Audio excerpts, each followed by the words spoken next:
Friday.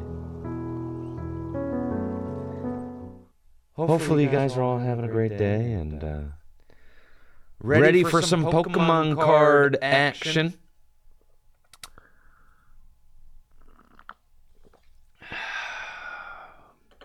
Boy, I'm gonna need this coffee today. Tell you what. Yeah, I'm gonna need that because I had a long day yesterday. A long double audio. No, hold on. Okay. Why am I? You like the echo? No. What did I do? There's something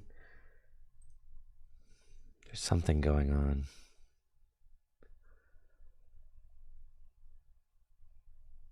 I know I fixed it. That's because I turned off the internal audio. I turned off the audio capture. It did this the other day for some reason. Why is it capturing?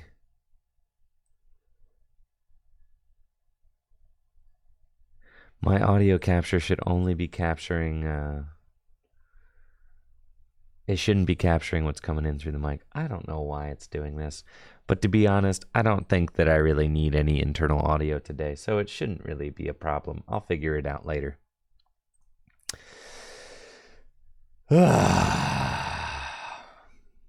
Cool. Before you make the same a lot. All right. Let's re-roll.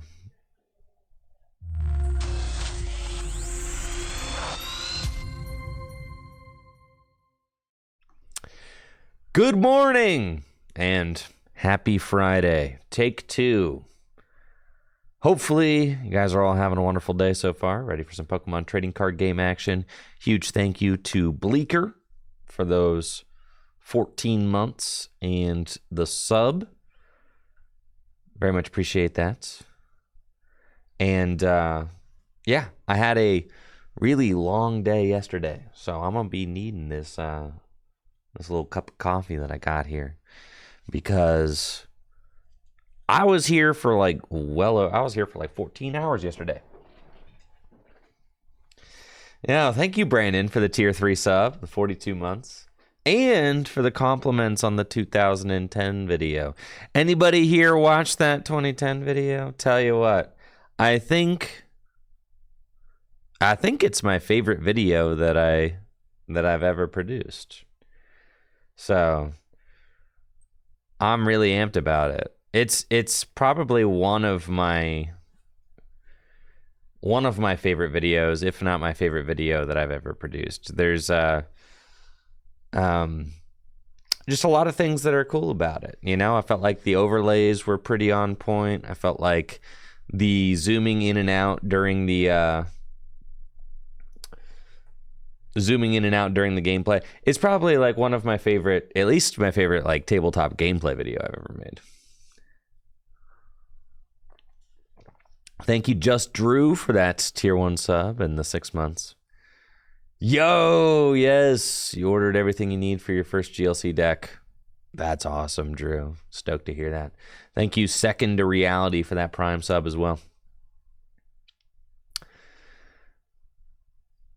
Yeah, I don't know. Everything was just clicking. And I think, like, Brandon said he watched it in bed with a cup of tea and felt like everything was going to be okay. Sometimes, like, after I make something, the funny thing is like, I don't ever just, like, watch it before I release it. I'm usually just, like, creating and then, like, watching chunks of it as I'm, like, creating it. And then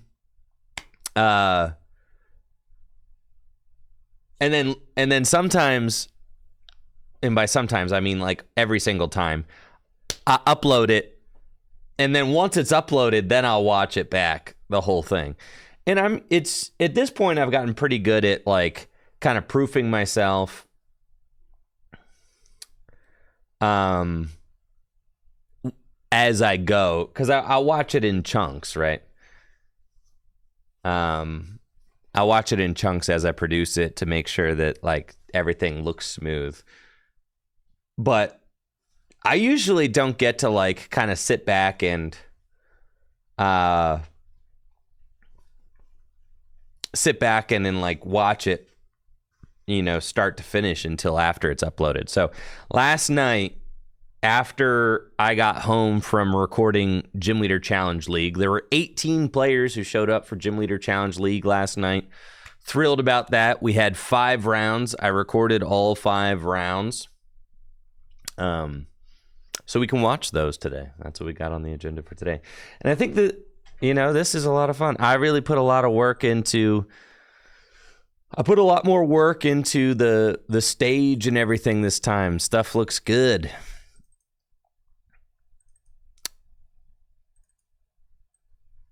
You know, I focused on, let's see, I'll show you guys. Focused on the lighting, focused on the look of things. Sorry, I accidentally clicked the wrong thing. I'm back. No, not that. Why must you always do this? Here we are. That. I realized I needed to change my my desktop. The red desktop was cool and all, but you could actually see the red light in my face. So I needed to change it to something more neutral. And this desktop is very calm and serene. So I'm into it. This is nice. But anyways, I put a lot of effort into like the, you know, I got hand cams going on. I got player cam going on. You know, we got all sorts of fun stuff.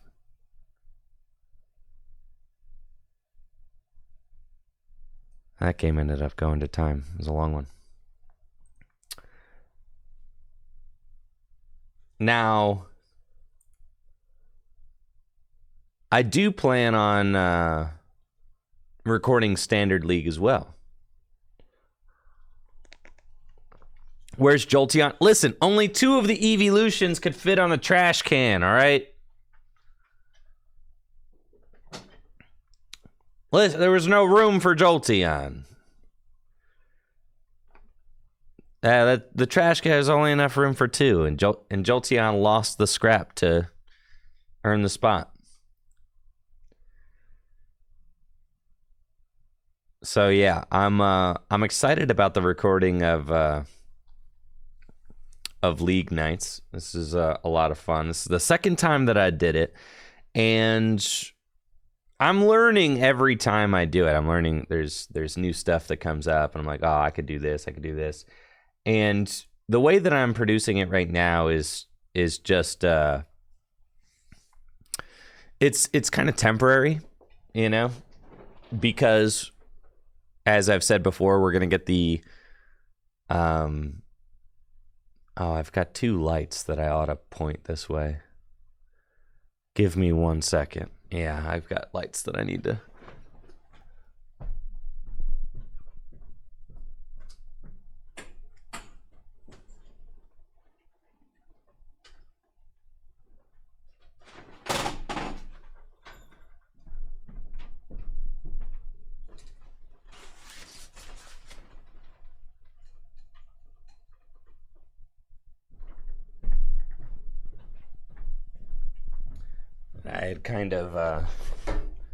I had kind of twisted those lights around to face the, to face the player area. So forgot to fix those before I started today. Thank you, CMT, for that tier 1 sub. But yeah, as I've said before, Full Grip's developing like a tournament hall. So it's kind of this weird middle ground. I don't want to take too much time perfecting this experience here because it's just temporary and it's probably going to change in like 8 months, but then 8 months is a lot of time, right? So it's like I need it to be, there's some things that I'm going to develop here that, you know, I kind of get like a workflow down or whatever, and then maybe, who knows, maybe once we get the tournament hall built, maybe I decide I want to, instead of just recording and doing post commentary, maybe I decide I want to Everything's temporary. That's facts. Yeah. So maybe I decide I want to actually stream, league nights live. When we have a tournament hall. I'm not exactly sure. Or maybe I want to keep doing it in post. Both of them are reasonable ideas, I think. Because the cool thing about doing it in post is that I can kind of just, or the cool thing about recording League and then commentating after the fact is that I get to keep my morning schedule. The not cool thing about it is that on days like yesterday, I was at the studio for 14 hours. So you see,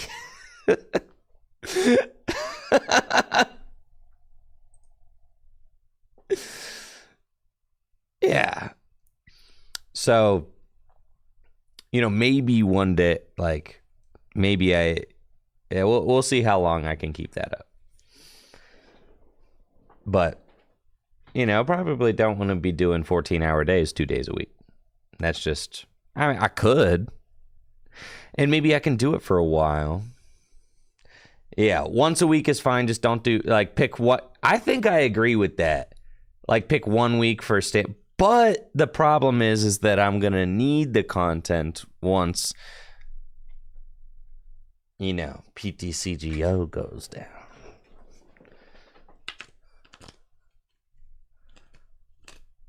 Yeah. I'm gonna need that content, or else I'm gonna be showing up to stream contentless. So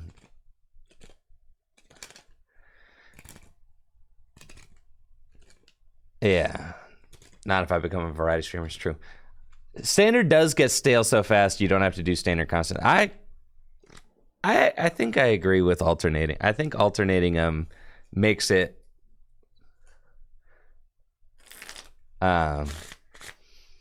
make them, keep them fresh, keep them interesting. But then again, I don't know, maybe there's something to be said for if you do things week to week, you get to kind of build stories over the weeks too, which is kind of fun.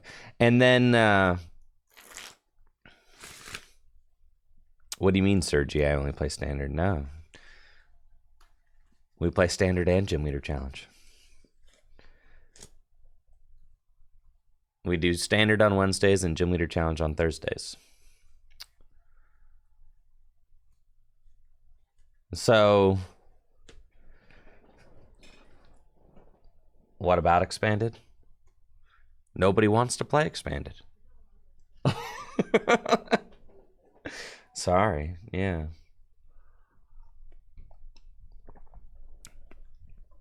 Right. So,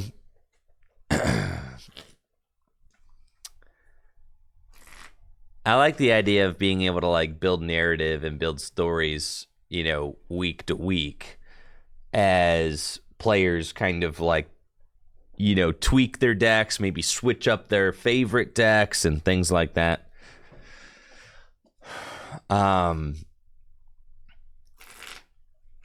Icky says everyone at Full Grip Game is a paid actor, and we start doing WWE style storylines, and Jesse is the heel week 1. Yes. Now we're that's what I'm talking about. That's what I want to turn Full Grip League nights into that. Wednesday night brawl,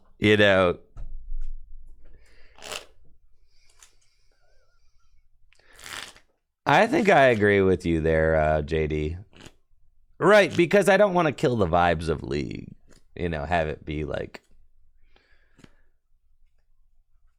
That's fair. That's fair. It's true.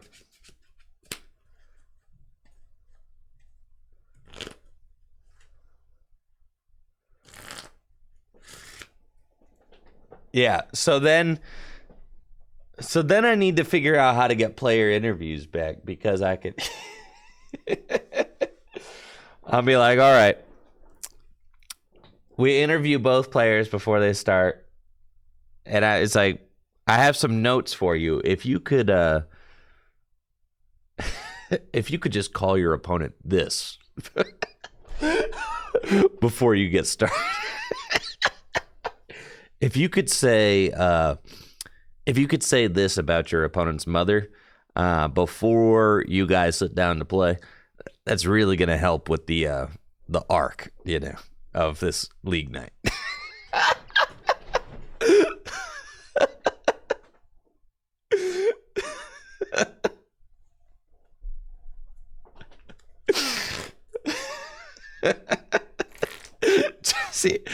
Jesse says, I'm down to trash talk. I know, that's why you got cast as the heel week 1, all right?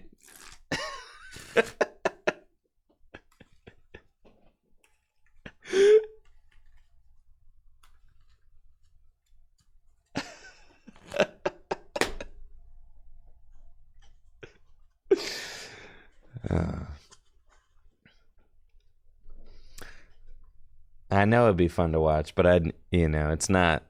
Unfortunately, that's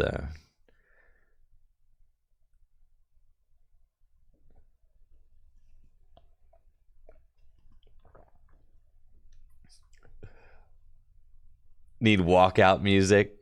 Oh my God. See, this is where the league productions are going. Oh yeah. I'm already buying a cage, right? We're halfway there.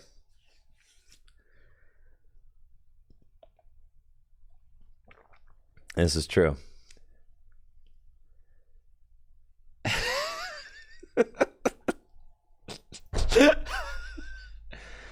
I got you in this cage for 40 minutes plus 3. Oh, thank you, JD, for that gifted sub. I appreciate it.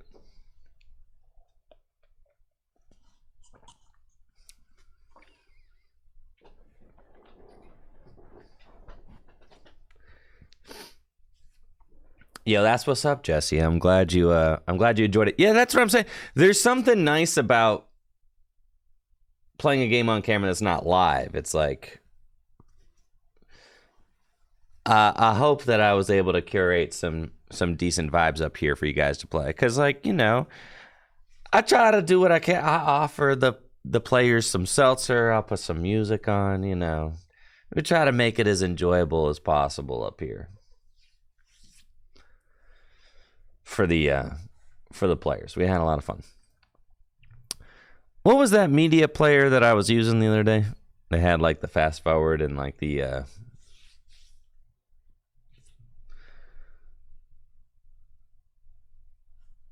VLC. That's it. Mucho Birdies. I used to do deck techs, but the thing is that they're just not.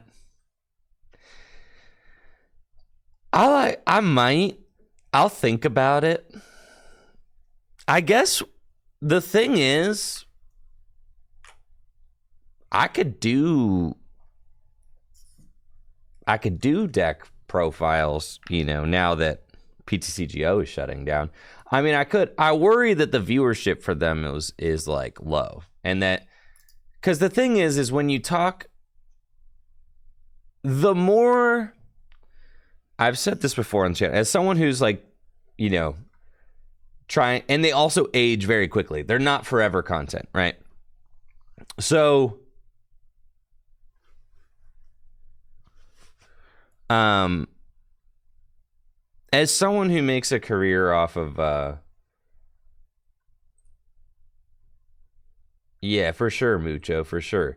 As someone who makes a career off of this, though, I need to figure out, what are the best ways to spend my time to create content that's going to be as widely viewed as possible and as evergreen as possible. Content that doesn't, just age too quickly and then people stop watching it. It's it's funny as a content creator, you realize when you're talking about Pokemon cards, I don't got it. I don't got anywhere to be. I don't got anything to do. Let's make a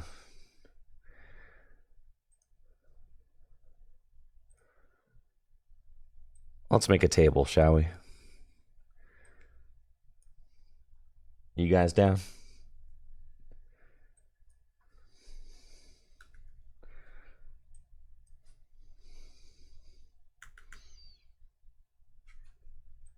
All right, here we are. It's a very wide canvas I've created for myself.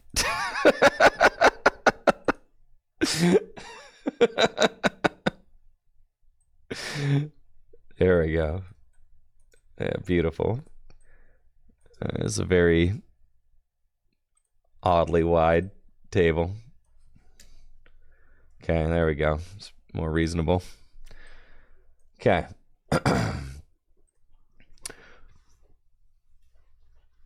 How long would a deck tech video need to be? Like, could they be short enough for a YouTube short? I think, like, I mean, you could do deck profiles in YouTube shorts. But, okay, so here, let me do my table first. All right, so...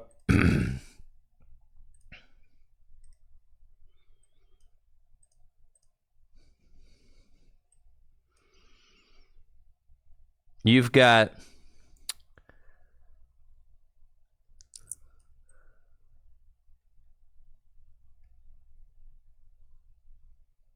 This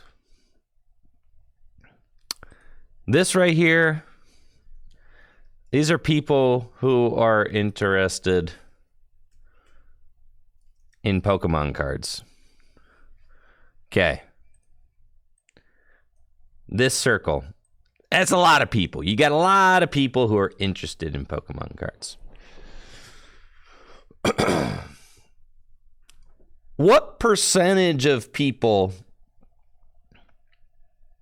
do you think, of people who are interested in Pokemon cards, what percentage of people do you think are interested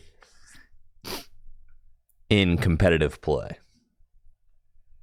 Of people who are interested in Pokemon cards, what percentage? I think 5 is extremely generous. Trevor, I think you're absolutely tripping with that 20. I'm saying like 1. Yeah. I'm saying 1 or less. All right, let's well, throwing numbers out there is one thing, but let's put some meat behind it. All right, what's the biggest pack opening YouTube channel you guys know?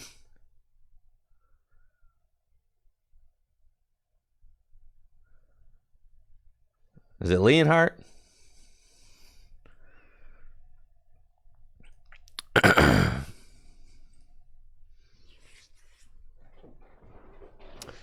Leonhardt or PokeRev? All right, either of those guys. Sure.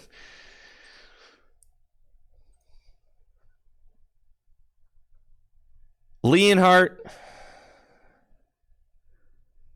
I don't know why is he nude in that picture. Dang, Leonhardt's videos ain't been getting a lot of views lately. Bro. Wow. Anyways, Leonhardt has 1.82 million subs. Okay.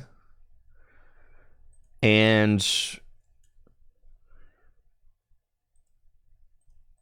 Tricky Jim, which to my knowledge is probably the largest YouTube channel that does competitive content. You can count PTCG Radio, I guess, but that's more of like a casual lean.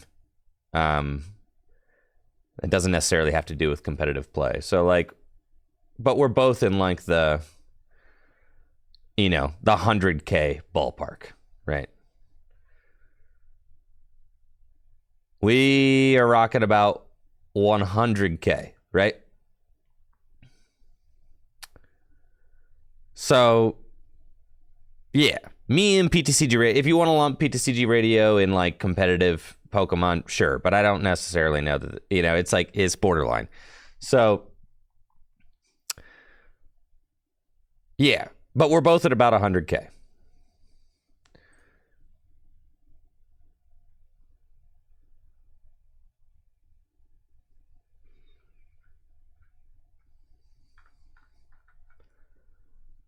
So, I mean, I guess that's 5% of, like, if you say 2 mil, right? I guess that's 5%. Maybe I'm just like the most viewed videos on, like, competitive play. This is the biggest PTCGO gameplay viewed video I think that I've ever seen. And not all of that's true, Icky. Not all of my audience is into competitive. And that, well, then to trade that off, some of Leonhardt's audience probably is into competitive.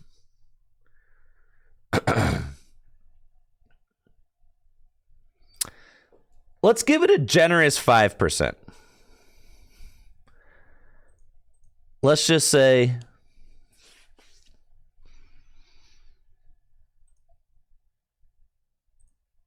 let's give it a generous 5%. I think that's fair, right? So then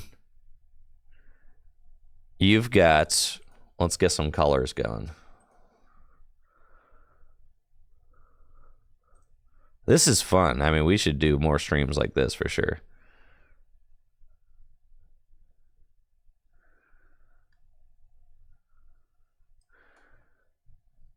You've got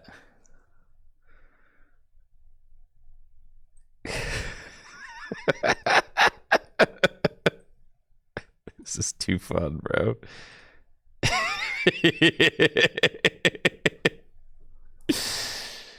Is he?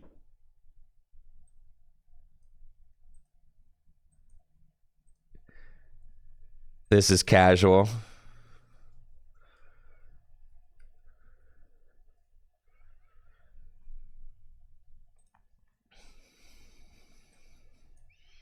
Okay. And then you've got your 5% who are like maybe interested in, you know, interested in playing the game at all, right?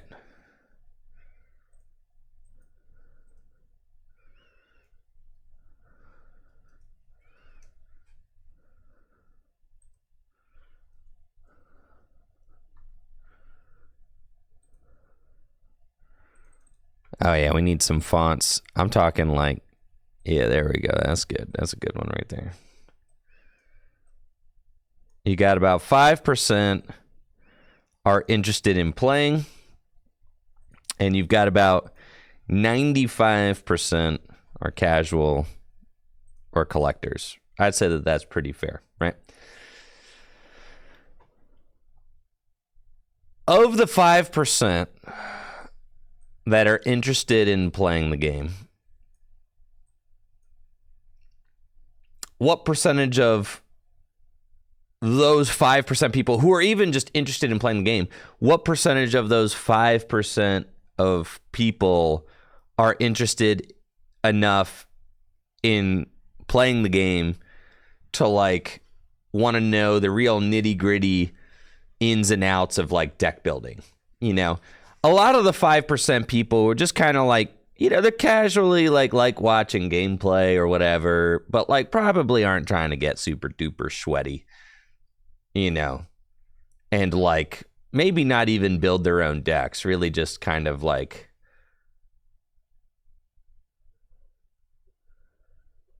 you know, of the 5% interested in playing. I mean, even like here, people watching the channel right now, how many of you guys, let's see, let's do a poll. Do you build your own decks? Go to tournament. Yes, no.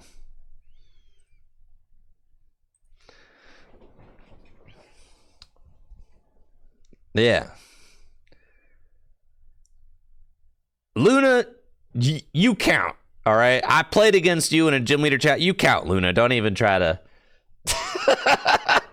Don't even try to weasel your way out of this one, Luna. You were at a regional championship. I saw you and I played you. Yeah, you belong in the build your own decks, go to tournament category.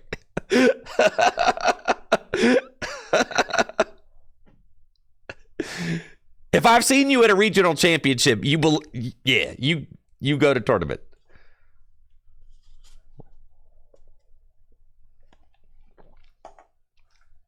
Yes, Brandon, you're skipping the line. Yes. GLC counts too. I mean, yeah, you're interested in deck building, all that. Yeah, GLC counts for sure.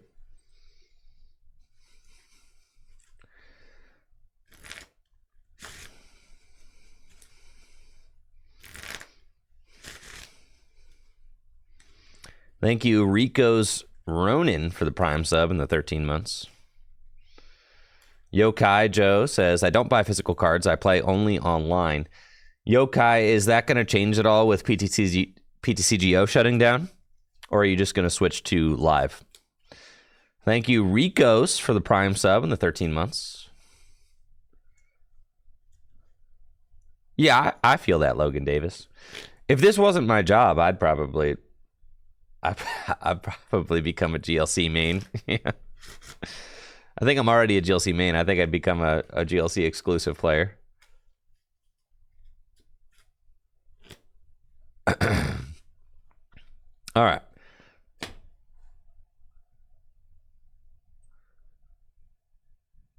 So out of the people here, and this is a YouTube channel or a YouTube channel and a Twitch stream that's focuses on competitive play. Of the people that are here, 65% build their own decks and go to tournaments, and 35 don't. So then you're taking oh no, I exited out of chat. Bring chat back. All right, I've got you right here, chat. I'll never leave you again. So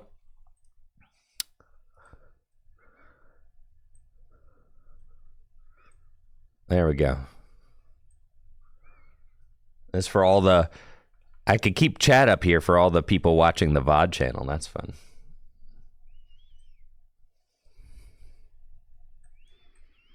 I could.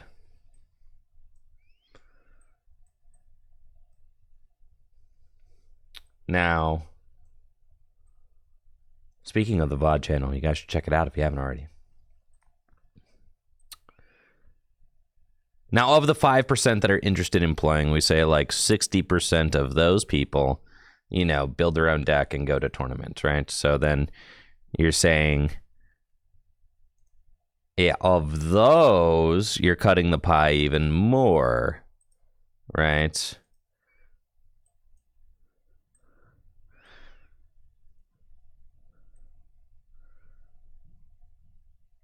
%5 interested in playing.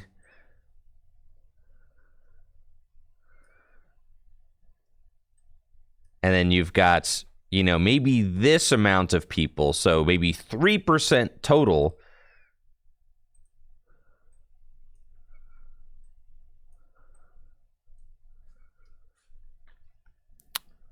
Let's say 3%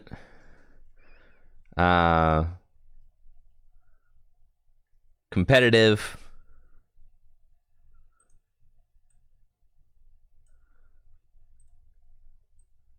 And 2%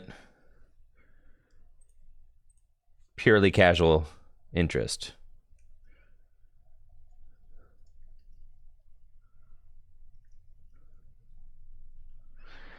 Now, what percent of the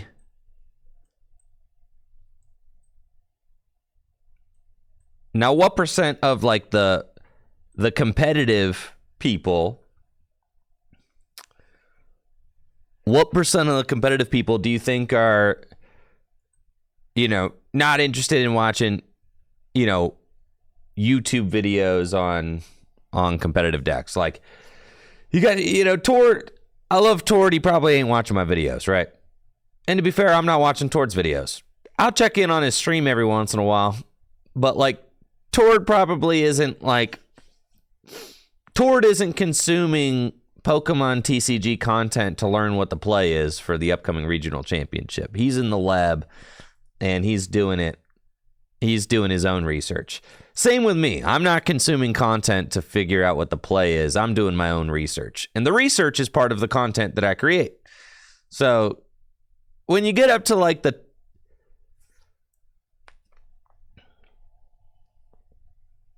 when you get up to like the top of the top players aren't consuming content regularly and doing their own research, because they just, they talk to their close friends about what they're going to play and stuff like that. I still watch, I'll watch Azul sometimes, but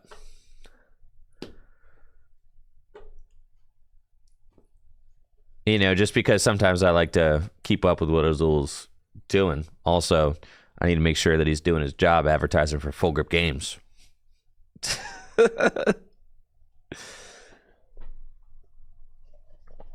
All I'm saying is that not all competitive players consume content.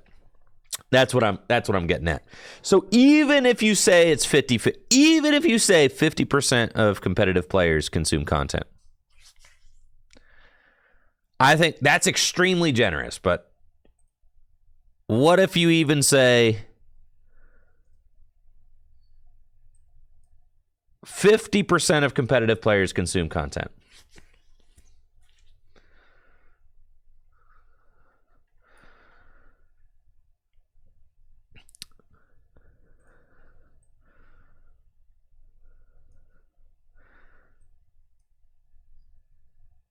So then you're talking about maybe your 1.5%.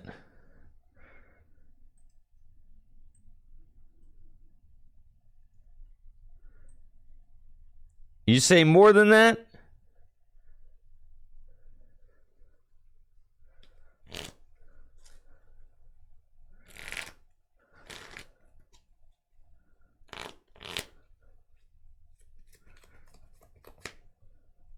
What's the other 95%? Casual collectors. You got 5% of the entire player base is interested in playing the game. You've got about 2% of those 5% are purely casual interest, not really interested in like deck building, things like that, just kind of casually interested. 3% of those are competitive. Then I would say, of the 3% that are competitive, I'd say, there's an even smaller chunk of that. And I would also say that, yes, our initial 5%. So what I'm trying to say is that as someone who is already making a career out of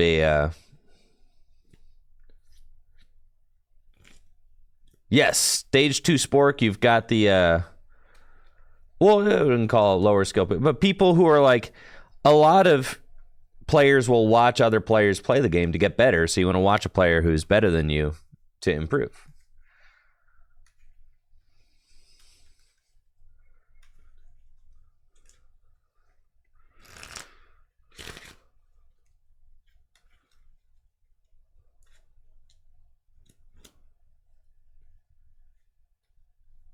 And that's kind of how it goes. Well, that's the thing, YRG, is that you can't just like switch up like that. So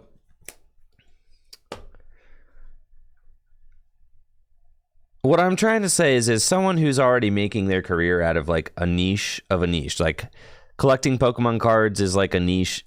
And then you're talking about people who are interested in Pokemon. It gets even bigger than this, right? People who are interested in Pokemon. Of the people interested in Pokemon,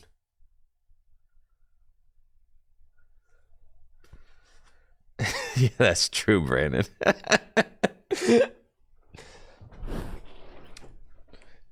This pie graph gets even bigger, bro. Because of the people who are interested in Pokemon, right? What percentage of people who like Pokemon do you think are interested in Pokemon cards? 50%?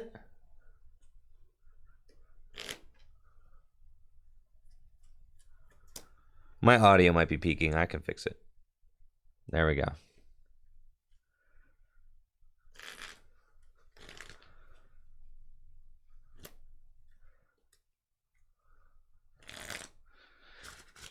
Well, it's not just the video game. You've got the video game. Some people just play Pokemon for Unite. Some people just like the plushies in the movies.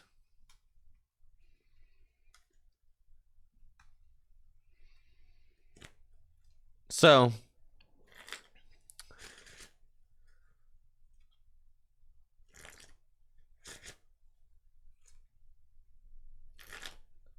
how often do you get the reaction when you tell people that you play the Pokemon trading card game? How often do you get the reaction, people play that game?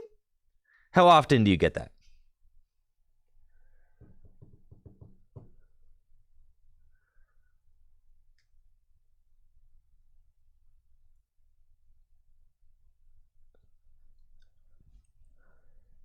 Swizzard.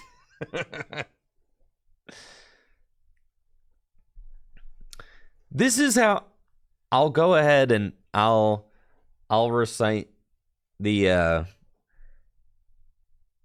I'll show you how the conversation goes. It goes like this. Oh, you play, you'll be like, oh yeah, I'm going to play Pokemon cards tonight. And someone will be like, oh, people still do that? And you'll be like, yeah, they release cards every few months, and we've got a league, and we play every week. And then the person will be like, dang, I used to have so many Pokemon cards. I had a holographic Charizard. I saw the other day that those cards are worth so much now with Logan Paul and all that. But my mom gave all my cards away to my cousin. Can you believe that? And you're like, uh-huh.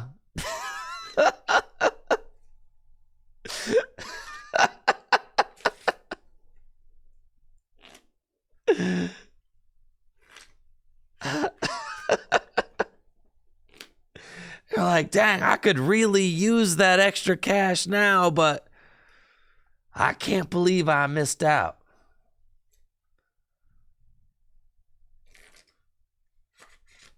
And you're like, uh-huh. Or you can insert gave away the cards to a cousin to sold all my cards at a yard sale.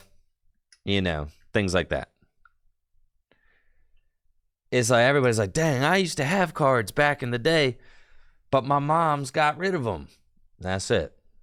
That's the exact, it's always the mom got rid of the cards, never the dad. The dad couldn't have cared. It's always a hollow Charizard. They always had a hollow Charizard, and the mom always got rid of him. It's always mom's fault.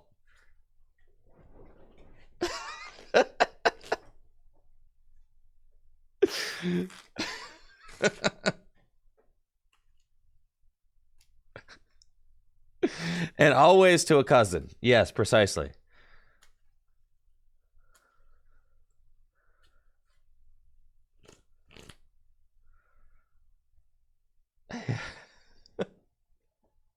So, anyways, of the general population, most people in the general population know what Pokemon is.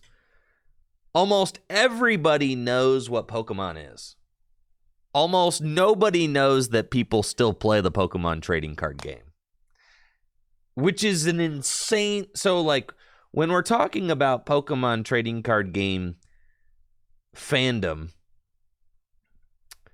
we're talking about, the biggest franchise in the world, but we're talking about a very small piece of that franchise, which actually makes, I think, like some of the most amount of money for the franchise, but that's a different story. Licensing actually makes the most amount of money for Pokemon, but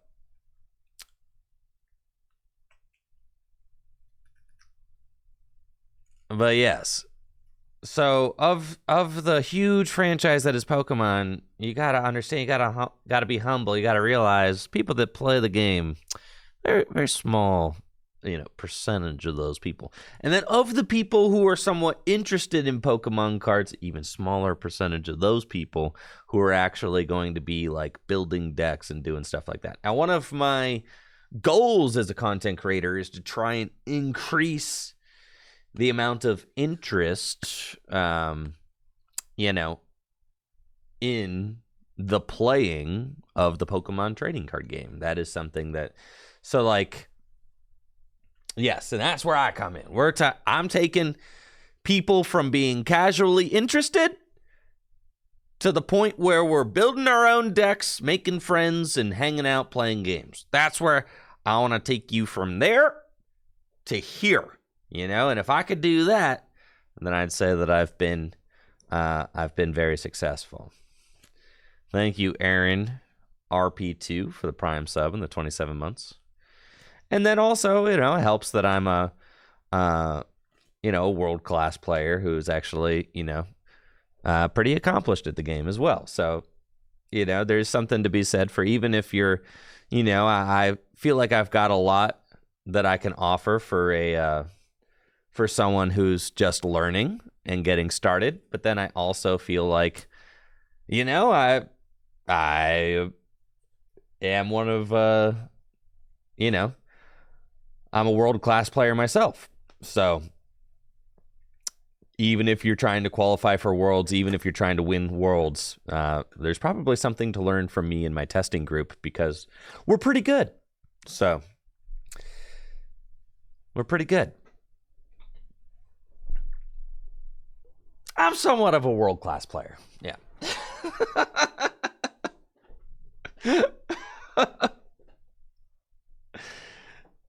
I'm somewhat of a regional winner myself. Yeah. Yeah, so I got, we got that going for us too. So that's something that something that I'm happy to be able to offer to the community. But you realize, as someone who is, a world-class player, I know that in order to make a living, the bulk of my content needs to be curtailed towards people who are interested in the game and looking to get better. That's it. Because if I make content that's like, why would I make content that's like aimed at, it's just a waste of my time to make content that's aimed at like this tiniest little slice of the pie, right? And it's like, I'm going to get the few people who are trying to go to Worlds, right? Maybe you're like 0.001% trying to go to Worlds of the,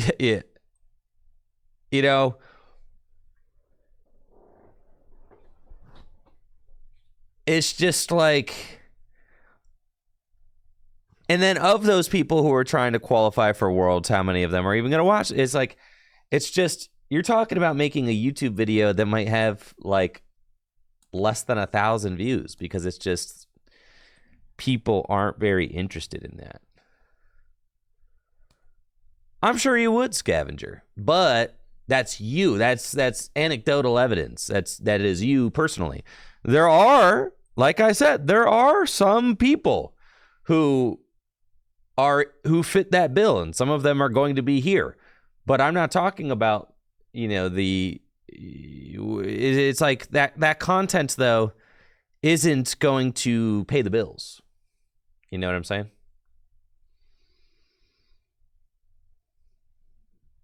As a content creator, I need to figure out how to make a living. And it's like making, incredibly niche content in my incredibly niche hobby isn't necessarily going to do that. I figured that out early on. You got to make content that's going to be interesting to your casual. You're trying to, the whole way that you really you do it is that you try to make content that can steal some of this pie. That's what you're trying to carve out a little bit more. You're trying to take people from the 95% and you're trying to bring them in to here. Thank you, Aaron Wolf, for the Prime sub. It's like you're constantly trying to steal people from out here. Cast a little bit of a wider net, right? Now, you might say, well, Tricky Jim, why don't you just do pack? It doesn't work like that. That's not what I do. I'm not just going to do pack openings. I do some pack openings with like a competitive lean, but those, it's like that's not the audience that I've built either. So when people see that, when my audience sees a pack opening, that's not like what they're dying to see either. Now, people enjoy my pack openings, but it's like they much rather see a silly deck. My audience is way more into silly deck than they are into pack opening. Yeah. But that's because that's the audience that watches Tricky Jim. They like casual gameplay more than they like pack opening. Now, if you were to, go to like Frosted Caribou, that's interesting because her audience is like a largely pack opening audience, right? So like her pack opening videos usually get more views than her gameplay videos. This one did pretty well. That's like pretty insane, 71K. But her pack openings do better than her gameplays mostly, right? As someone who does both. This one is pretty good. That's pretty good. But she is one of the people who also does both. But she's like the inverse of me, where I do primarily gameplay with some pack openings. She does primarily pack openings with some gameplay. So like we're like the complete inverse of each other actually on YouTube, which is like super interesting because we're both at the same spot as well with like 100K views.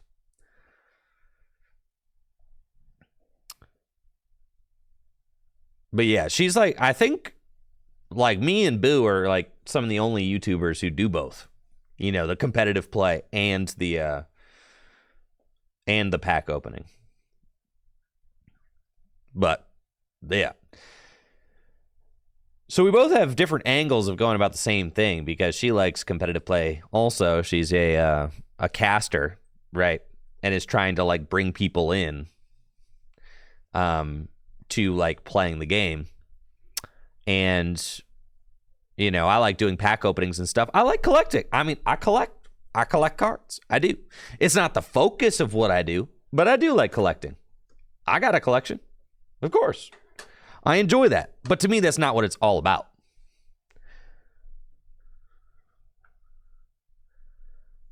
And it's not what the game's all about. So I like to, reflect that. It's about playing. And then we do a little collecting.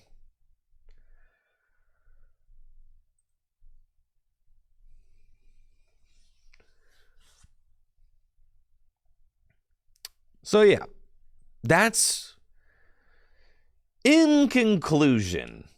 This is why I don't make the sweatiest content, because it's just not going to pay the bills. It's not realistic. As someone who needs to make a living,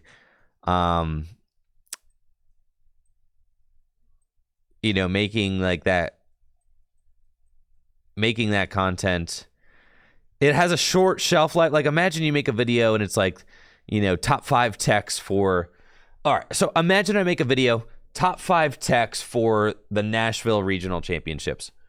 That's a super sweaty, competitive video, right? First of all, the only people that are going to even be remotely interested in watching that video, or is it Knoxville? It's Knoxville. All right, say I make a video that's like top 5 techs for the Knoxville Regional Championships. First of all, The only people that are going to be remotely interested in that video are the people who are actually attending the Knoxville Regional Championship. So you've already cut your potential audience to like maybe 2,000 people. And as soon as Knoxville is over, that video is no longer relevant. So it's just, for me personally, there's no reason to make that video because it's so much time. Like, I'm investing time into something that's like, that's not gonna be worth it. I'd be better off investing my time into, as a TikTok or a short or something. Yeah, that's true.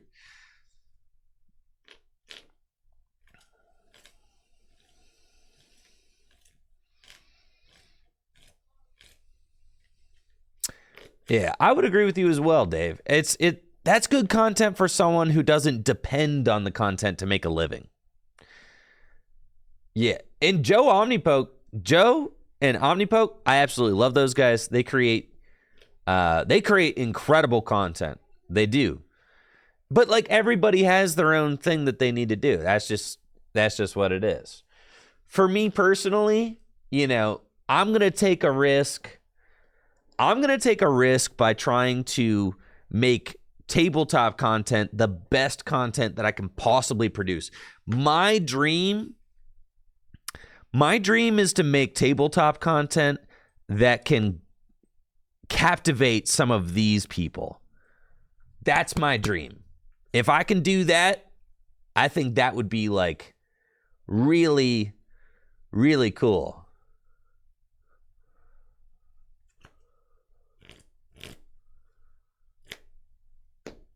If we can take some people from this category. And the idea is like, Tricky Jim,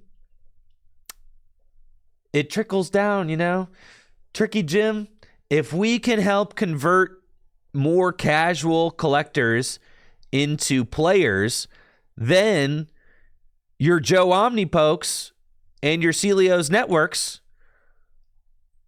are going to start getting more views because it's a funnel. We funnel people, the casual to sweaty competitive pipeline. All right? It's the ecosystem. Yes, your Azules, your Tords, we all work together. We're all working towards the same thing. Yeah.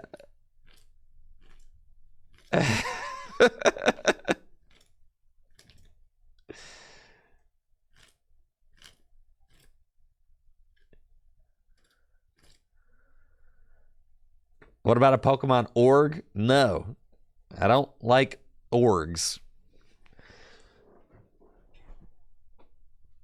Yeah, you can't spell a funnel without fun. That's true.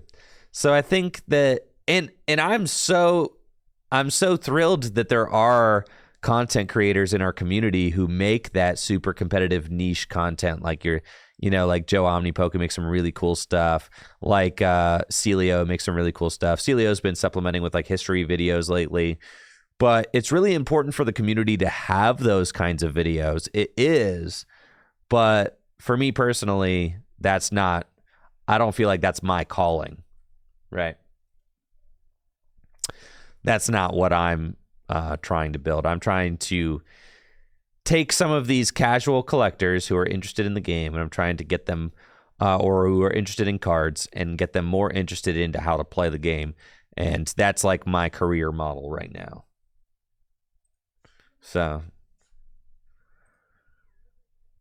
that's what we got going on. And I'm working on it. And it's been fun.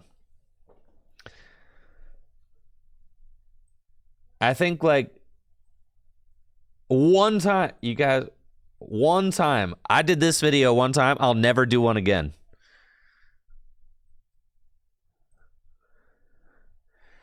See, Tricky Jim regional highlights. There we go. Look at this video.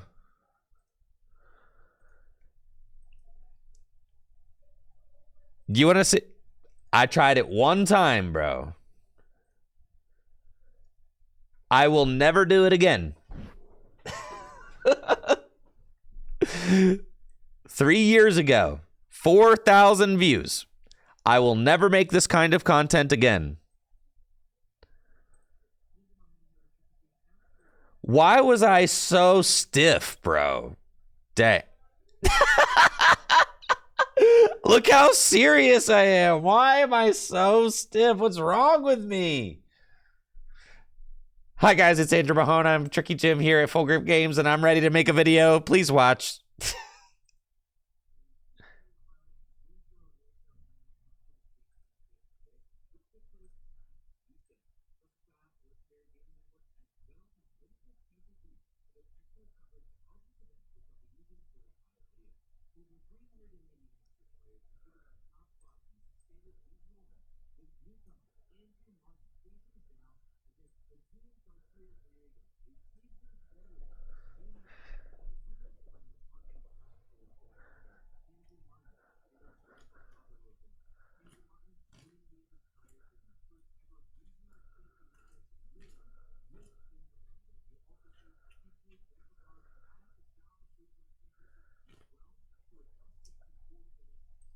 Oh, dang it. Hold on. Thank God you guys couldn't hear the audio. It's cringe. I'm still echo. Dang it. I gotta fix my echo. Hold on.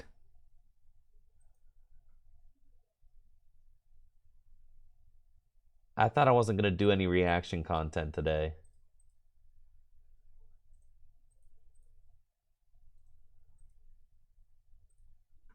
And yet, here I am doing reaction content. Well, because it's so fun. It's so fun. I'm becoming the Bo Burnham, you know. With each passing day, I'm becoming more and more the Bo Burnham skit. What am I doing? Okay.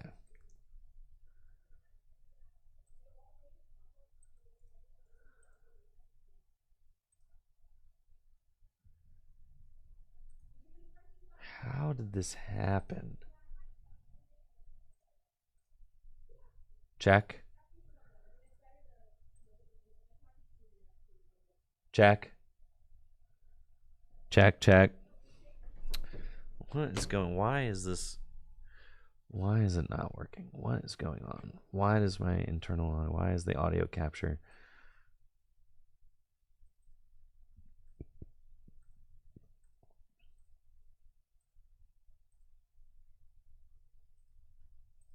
Check, check. Check, check. Yeah. Why is that happening? Anyway, dang, man, I really might not be able to figure it out. Huh. Anyways, I know you hear me, but the audio capture is not working for some reason. Yeah, it's all good. I'll have to figure. Anyways, you guys get the idea. This is a competitive video where I do a regional highlight. I literally go over like the top 8 and I break it down and like talk about all the nitty-gritty plays and all that, and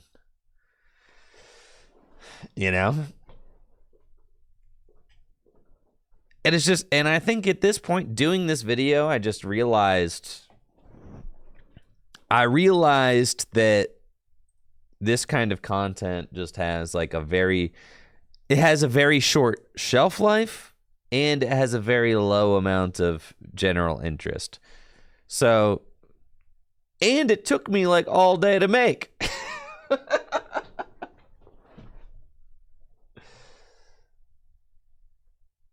Did I like doing it?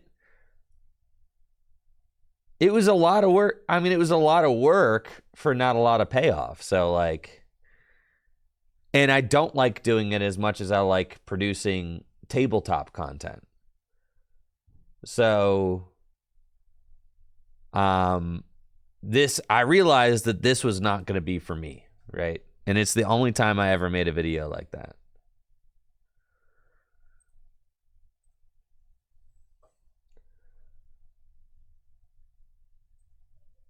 So it's like,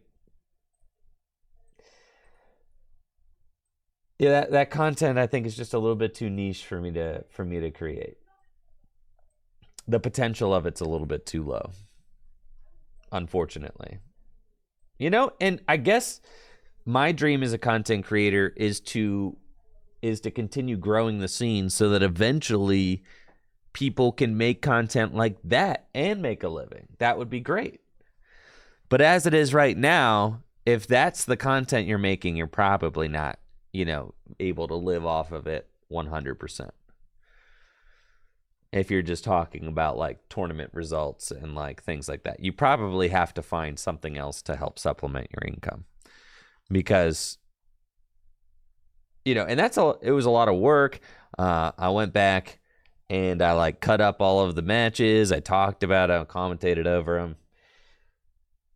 I think Azul does a really good job right now of doing that kind of stuff. Like he'll actually watch back VODs. He's been doing that kind of stuff lately, which I think is great for him. And it plays perfectly into like what his kind of like brand is. I hate to say that. Like, I hate to say brand, people's brand. But like Azul is just, you know, like one of the best players in the world. So he just is like, that's his thing. And has been, you know, and he does his fair share of silly decks to help, you know, make ends meet as well. We all do. Everybody who starts making content in the Pokemon trading card game, it doesn't matter who you are. Doesn't matter if you're Tord. Doesn't matter if you're Azul. Doesn't matter if you're Tricky Jim. Eventually, you need to start making video on silly deck. Right? Now, you talk about techs. Should you tech for a bad matchup? I mean, that's like a classic Azul video. 4,000 views. That's just not for me, really. You know? It's like that's the nitty gritty you're talking about. You say the word tech, you're going to turn off a certain amount of people just by saying stuff like tech, right? Because a certain amount of people are not even going to be remotely interested in that. But then silly deck, 11,000 views. We all know that if you want to make a living, you got to talk about silly deck. We all know. Silly Rotom deck.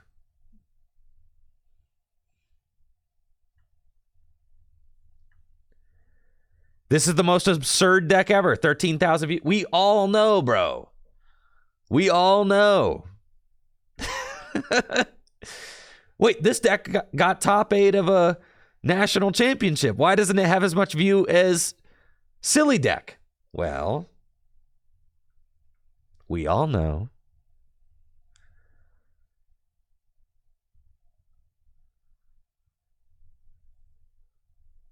So, yeah. But thankfully, Azul does lean a little bit more into like that, you know, hyper competitive stuff, because that's what he's really good at and what he likes to create. So like he can supplement his talks about the nitty gritty technical stuff with like the occasional silly deck and help, you know, make ends meet. And also you can kind of funnel your way, you know, making a video on a silly deck might get a casual interest, you know, viewer interested, and then they kind of get into it, and they might, you know, then they might kind of like come down the rabbit hole with you a little bit and then start hearing about text for things. Maybe. You know, but Azul does a really good job of that.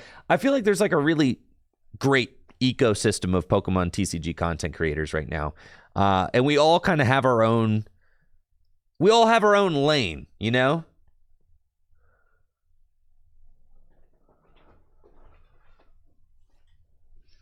We all have our own lane. It's like Azul will do some of that nitty-gritty, tech stuff, talking about top lists from tournaments. Like, he'll do all of that. And then also we'll do the occasional silly deck. You've got your little Dark Fury, who is the captain of the silly decks. Okay? That's it. You want to see silly deck? He's got a new silly deck for you every single day of the week. This is Silly Deck City right here. Yeah. You want to go to the Silly Deck Emporium?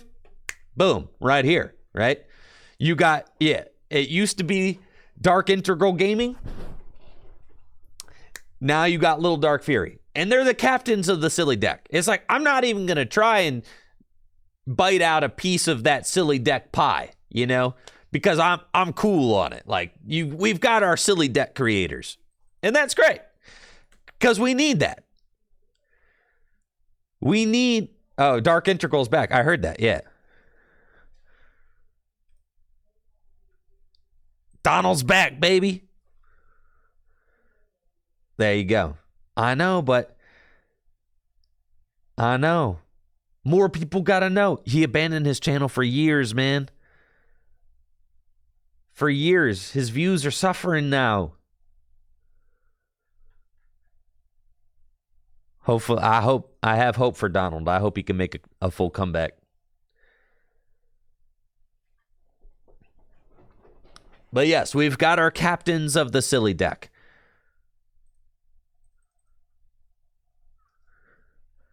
We got our news guy, PTCG Radio, who will just report on everything that gets, put out on Poke Beach and stuff. We've got our real technical, more technical leaned YouTubers, which I'd say are like Omnipoke and Celio.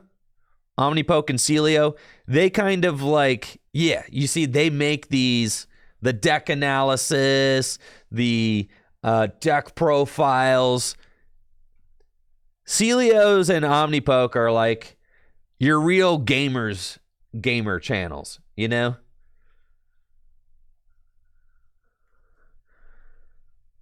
Like, you like real technical gaming. They got your technical gaming videos. And they do an incredible job at it. Tier list guys. Yeah, that kind of stuff. I feel like there's a really cool ecosystem in the TCG realm. And then it's like, so where does Tricky Jim fit into all that? Oh.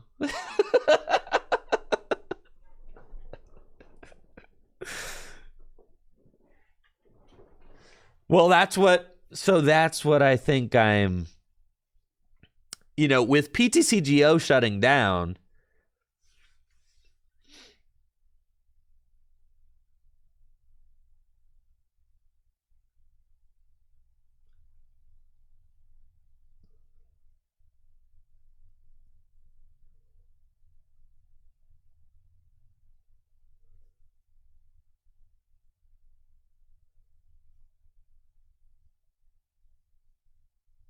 yeah.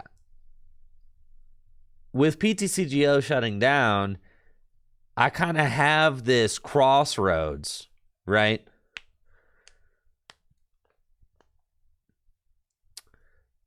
Where I'm kind of getting to decide where the channel goes. I feel like at this point, I kind of am a little bit of a jack of all trades. I kind of just do a whole bunch of different stuff. I do a little bit of pack opening. I do a little bit of news reporting. I do a little bit of set review. I'll do a set review. I'll drop a set review. That's pretty sweaty usually. My set reviews are sweaty content. That's like, you want to hear me talk about how a card's going to be, the potential of a card. Yeah, the set review, that's 40,000 views right there. That's a great...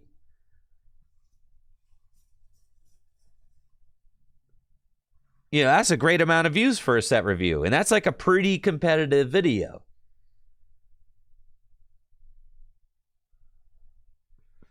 Well, thank you, Swizzerton. We do it all, but with charisma. Well, we try to let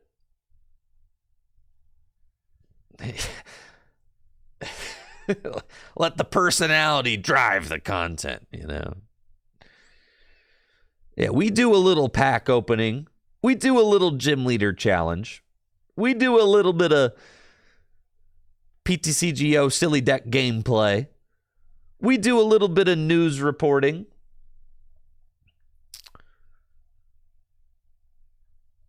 Yeah. We do a little bit of critiquing. And we do tabletop gameplay.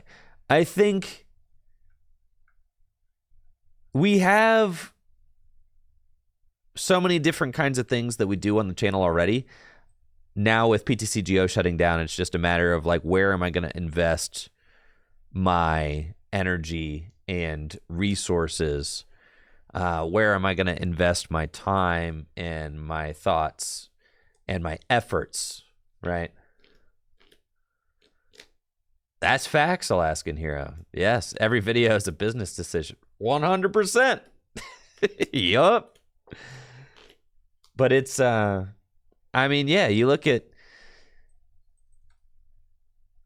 Celio sent me a nice Twitter message last night telling me that he thought I did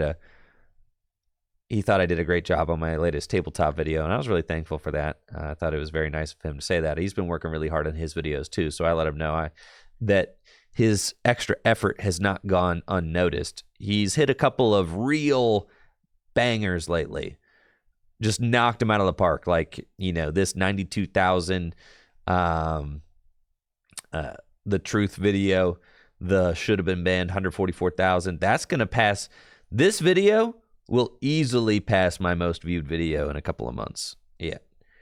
So that's like incredible. I mean, some of his video essays have been just like absolutely dominating lately.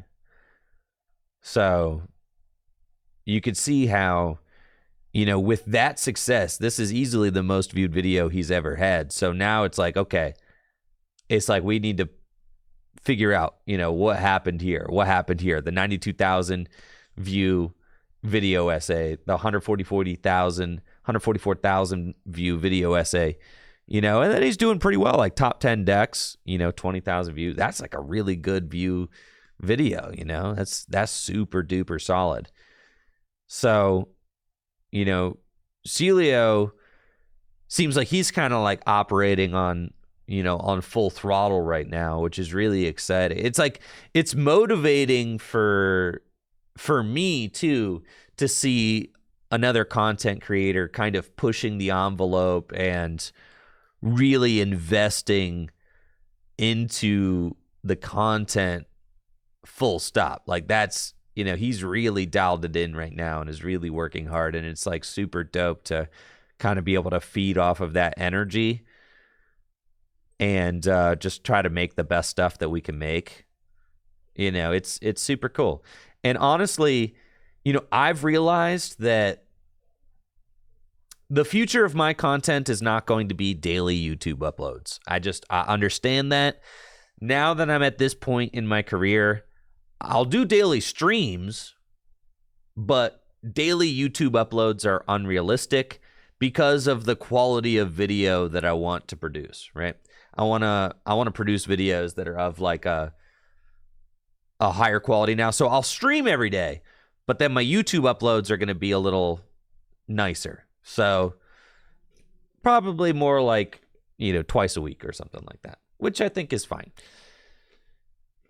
So, but the cool thing is, though, is that with more of us creators out there, oh, that's true. And if you want to see daily YouTube uploads from Tricky Jim, you can always check out the VOD channel, Tricky Jim VODs.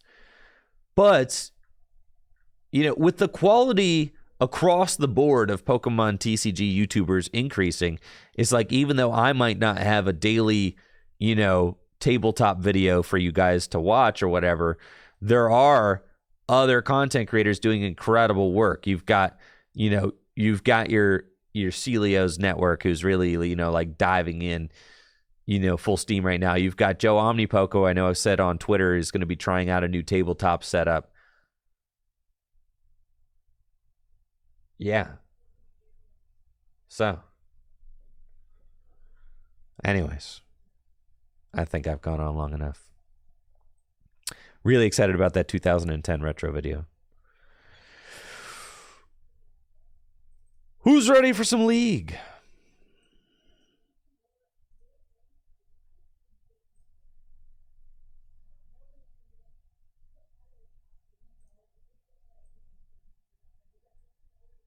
Okay. Now, the way this is going to work, I'm going to commentate over, show you guys the League matches from last night. They were a lot of fun. We had 18 players for Gym Leader Challenge League. It's great turnouts. We had 5 rounds, so 5 rounds to show off. And the cool thing about doing things this way is that, where are you? Full screen. Excellent. And then what's the... Okay, that's like a quick skip. I can do that. I'm trying to figure out my shortcuts again. There we go. Got my speed. Cool. Pause, play, pause, play. Great. Cool. And I will remove my camera. And we're going to watch together as a class. Right after this quick bathroom break. I'll be right back. Thanks for being here.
Okay. We're back. Let's do this. 5 beautiful rounds of Gym Leader Challenge. I end up fixing the lighting on like the 2-shot right here. It's a little dingy at first, but listen, that's all. We got Craig on the left with grass versus Jesse Parker. Let's see.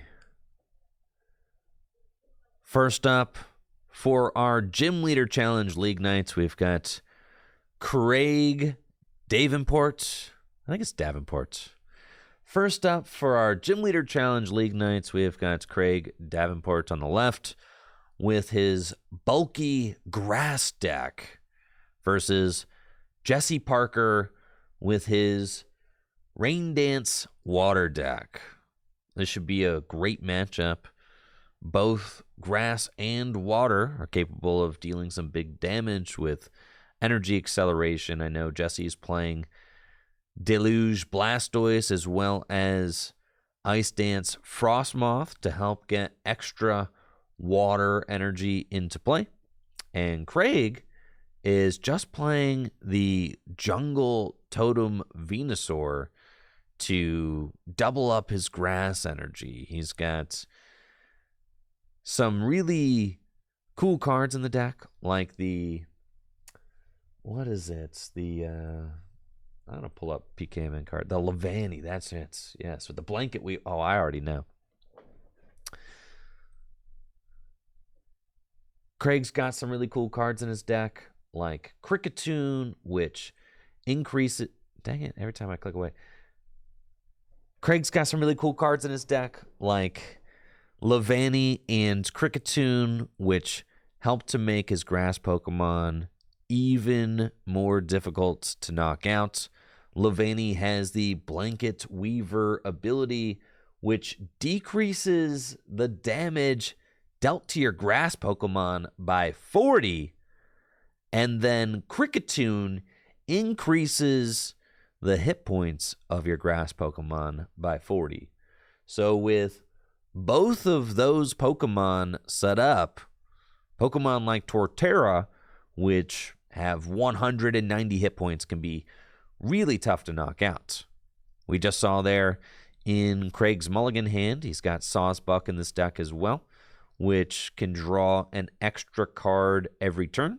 So nice little draw support Pokemon too. I know that Jesse's been messing around playing a bunch of different decks lately, tried out Shocklock a little bit, but was happy to get back to his trusty water deck at Full Grip League. This match is getting underway, and Jesse is going first. He's got Squirtle in the active spots, and since he's going first, he can't play any supporter cards. We'll see what he's got in his hand. He's got a Water Energy, a holographic Pokemon Go Water Energy. 9 out of the 10 Water Energies he has in his deck are this holographic Pokemon Go Energy, and he's upset that he doesn't have that last one yet, so he's on the hunt for it. Jesse will play Chaotic Swell and pass it over to Craig. Craig has got a Sonia and will be able to use Sonia to search his deck for 2 basic Pokemon and put them onto his bench. He could also use Sonia to go get a couple of grass energy, but I'm guessing that since this is the first turn in the game, that he's going to want to use Sonia to go search out some grass Pokemon. We see Craig eyeing up Cricketune and maybe a Turtwig. Nah, it's Kricketot. We see Craig eyeing up a Kricketot as well as a Turtwig.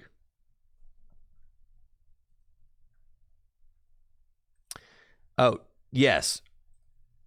For those, Mulligan draw is after the prize setup. Jesse messed that up. 100%. Yeah, you always draw. Yeah. Jesse just straight up messed that up. So, good catch. You get an A on the test. Bad, Jesse. Bad. Play ball.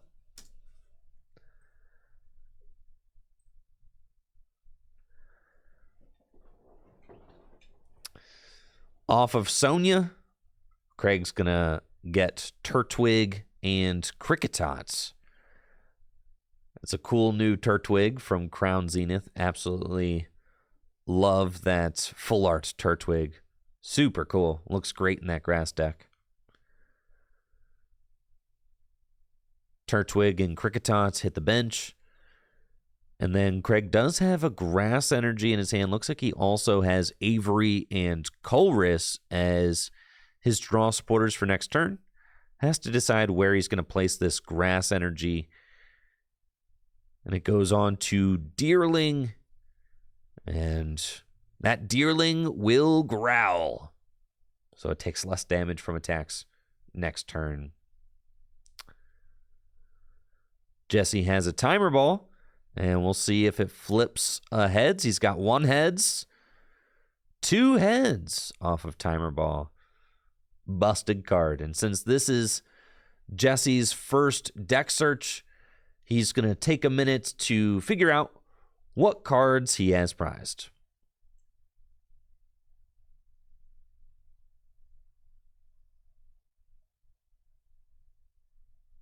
See Jesse continuing his deck search. Got a really nice blinged out deck. Gotta say, Jesse's been working on this water deck for a while. It is starting to look very pretty, especially with that gold Blastoise in there. That looks incredible.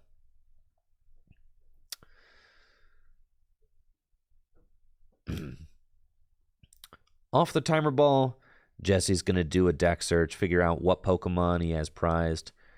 He does have Hisuian Heavy Ball in his hand, so he'll be able to get a basic Pokemon out of his prize cards if he has one in there.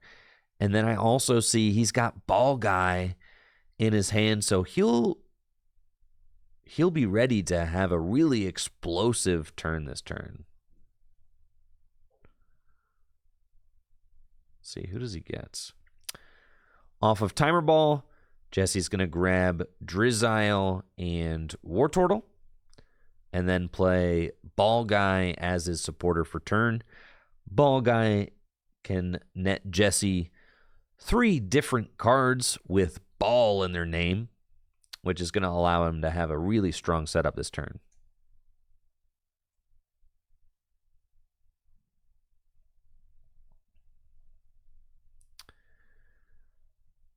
Off of Ball Guy, Jesse's going to get Quick Ball, Level Ball, and Dive Ball.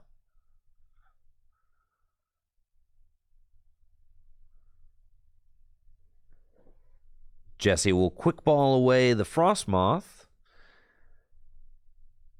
And we'll see what Pokemon he decides to go for. I know Jesse has got the Wartortle in his hand, so he'll be able to evolve this Squirtle into Wartortle this turn, but he might want to retreat it first. Off of Quick Ball, Jesse's going to get Wishy Washy.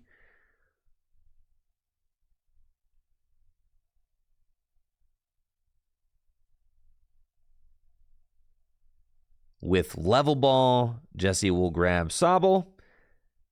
And finally, Dive Ball. Looks like Jesse's considering a Remoraid. With Dive Ball, Jesse will grab Alolan Vulpix. Hisuian Heavy Ball comes down, and there's Wailmer. A great grab. You can see how strong of a card Hisuian Heavy Ball is in Gym Leader Challenge, since every Pokemon is just a one of. Being able to grab that Wailmer straight out of the prize cards and put it onto the bench is such a strong play this early in the game. Water Energy comes down onto Wishy Washy, and Squirtle retreats into Alolan Vulpix. Then Jesse evolves into Wartortle. Real heads-up play, evolving after the retreat, since Squirtle only has a retreat of 1. And then Alolan Vulpix will use its free attack, Beacon, to go get Blastoise and Wailord. And this is an incredible turn from Jesse. We saw how he was able to develop this board from just a single Squirtle to a board that will have Blastoise next turn and support Pokemon. I mean, just what an awesome turn from Jesse. Taking a look at Craig's hand, Craig has a tough decision ahead. He can either play Avery or Colress as his supporter for turn. Avery could force Jesse to discard one of these benched Pokemon, but you really want to use Avery on a turn where you're going to be discarding 2 Pokemon from your opponent's bench. So Craig opts for Colress to shuffle his hand into his deck and draw 6 cards. He would really like to find Grotle this turn. If Craig can find Grotle off of this Colress, then he'll be able to use its Sun-Drenched Shell ability to search out other grass Pokemon. So let's see what he finds off of these 6 cards. Craig's got a Nest Ball, which he can use to search out another basic Pokemon, but I don't think he was able to find any way to search out an evolution Pokemon. So unfortunately, a little bit of a slow turn from Craig, as he just has to use Nest Ball to go search out a grass Pokemon, and then is kind of going to have to chill here. He's got Teammates, and he's got Ivysaur in his hand. He's got Torterra. All it takes is just that Grotle. And if he can find Grotle, he'll be able to set up his entire deck. Maybe go get Sawsbuck and start drawing cards. Go get Kricketune and give his Pokemon more hit points.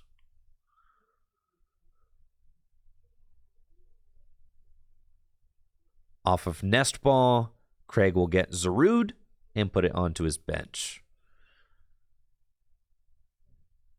The grass energy comes down onto Zarude, and Deerling will retreat so that Zarude can use Pat Call, and sure enough, Pat Call will net Craig that Grotle that he so desperately wants, so he can start setting up his deck with Sun-Drenched Shell.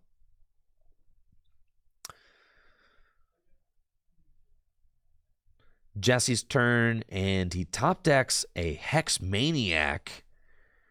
Blastoise and Wailord both come down. And with Drizzyle's Shady Dealings, Jesse will be able to pick out whatever supporter card he wants from his deck to use this turn. And we see Jesse looking at that full art Irida. That's going to be the card of choice. Will allow Jesse to get the exact cards that he needs in order to attack this turn. We already see he's looking at that Capacious Bucket, which will get him 2 water energy. His Wishy-Washy already has 1 water energy on it. Hold up!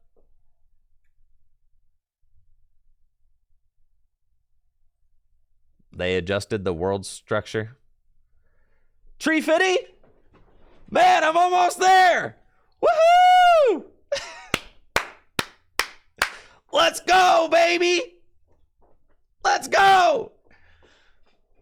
Thank you, Brandon. Thank you. And thank you, Munchlax, for that tier 1 sub in the 12 months.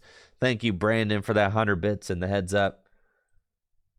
Woohoo! Let's go, baby. Let's go. Let's go. This is the equivalent of me receiving 150 championship points. Or no, not 150. Yeah, 150, bro.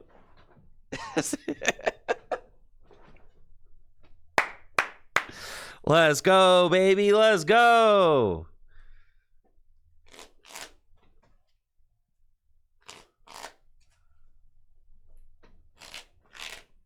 Let's go. 350? I can do that. I'm already at 250. All right. So all I need to do is not fumble the bag. I just need to just put it in. Just put it in. All I got to do, come on. All I need is 100 points. I'm going to everything till I get them 100 points. Come on now. Come on now.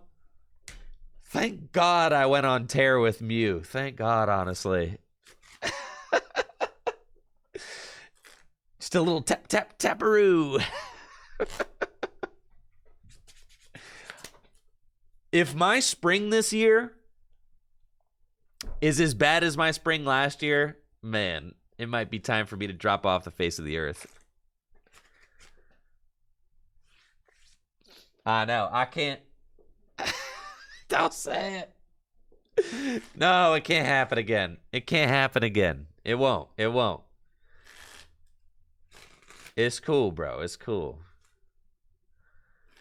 All right. So Riley and I are both at 250. So we're right on target now. Which makes sense. 350 without locals, I think, is understandable.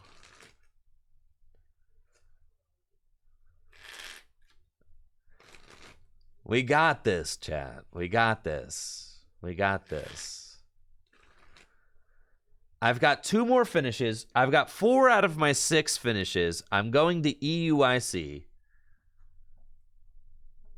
500 without locals was insane.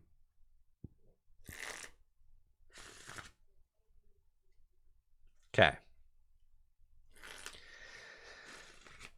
So let's bring up the spreadsheet real quick. So far,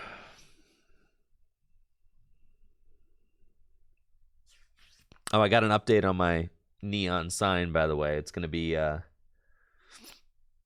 here next week, like Wednesday. So my big gym leader challenge neon sign. I know Piper finally has her invite. That's great. Yo, Squeeze, are you going for your World's invite this year? Is anybody in the chat going for their World's invite and or close?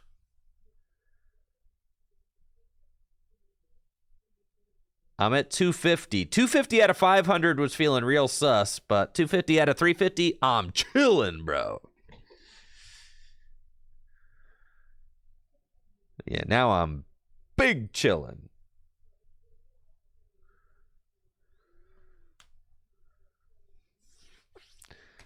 Well, that's what I'm saying. Worlds this year was like impossible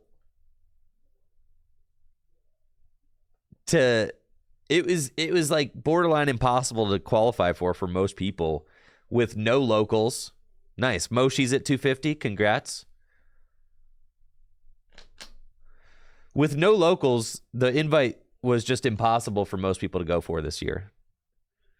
So, like... Yeah, everybody knew that this needed to be updated. I don't think they're bringing back locals this year. So I got Knoxville,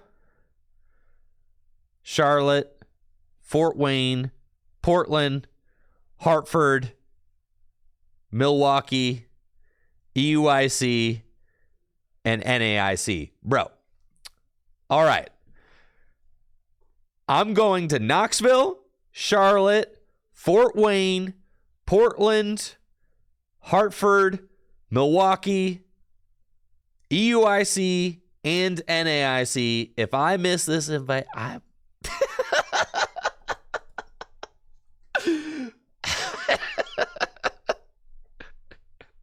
I think I got it. All right. Yeah.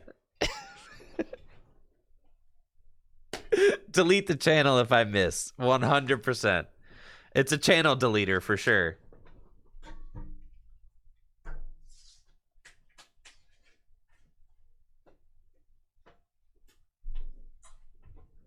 Dang, I dropped my deck.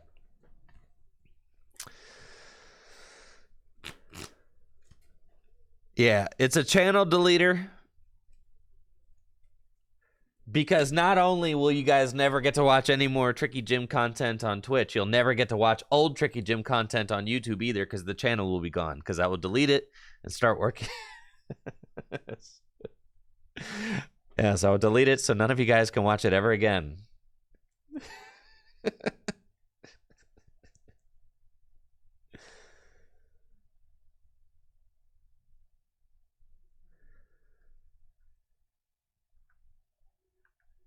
I just got a top 8 regional and I'm cool, bro.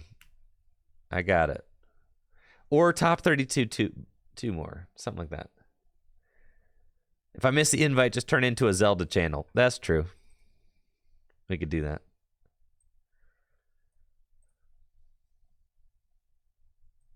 All right. Play ball.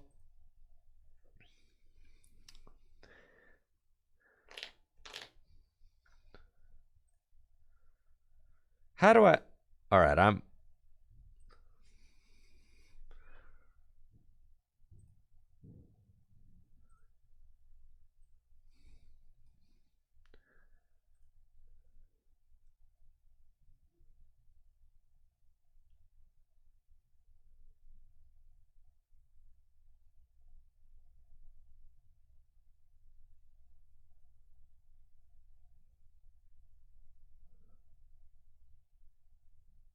Is there a thing for the dock? Desktop and dock.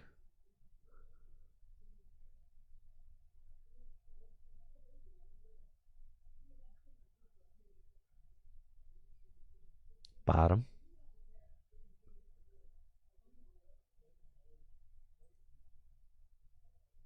Haha. Proceed. All right. Thank you, Carrot Sticks, for the sub and the 18 months. I was tired of the dock popping up every time I clicked anywhere on the screen. That was incredibly annoying. So we seem to have gotten that fixed. Yeah, thank you, Days King X, for the sub and the 7 months.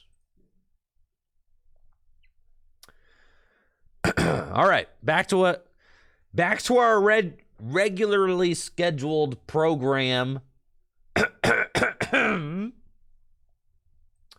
Jesse's playing Irida. Cool. Well, that's some awesome gamer news. Off of Irida, Jesse's going to get Remoraid and Capacious Bucket. He can use the Capacious Bucket to get 2 water energy out of his deck. And with Blastoise online, he'll be able to use Blastoise's Deluge ability to accelerate those water energy into play.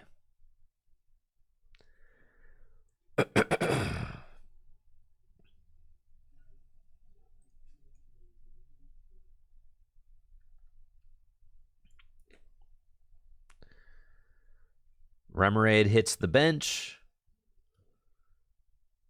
and both of those water energies get deluged onto Wishiwashi, another water onto Vulpix, so it can retreat, and Wishiwashi will Hydro Splash for 130 damage, taking the knockout on Zarude, and Jesse gets a prize card. It is Hydro Splash, right? I'm pretty sure.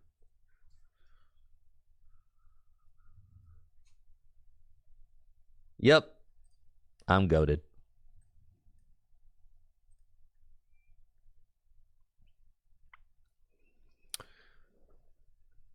Craig has got Trico for the bench and Grottle and a teammates to respond. With teammates, Craig will be able to get whatever 2 cards he wants out of his deck and put them into his hand. But one of the issues with Craig's hand right now is that he doesn't have a draw supporter for next turn. So he might need to grab a draw supporter for next turn off of this teammates. And then he also needs to figure out how he's going to route this game from here on out. Jesse has a very intimidating start so far with Blastoise and a fully loaded Wishy-Washy. Looks like Craig has got Turfield and Letter off of the teammates, and then is using Turfield Stadium to search. Looks like Craig has got Turfield Stadium and Professor's Letter off of the teammates. Uses Field Blower to remove Jesse's Chaotic Swell to make room for Turfield Stadium. Puts Turfield Stadium into play and plays Professor's Letter to get 2 Grass Energy out of the deck. Sun-Drenched Shell gets Sawsbuck, and then Turfield Stadium will get Kricketune. Need to look up these Sawsbuck. Sawsbuck has the Seasonal Blessings ability, which allows it to draw an extra card every turn. And then I think Kricketune is Exciting Stage. Yeah, no, Swelling Tune. That's right.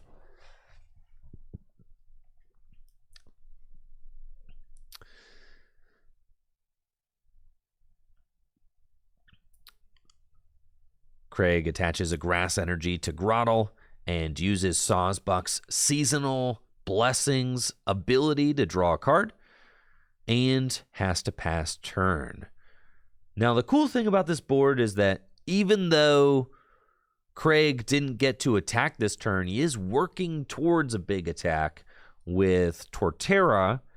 And since Kricketune is in play with its Swelling Tune ability, all of Craig's grass Pokemon have 40 more hit points.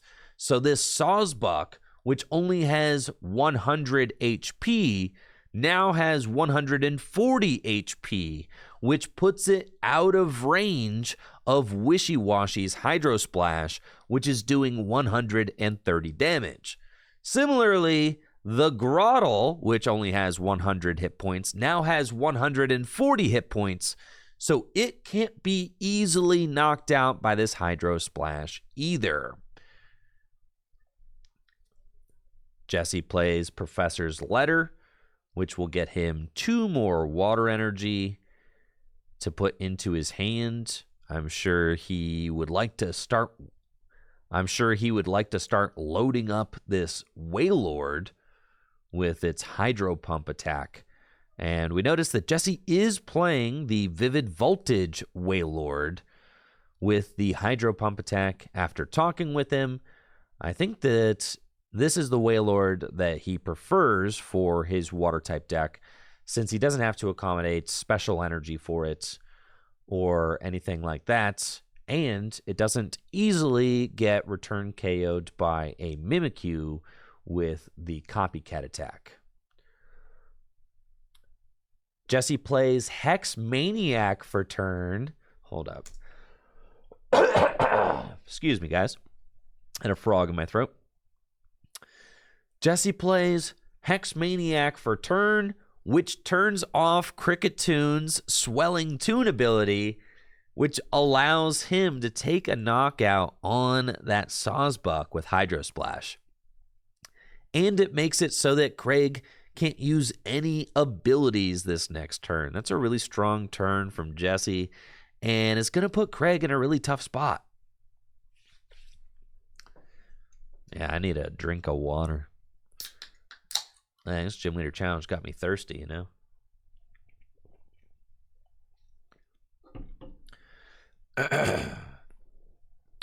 Craig's going to play Hisuian Heavy Ball, check those prizes, see if there's anything there to grab. Craig has 3 grass energy prized, which is a lot of grass energy. That's tough. Could make it difficult for Craig to find the energy that he needs to attack later on in the game,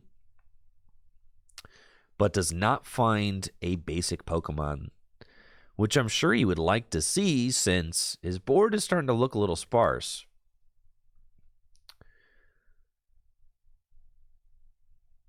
Craig attaches a grass energy to Trico and uses Sleep Poison, which poisons the Wishy-Washy.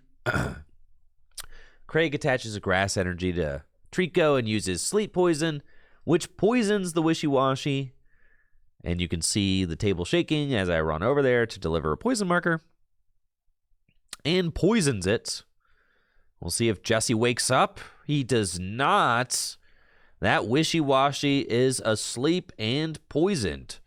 So Craig trying the old banana in the tailpipe maneuver, seeing if he can buy an extra turn since his abilities were turned off. Jesse's got Hisui and Heavy Ball again, and we'll grab Basculin.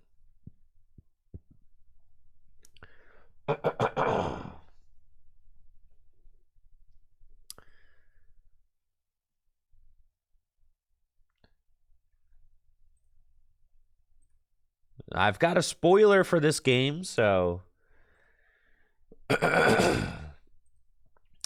coming up soon, Jesse didn't have to flip for scatter because of the Hex Maniac this last turn, but coming up, Jesse is going to forget to flip for scatter. So then he has to roll for scatter at some point in the game, and if he flips a tails, I'm going to give him a game loss because he forgot, and that's like a game-breaking error. But he ends up flipping ahead, so it didn't matter. So the game plays on. Spoilers. Dang, my throat is just killing me. All right. Jesse plays Inteleon and will Shady Dealings. And you can see Jesse eyeing up that nice full art Guzma. He needs to wake up his Wishy-Washy, so moving it to the bench will do that, and then Scoop Up Net will allow Jesse to pick up the Pokemon that he switches into the active spot so that he can swing with Wishy-Washy again.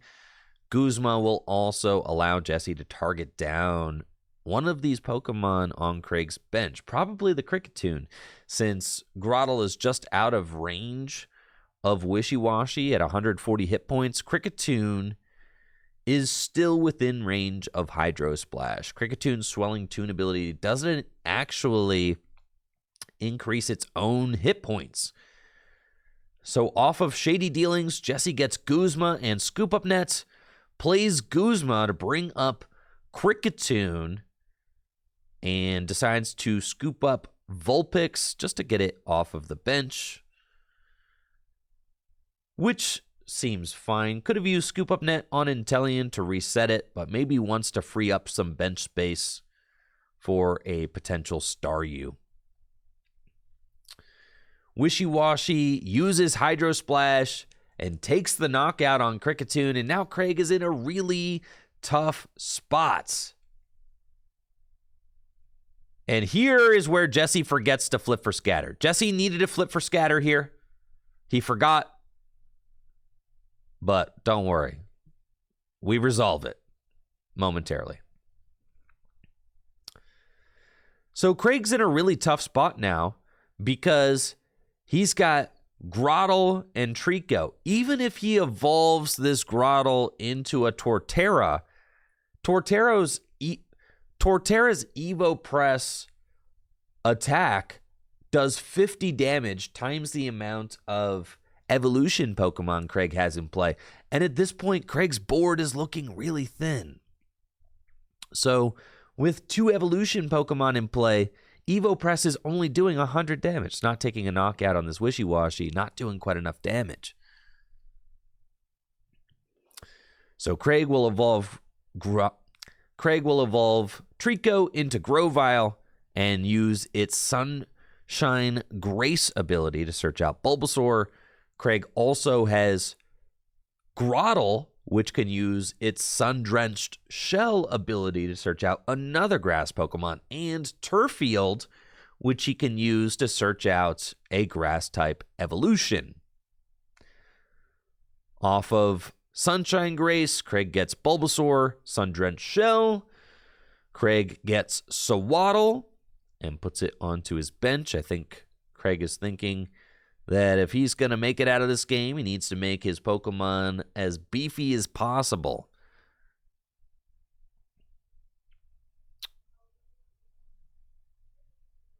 And then Craig just has to pass. No other plays this turn. It's a really tough spot for him to be in.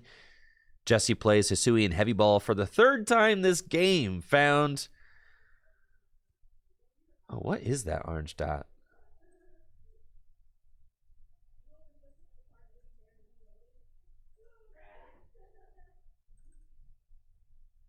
Why is there that orange dot?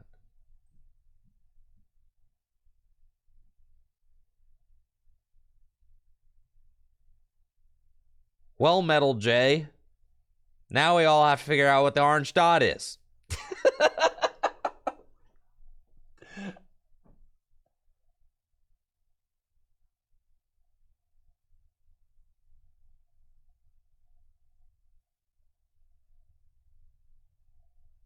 It's not a dead pixel, or else it'll still be there.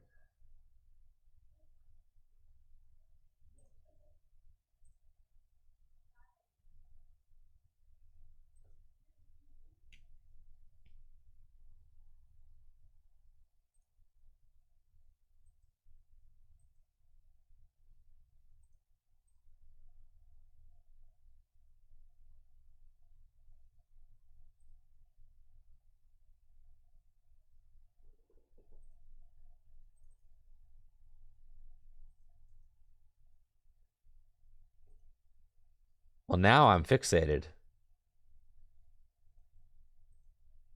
I feel like this shouldn't... The orange dot is here now. It's a privacy access notification. Like something has mic access. All right, well, how do we... How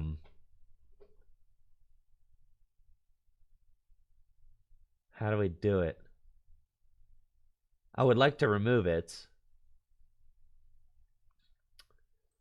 If it's possible. I've just noticed it.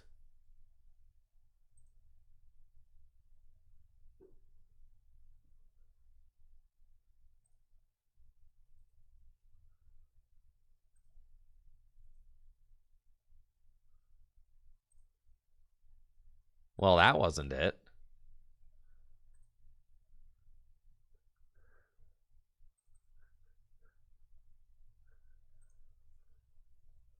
Okay. Might just have to deal with the orange dot today.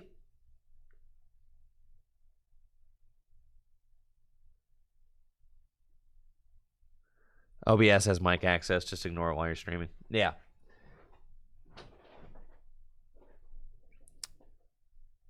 I think we can live with the orange dot. Yeah. I could crop it out. Check this out. Boom. Now it's gone. Now you see it. Now you don't. Ha-ha. I'll figure it out later. Anyways. Not doing it right now, all right?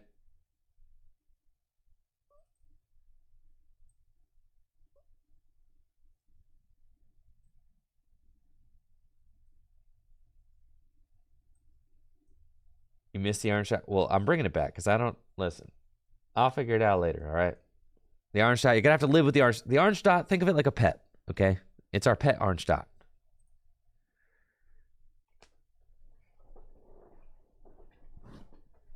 Yes, with Wishy-Washy, you only flip at the end of your opponent's turn. Yes. All right, carrying on. Carrying on. I know, we'll get through this game eventually. Jesse's got Floatstone for Blastoise and is really in command of this game. We'll play Marnie Both players shuffle up their hand, put it on the bottom of their decks. Jesse will get 5, and Craig will get 4. Jesse's got another couple of water energy to work with. And you can see that one non-Pokemon Go water energy. It's at this point, right here, that Craig points out that Jesse forgot to flip for Scatter. And you can see how this matters, because since Jesse forgot to flip for Wishy-Washy's Scatter, he could have drawn different cards off of the Marnie. So it's a broken game state if he flips tails. But if he flips heads, then nothing matters. So, we're about to have a game-deciding flip, ladies and gentlemen. Let's see how it goes.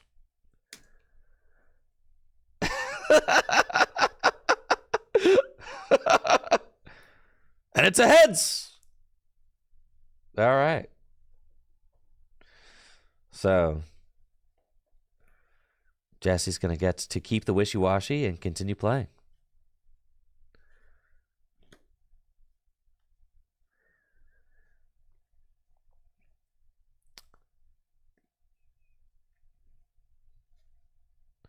So now Craig's going to continue playing. Since Jesse does not lose,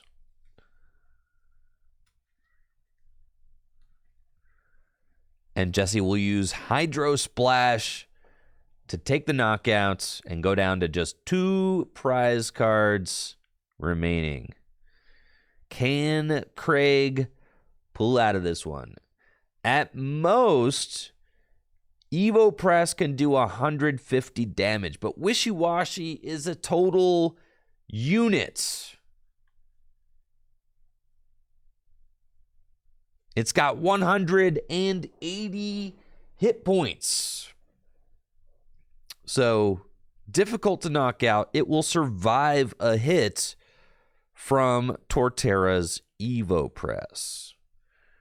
Now, Craig does have Raihan in his hand, which he'll be able to use to accelerate an extra energy onto the Grottle. Plays Timer Ball for turn and flips 1 heads, so he can go get an evolution Pokemon out of his deck and put it into his hand. He's also got Turfield in play, which he can use to search out another evolution Pokemon. So, and he's got Grottle, which can use Sundrenched Shell to search out another grass Pokemon. So, Craig has no shortage of searching out Pokemon right now. He can get all the Pokemon he wants into his hand.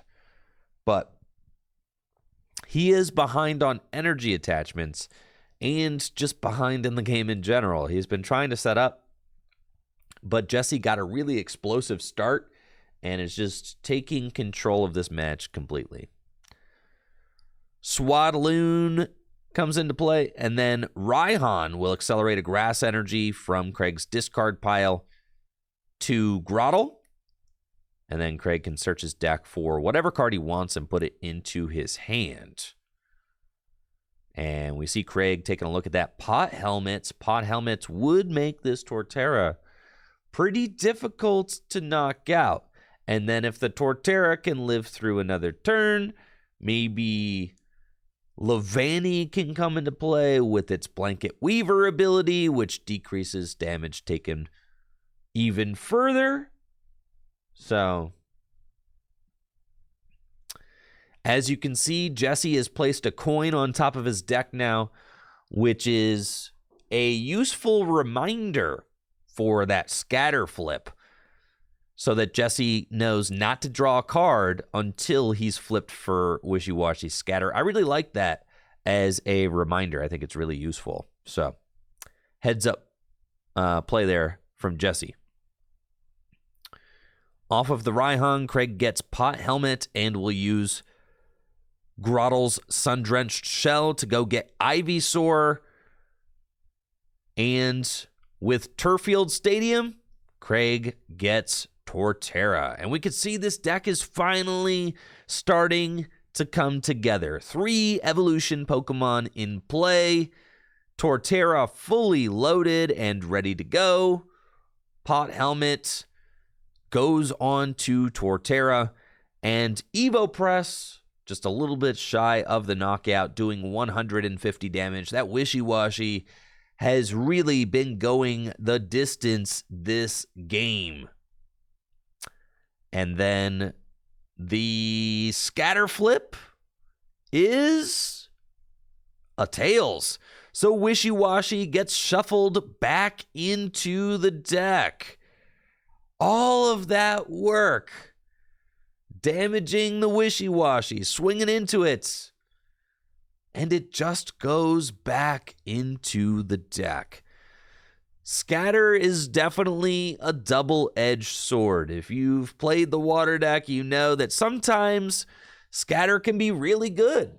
You know, when you deny a prize card like this right here. But then sometimes you really want that Wishy-Washy to stick around. And then it goes and hides back into the deck.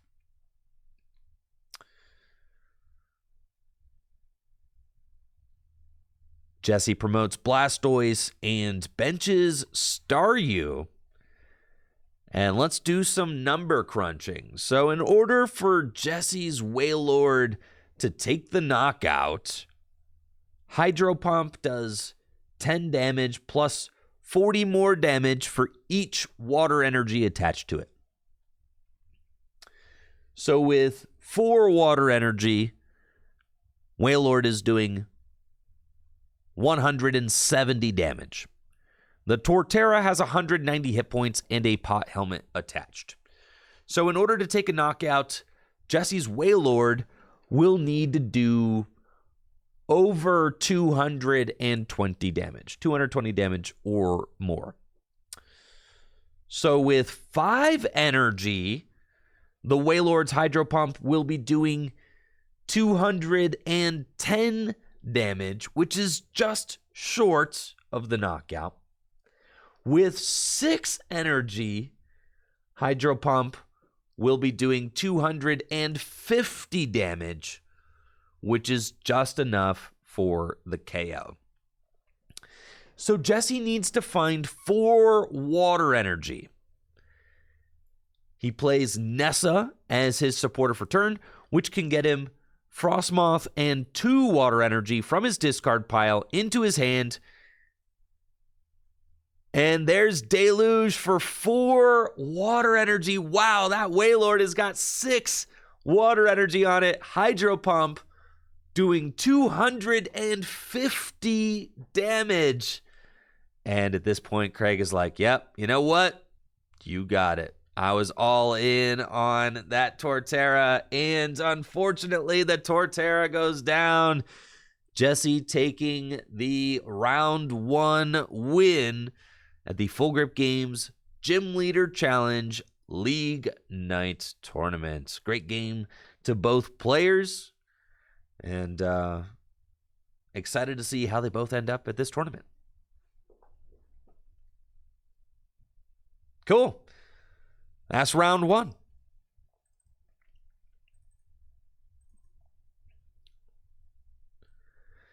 This is my favorite match from the night. This one right here. This match, we've got JD versus Chris. Chris on the left, JD on the right. JD is Cheese Whiz in the chat. So if you see Cheese Whiz, say, hi, Mom, I'm on TV. There you go. This is a really good game. I'm excited about this.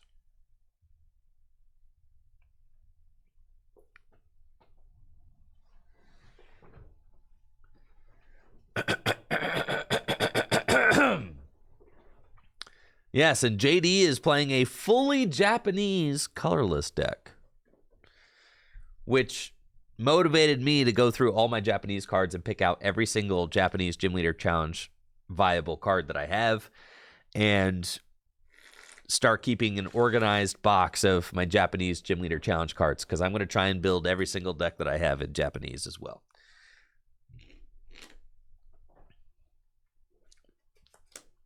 I want to build every Gym Leader Challenge deck that I have. I want to build an English version and a Japanese version. So I started pulling out all my Japanese cards. Dang, my throat. Okay.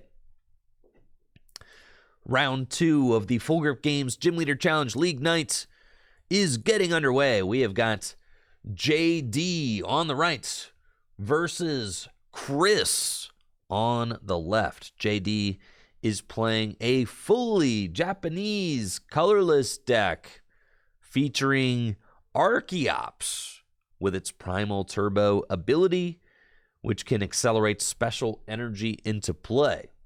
Chris is playing a Fossil Lock fighting deck. Now, one of the really cool things about this matchup is that both players are running Research Lab.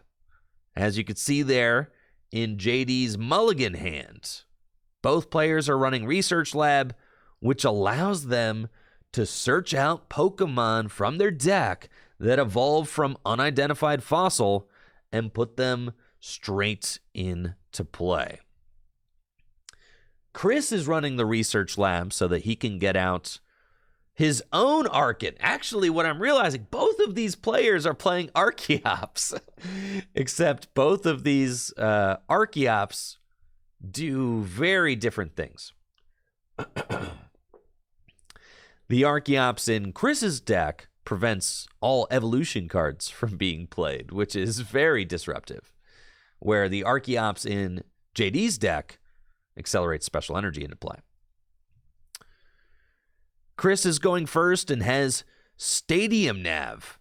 He gets to flip 2 coins, and with a heads, he'll be able to search his deck for that Research Lab to start setting up his powerful fossil Pokemon. This deck really loves to get the turn 1 Research Lab so that you can evolve into Omastar. Omastar has got a really powerful ability that prevents the opponent from playing item cards if they have more benched Pokemon than you do.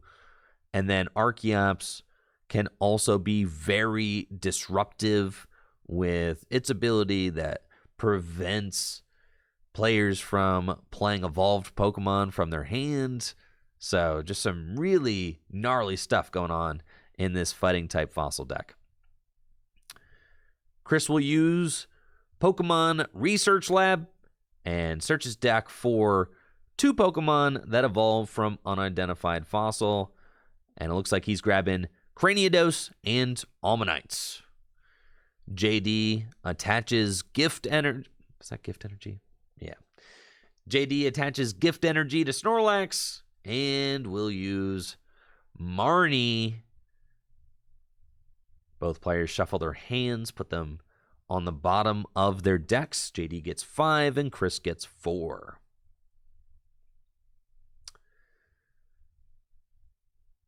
Level Ball from JD will get him a Pokemon with 90 hit points or less that he can put into his hands.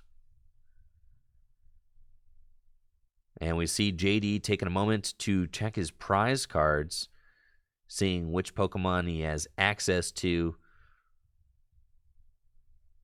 Off of Level Ball, JD gets Bidoof and will put it straight onto his bench. And you know what's funny is that JD will be able to use this Pokemon Research Lab as well. Most decks don't run Pokemon that evolve from unidentified fossil, but both of these decks in round 2 play Pokemon Research Lab and play Pokemon that evolve from unidentified fossils. So off of the Pokemon Research Lab, JD will get Archon and Aerodactyl, and using the Research Lab ends his turn. Chris evolves unidentified fossil into Archon, attaches Stone Fighting Energy to Machop, and plays Timer Ball. We'll see if he's able to get an evolution Pokemon into play. Flips 1 heads, so off of this timer ball, Chris will have a decision to make. He has to see if he wants to get Omastar to start locking up items, or if he wants to get Machoke, or if he wants to get Rampardos. Chris has got a pretty weak-looking hand with Raihan and Quick Ball, and decides to get Omastar. And I really like this decision from Chris to prioritize the Omastar with its Fossil Bind ability. With Fossil Bind, JD will not be able to play any item cards from his hand so long as he has more benched Pokemon than Chris. Now, I do think that Chris was a little hasty to attach the Stone Fighting Energy to Machop. I think I would have liked to see that Stone Fighting Energy attached to Craniados instead, because look here, JD has got the Twin Energy in his hand, and Snorlax is ready to use its thumping Snore attack for 180 damage. This Machop doesn't stand a chance, and Chris has a pretty weak-looking hand outside of that Raihan. So I really would have liked to see that energy diversified and attached to the Craniados instead. Now, Chris is kind of hoping on a top deck to help bail him out of this situation.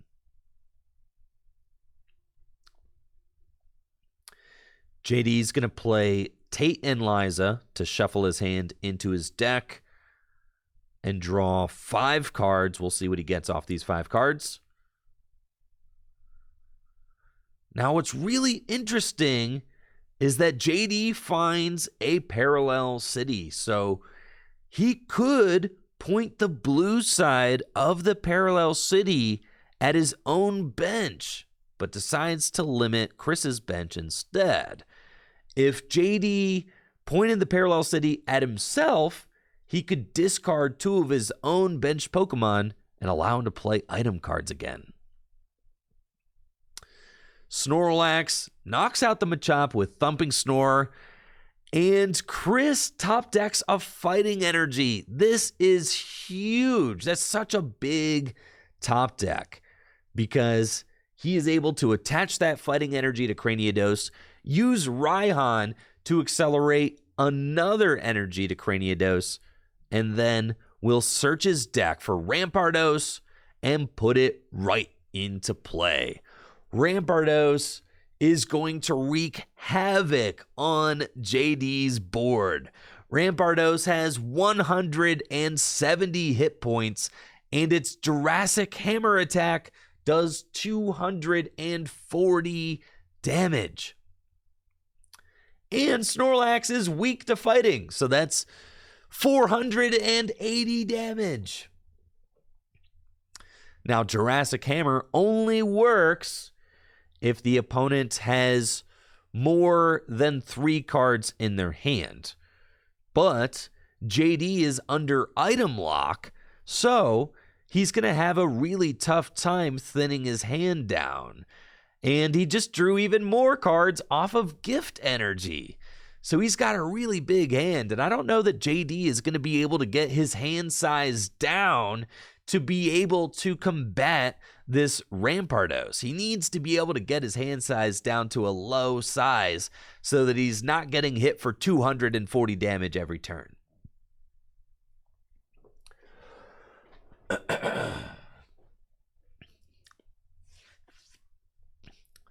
JD plays Capture Energy onto Aerodactyl and will fetch the Ditto out of his deck. I love that new Ditto artwork. It's in our Crown Zenith set. It looks like a Numel, but it's actually Ditto. That's super fun. I love that. Now, JD does have Guzma and Hala in his hand. He can use Guzma and Hala to discard 2 other cards from his hand and get a special energy card, a tool card, and a stadium card out of his deck. So he's not necessarily decreasing his hand size since he's going to be trading 3 cards in his hand for 3 cards out of the deck, but he is setting up his hand to be able to attack with Aerodactyl next turn. Let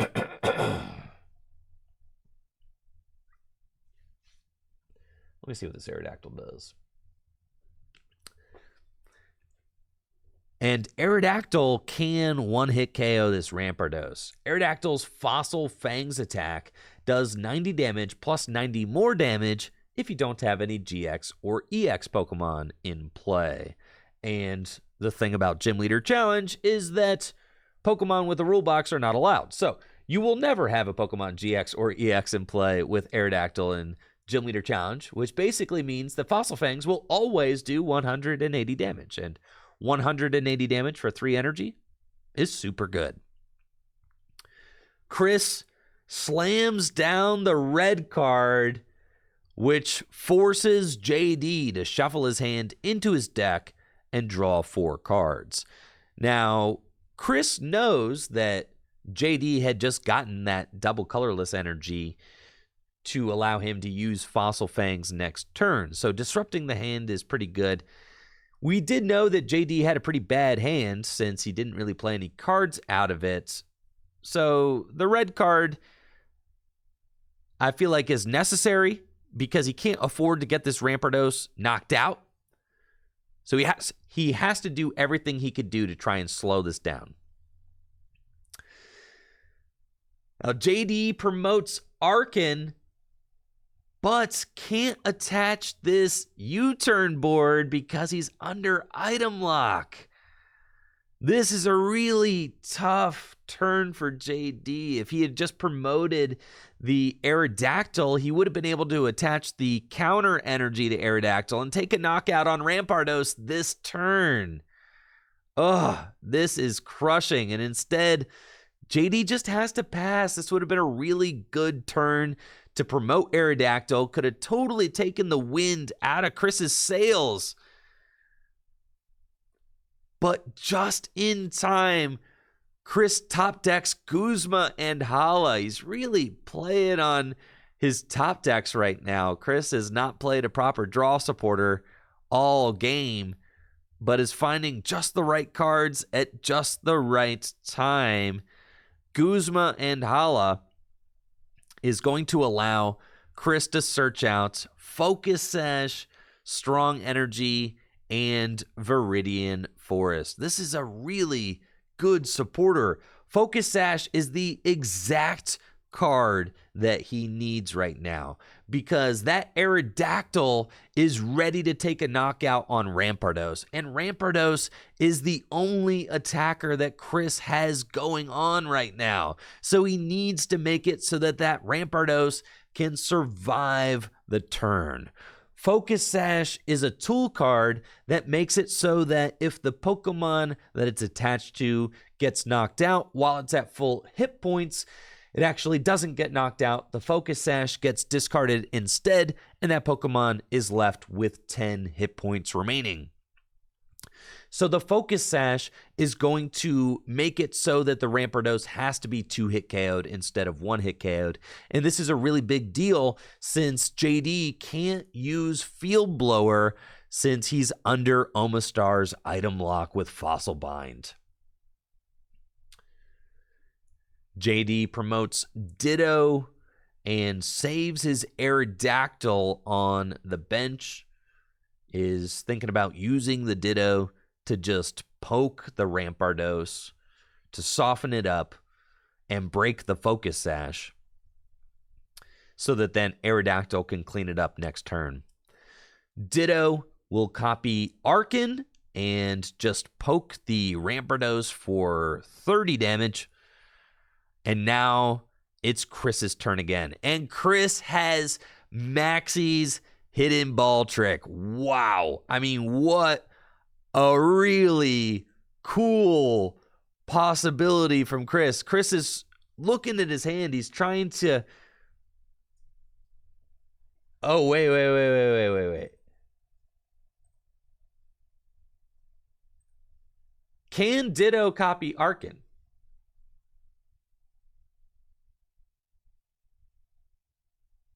No.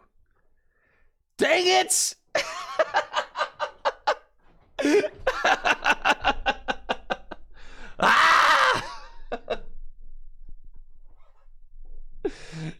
It's fine. It's fine. There was something in there it could have copied, right?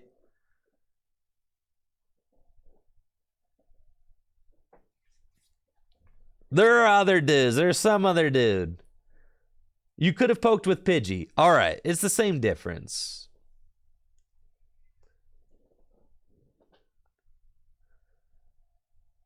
Yeah, that's all right. All right. So we're going to pretend it's 10 damage on the Rampardos and that he poked with Pidgey instead. Let's see what the Pidgey does.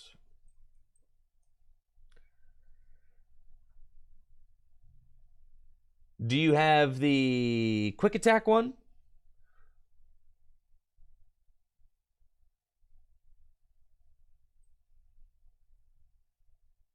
It's this. You got Peck Off.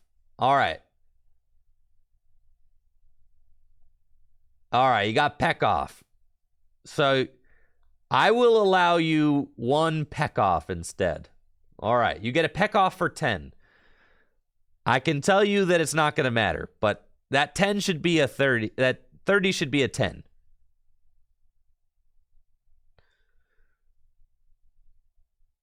Good catch, though, guys. Good catch. See? I'm just seeing that you guys are paying attention.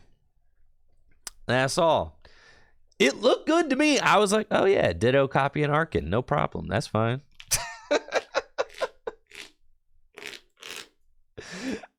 That's fine. Yeah, Ditto copies Arkin. No problem. All right.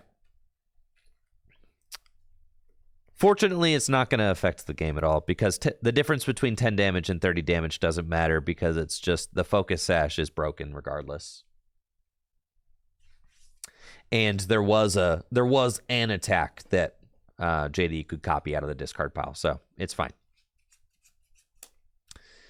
Now, Chris has a really interesting option now with Maxie's Hidden Ball trick. He really wants to play this Ultra Ball to go get Machamp and put Machamp in the discard pile, but he can't. He doesn't have enough cards in his hand. He can play Maxie's Hidden Ball trick, but the only fighting Pokemon in his discard pile right now is Machop. And you don't want to use Maxie's Hidden Ball trick just to get a Machop into play. Also, if Chris uses Maxie's Hidden Ball trick right now, he'll break his own item lock as well. It'll make it easier for JD to play item cards since he'll be increasing his bench size. So, this is a tough call from Chris. I think I want to see Chris attach the fighting energy to Omastar. Omastar does 60 damage with its bite attack. And with the strong energy, that's 80 damage. And a lot of JD's deck is weak to fighting. So the Omastar could actually take some knockouts. But then Chris is also considering holding the fighting energy because he might need it to Ultra Ball something away so that he can Maxie's next turn. So Chris goes for another Jurassic Hammer, takes the knockout, and now JD will finally get to respond to this Rampardos. Aerodactyl will use its Fossil Fangs attack for 180 damage, taking the knockout on Rampardos after the broken Focus Sash from the Ditto.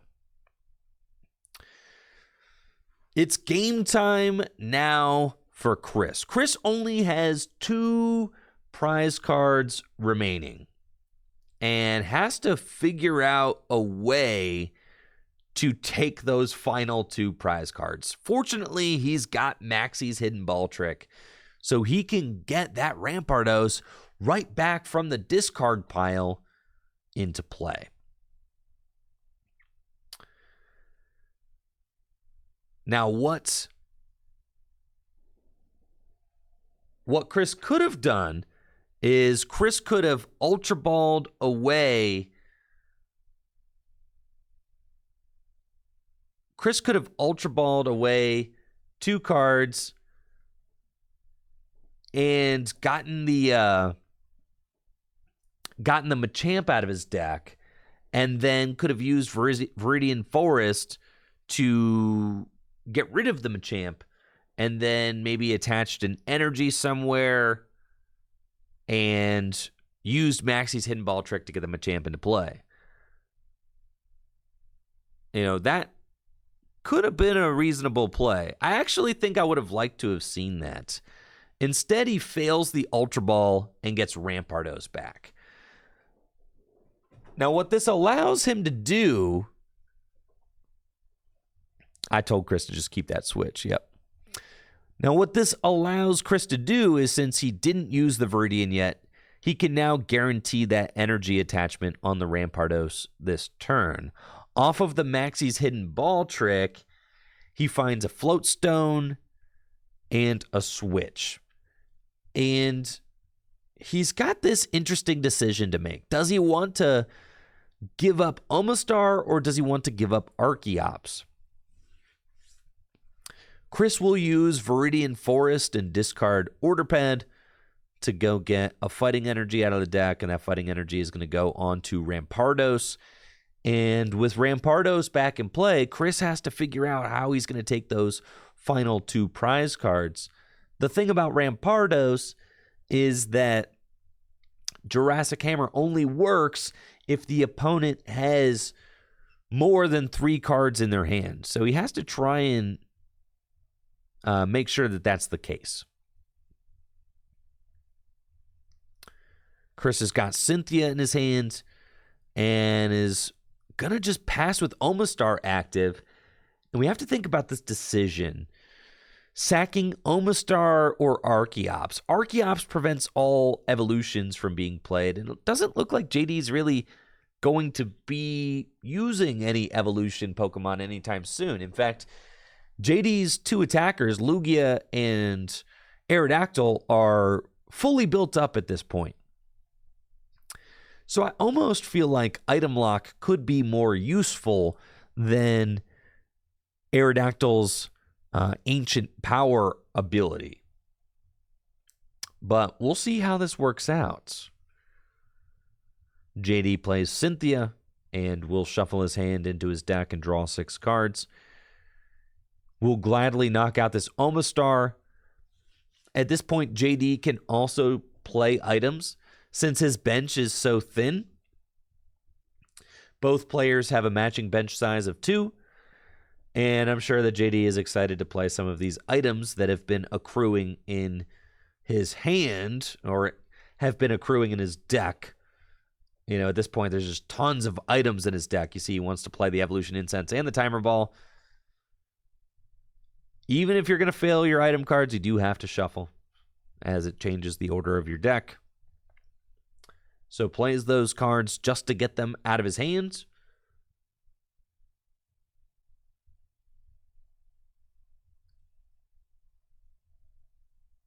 And then JD will use Fossil Fangs for 180 damage, knock out the Omastar. And thankfully, Chris gets to keep that Viridian Forest, which guarantees him the energy that he needs to Jurassic Hammer for the knockout. But Rampardos only has 170 hit points. And right now, that Lugia has a Fighting Fury belt on it. And Lugia can do 170 damage. Lugia's Deep Crush attack does 160 damage. And with the Fighting Fury belts, it goes to 170. So even though this Rampardos will be able to Jurassic Hammer this turn for the knockout, I don't know if Chris has a follow-up play if the Rampardos gets knocked out.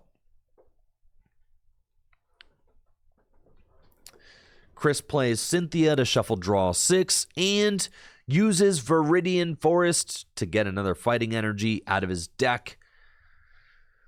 Rampardos is going to be able to take a knockout on Aerodactyl, and it does send that U-turn board back to JD's hand.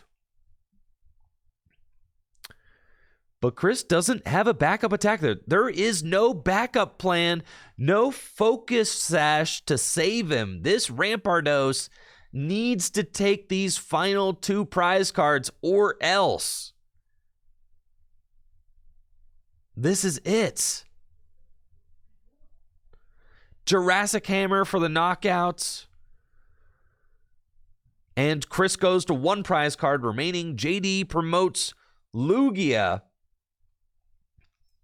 He can't evolve any Pokemon, but he can play his items. Lugia's got counter energy and powerful colorless energy attached to it.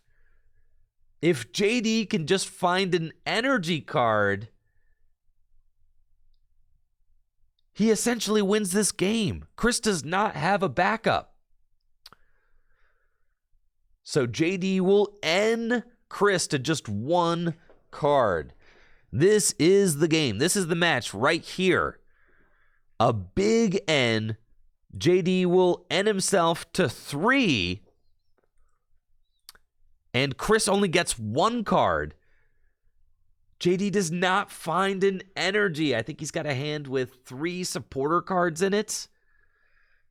So there's one thing left to do. JD could go for a risky Industrious Incisors. If he finds 1 playable card or an energy, then he can avoid the knockout in return as well. He could Industrious Incisors for 2, which does open him up to being hit with Jurassic Hammer, but then he could thin a card out of his hand after the fact with Viridian, but decides to try and play it safe, keeping his hand at 3 so Jurassic Hammer doesn't take a knockout. And Chris top decks the Pokegear. Pokegear needs to find Marnie or Boss's Orders so that he can win. And the last card, oh my gosh, the last card is Boss's Orders. And Boss's Orders will be able to bring up Bibarel on the bench. Bibarel has 120 hit points, and Rampardos' Headbutt Bounce attack does 60 damage for 1 energy. Headbutt Bounce, 120 damage, and Chris takes the final knockout of the game. A really close match. Really came down to the wire. I can't believe it. End to 1, and a Pokegear for Boss's Orders off of the end to 1. What a close game. Great game to both players. Really fun to watch those 2 decks operating at full capacity. That was a pleasure to watch. GG's to both players. Cool. That was fun. That was a really good one. We got JD in the chat. I know. Watching things back, JD was talking. There's a bunch of things. Coulda, woulda, shoulda done this. It's hard. It's hard to be in the moment. There's a lot of things that you can learn from watching a game back like that. A lot of things that, you know, you can take away for next time. So I think it's definitely a good learning experience for sure. And it was a pleasure to watch. So thank you guys both for playing. Round 3. Let's do it.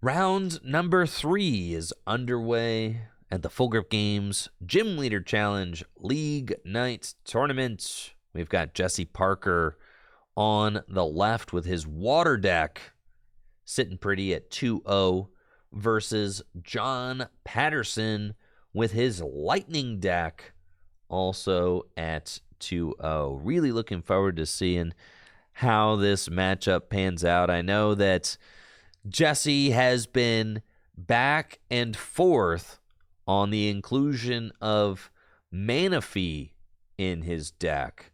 And right now, I think he's leaning towards the fourth. Yeah.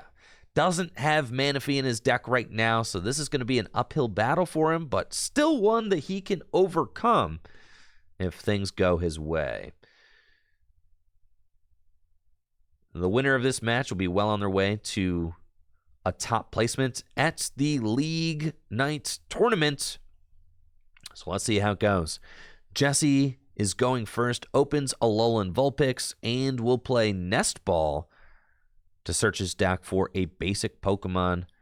And while he does that, and while he uses Nest Ball, he will do a quick deck search to see what Pokemon he has prized.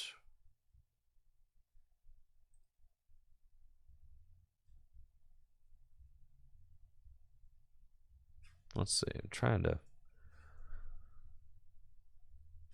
My shortcuts seem to be broken here. Come on now. I swear, my shortcuts like a second ago were one thing, but now they're not. I don't know. Anyways, we'll figure it out. I want my fast forward shortcuts. Jesse's deck searches be taking a long time. Okay, here we are. Off of the Nest Ball, Jesse grabs Wishy Washy, puts it straight onto his bench. Alolan Vulpix is a wonderful starter in this deck since you can use its beacon attack to search out 2 Pokemon. But, of course, you can't attack on the first turn of the game going first, so Jesse's going to have to defer to John, who will be able to start executing his own strategy. Now, when you're playing against Lightning, you always got to worry about the quick Zapdos. Zapdos is one of the most aggressive Pokemon in Gym Leader Challenge formats, with its thunderous assault attack capable of doing 80 damage on the first turn of the game. Jesse benches Snom and Staryu, splash energy onto Wishy Washy, and passes it over to John. John's got Blitzel and Sonia as his opening supporter for the game, and I suspect that he'll use Sonia to go search his deck for 2 basic Pokemon and put them onto his bench. While he's doing his deck search, he'll see what Pokemon he has access to, what Pokemon are prized. You can see him kind of bumping those Pokemon up so that he can easily take a look at them and see which ones he has. I like that strategy. I think that's a really cool thing. Without reordering the deck, without wasting any extra time, just kind of bumping those Pokemon up to get a quick look at which ones you have access to.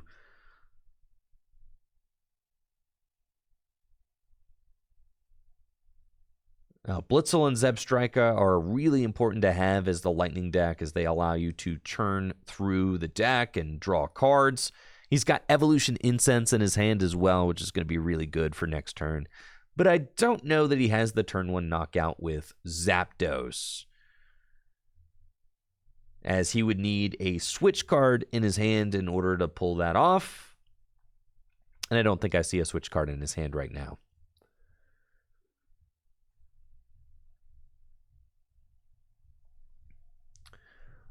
Off of the Sonia, John gets Tapu Koko and Mareep. We see he's got Evolution Incense and Timer Ball in his hand for next turn, which will allow him to get Zebstrika so we can start using Sprint. That is as close to an ideal start as you can get with the Lightning deck. Turn 1, basic Pokemon in play. Turn 2, Zebstrika, and start sprinting. That's exactly what you want to see.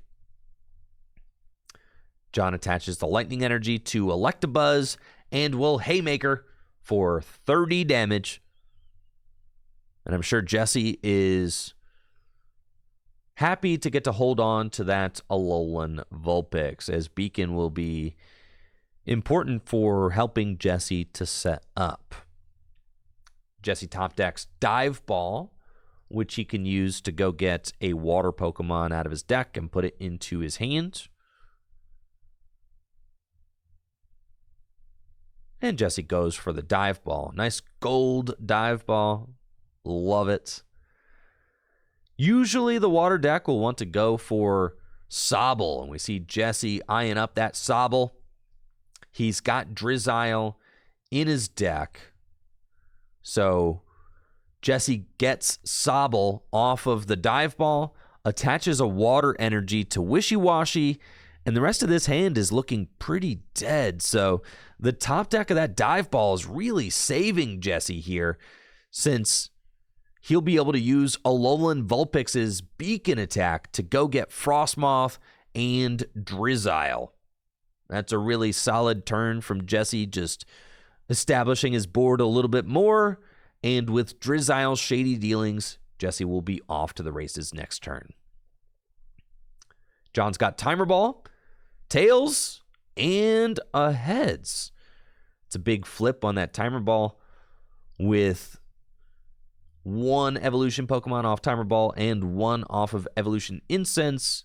John will be able to set up both Electivire and Zebstrika this turn. We see he's already got that Flaffy laid down onto the bench, so he'll be able to start using the Dynamotor ability to accelerate extra lightning energy into play as soon as he's able to get some into the discard pile.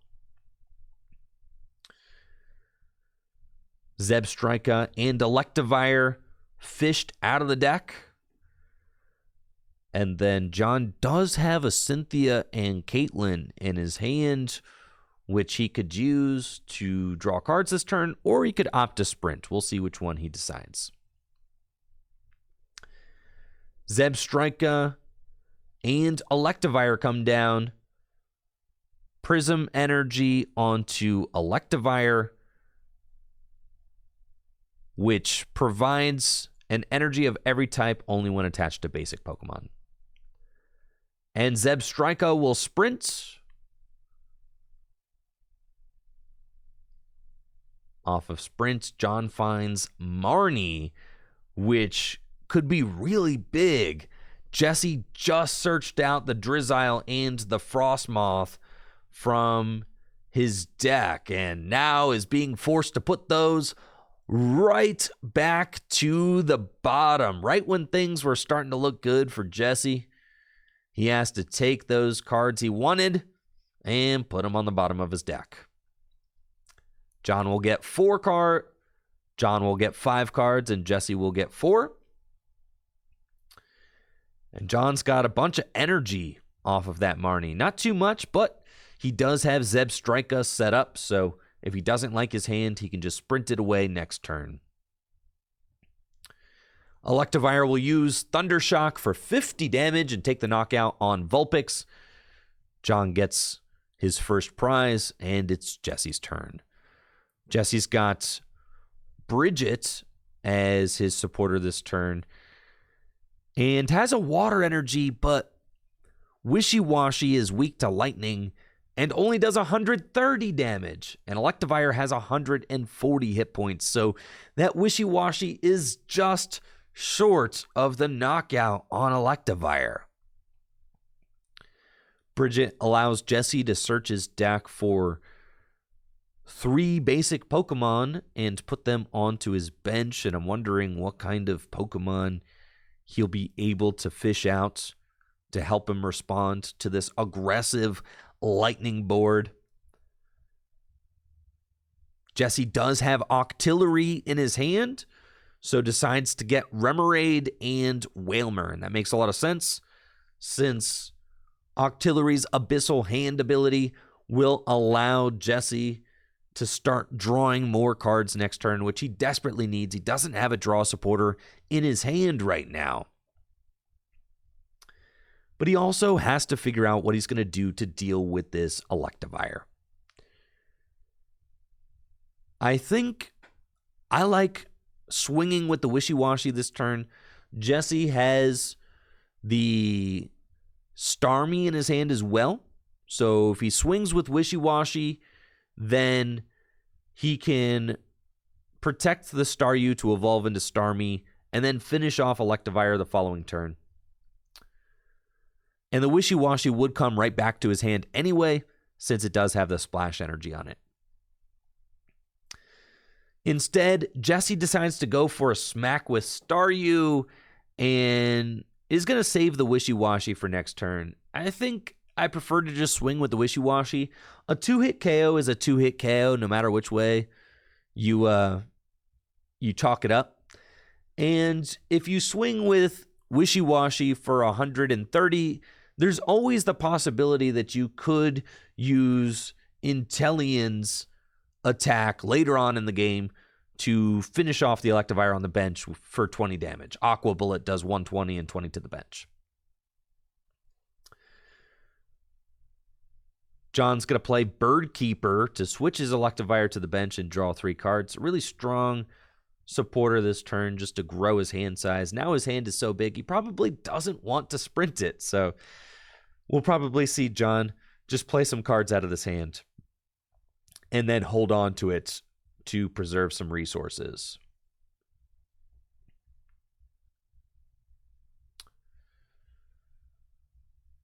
John's playing Ultra Ball and will discard. I want to see him discard a basic Lightning Energy. The Grass Energy is fine too. Could always Raihan it back. John uses Ultra Ball and discards Grass Energy and Special Charge. And I think we're going to see John start to build up that Amazing Raikou. Amazing Raikou is one of the most lethal attackers in this Lightning-type Gym Leader Challenge deck. Also setting up Electric is another great idea. Off of Ultra Ball, John decides to get Tynamo and will put Tynamo onto his bench so that he can evolve it into Electric. Electric shares that Dynamotor ability with Flaffy to help accelerate extra Lightning Energy into play. Now, something cool that John could have done this turn, John could have Ultra Balled away the Lightning Energy, put it into the discard pile, use Flaffy's Dynamotor ability to accelerate it onto Amazing Raikou if he had gotten Amazing Raikou off the Ultra Ball, and then attach the Grass Energy from hand to Amazing Raikou for turn. I actually would have preferred to see that play from John, as it would have maximized Flaffy's presence on the board, allowing it to actually use a Dynamotor, and it would have made it so that John had 2 very threatening Pokemon in play with Electivire and Amazing Raikou. I think that this is John's first time playing the Lightning deck, but that's a play I would have liked to have seen come down. Instead, we've got a 3-energy Electivire, and now Jesse's going to be able to knock that Electivire out with Wishy-Washy's Hydro Splash. Octillery uses Abyssal Hands to fill Jesse's hand to 5 cards. Wailord comes down, and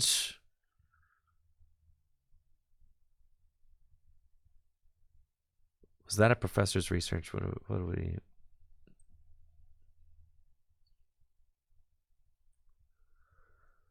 Abyssal Hands. Yes, it's research. All right, very good.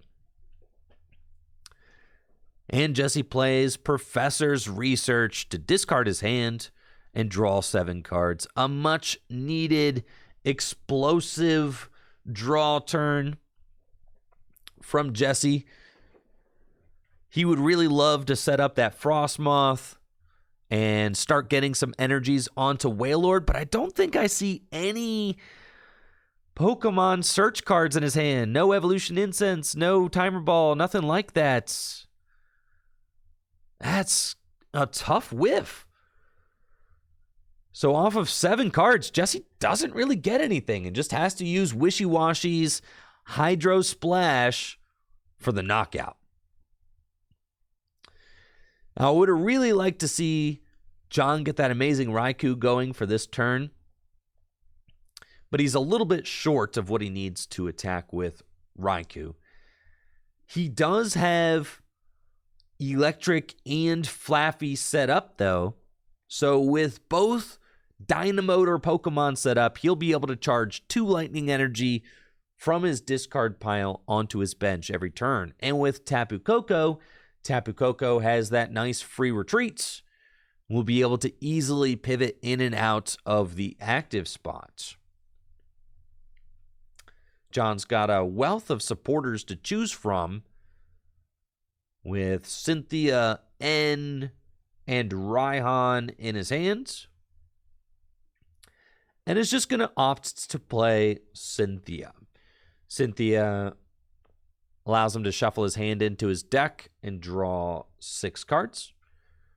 And off of this, he would like to find Regieleki with an energy card. If he can find Regieleki with an energy, then he can take the knockout on this Wishy-Washy. But it's quite possible that John misses the knockout. I think by choosing to set up Electric instead of setting up a backup attacker, he opted for a longer, more stable, board position than the short term. Wasn't really necessarily building up that next attacker. Instead, was just trying to build up his board to be more stable in the long haul. John plays Hisuian Heavy Ball and does find his Zapdos. So we might see Zapdos swing in with a Thunderous Assault. But Zapdos does not hit for weakness with a Thunderous Assault, because that's just the text on the card. It doesn't hit for weakness. So Thunderous Assault could do 80, but not taking a knockout. That Wishy-Washy's got a massive 180 hit points. 80 damage isn't getting there. Zapdos on the bench. Amazing Raikou finally coming into play.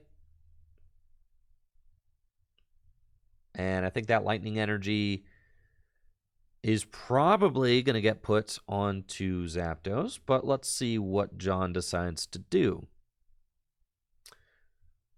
John's got Raihan in his hand, which is a really good card. Will allow him to use Amazing Shot next turn. But he could also sprint and go for Electro Power, which is kind of interesting, because if John uses sprint and finds an Electro Power, he could Headbolt for the knockout with Zebstrika. Just saying. You don't always attack with Zebstrika, but as someone who enjoys the Lightning deck myself, I'll tell you, you do swing with Zebstrika more than you would think. Electro Power would increase the damage his Lightning Pokemon do by 30, making it so Headbolt does 90. And then 90 times 2 with weakness is 180.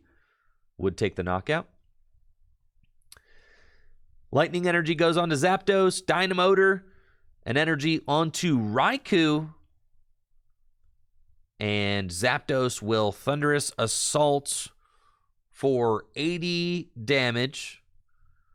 A second Dynamotor onto the benched Tapu Koko. I like that. And Thunderous Assault for 80. Does the Wishy-Washy scatter back into the deck? It does not. It stays put. Wishy-Washy's got a funny ability, Scatter, that reads, at the end of your opponent's turn, if Wishy-Washy has any damage counters on it, you flip a coin. If heads, it stays. If tails, back to the deck. So Jesse's been given a gift. I mean, this is a huge breath of fresh air for Jesse, not getting his Pokemon knocked out. He's already behind in a prize card right now, so he needs to find a way to claw himself back into the game. Jesse plays Ball Guy as his supporter for turn, and will find those Pokemon search cards that he so desperately wishes he had found off of the research last turn. He's got Ultra Ball, Hisuian Heavy Ball, and Timer Ball. Level Ball as well. So, and Quick Ball. Jesse's got all the balls now. I mean, look at all those balls. Jesse's got Level Ball, Timer Ball, Hisuian Heavy Ball, Ultra Ball. It's a lot of balls. Jesse's going to start off with Level Ball, and off of the Level Ball, he can either get Frostmoth or Drizzile. Off of Level Ball, Jesse gets Frostmoth. Off of Level Ball, Jesse gets Frostmoth and evolves it. And it looks like he's queuing up an Ultra Ball, but decides to go for Timer Ball first. Tails and Tails. Timer Ball whiff, but Ultra Ball will discard Hisuian Heavy Ball and Quick Ball. And Jesse can get whatever Pokemon he wants out of his deck. Gonna grab Drizzile. And Drizzile can use its Shady Dealings ability to go search for whatever trainer card he wants out of his deck and put it into his hand. That's a tough turn. Jesse's going to take a knockout, but he needs to figure out how is he going to stabilize. Goes for the Evolution Incense. Now that's kind of projecting what he wants to do next turn. Jesse's saying, all right, I really want to use Inteleon's Shady Dealings next turn. And now John can see that. You know, Drizzile just getting the Evolution Incense. Wow. And then Frostmoth, Ice Dance, 4 water energy onto Wailord. Octillery, Abyssal Hand to draw 3 cards. And Jesse's board is looking phenomenal now. This is exactly what he needed. Wishy-washy, Hydro Splash for the knockout. Both players tied up at 4 prize cards remaining. Jesse setting out his reminder for Wishy-washy's Scatter, which will activate at the end of John's turn if the Wishy-washy is, still around. John's got that Raihan in his hands. And Stormy Mountains will play Stormy Mountains to search out a basic lightning Pokemon and put it onto his bench. We see he's also looking at that unit energy, which he may use for Amazing Raikou this turn. Stormy Mountains finds Regieleki and puts it onto the bench.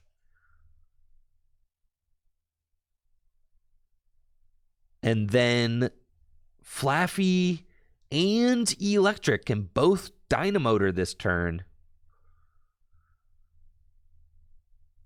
And that grass energy is there too. I'm thinking that John is going to use Raihan to get the grass energy onto Raikou. And here we go. Raihan accelerates the grass energy from John's discard pile to Raikou.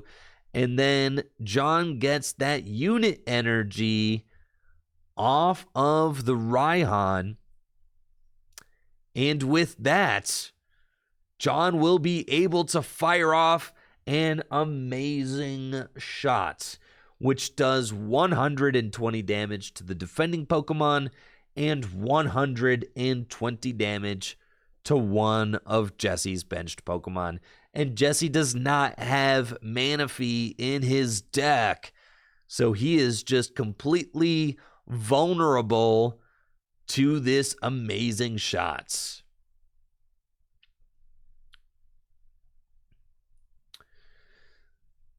Zebstrika will sprint, and John discards his hand, draws 4 cards.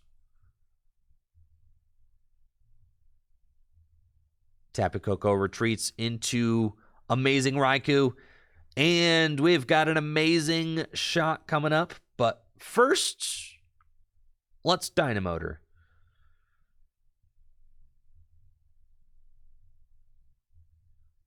Flaffy will Dynamotor onto Regieleki. Start to get it powered up for next turn. And with Boss and Guzma in his hand, John is looking like he'll be able to pick off whatever he wants in the upcoming turns.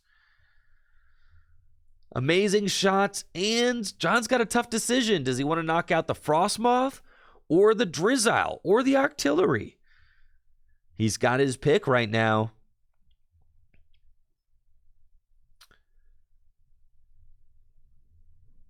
You know that Jesse has the Evolution Incense, and I think that Drizzile is the correct call. That is a really strong play from John. Taking out the Drizzile. Inteleon can make some magic happen. Anything that Jesse wants to get out of his deck, he can get it with Inteleon. So taking the Drizzile out is always the right play there. Jesse's got a 4 energy Wailord, though, which will be smacking for 170 damage with its Hydro Pump attack. Wishy-Washy making its way back down onto the bench. Jesse does have a Capacious Bucket, which he can use to fish out another couple of water energy from the deck. I think there are only 2 water energy left, so if Jesse wants to have any sort of longevity in this game, he's probably going to need to get that Starmie set up. But again, he sacked the Staryu earlier, and I didn't agree with the Staryu going down. I felt like that should have been Wishy-Washy earlier. If he had the Staryu in play, he could have Starmie online and maybe could use Starmie's Space Beacon ability to recover some of those energies. But we'll see how this works out for Jesse. Jesse's got N to set John's hand to just 2 cards, but with Zebstrika on the bench, John will be able to sprint and draw even more. Okay. Jesse's got Abyssal Hand for 1. Finds Versus Seeker. And we'll go in with Wailord. Hydro Pump for the knockouts. That 2-prize turn from John last turn was definitely tough for Jesse, but Jesse's still not out of it yet. It's 3 prize cards remaining. John's got Volkner and Counter Energy in his hands. And with both Dynamotor Pokemon set up, John will be able to power up that Regieleki this turn to take a knockout on the Wailord. Wailord's lightning weakness not doing Jesse any favors right now. It is something to note, you could play Manaphy in your water deck. You could also play Weakness Guard Energy. Weakness Guard Energy is a card I've been messing with in my water deck quite a bit lately because I think it pairs really well with the new Wailord from Silver Tempest, since that Wailord needs a special energy in order to increase its damage. You might as well have the option to turn off its weakness. And I think that with Manaphy and the Vivid Voltage Wailord and Weakness Guard Energy, I think that, you could certainly tech your water deck to have a more favorable lightning matchup. But Jesse really succumbing to the weakness now with this Wailord easily getting disposed of by Regieleki. John plays Volkner, and Volkner will allow John to get a lightning energy and an item card from his deck and put them into his hand. I don't know how many basic lightning energy John has left. Looks like potentially 0. So Volkner just getting John an item card. that he can put into his hand. It looks like maybe he wants Versus Seeker. I think that that's probably fair. With just 2 prize cards remaining, you know, getting something to use Raihan would be really good. It looks like John's going to get Revive, which will allow him to bring back one of his attackers from the discard pile. Maybe Amazing Raikou. I'm not exactly sure that Amazing Raikou will be able to attack again this game, though. So I'm not exactly sure who John is going for with the Revive. Zapdos also just short of knockouts on Octillery and Frostmoth. So if you're looking for a game-winning, you know, Gust knockout, Zapdos probably isn't going to do it.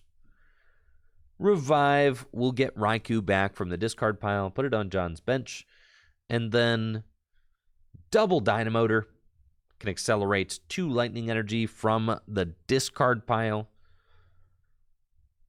And thank you, Hippo Agimus, for that Prime sub. I really appreciate it, Hippo. Thank you. Thanks for being here. Double Dynamotor onto Regieleki, and John will sprint with Zebstrika to draw 4 cards.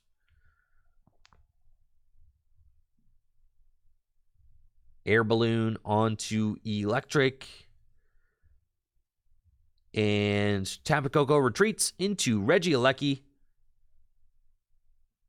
Terra Spark for the knockout. Oh, he didn't double Dynamotor? All right. 1 Dynamotor then. Might have just been 1. It was 1. Yeah, it was 1. All right. I take it back. Single Dynamotor. I'll redo the audio take. All right.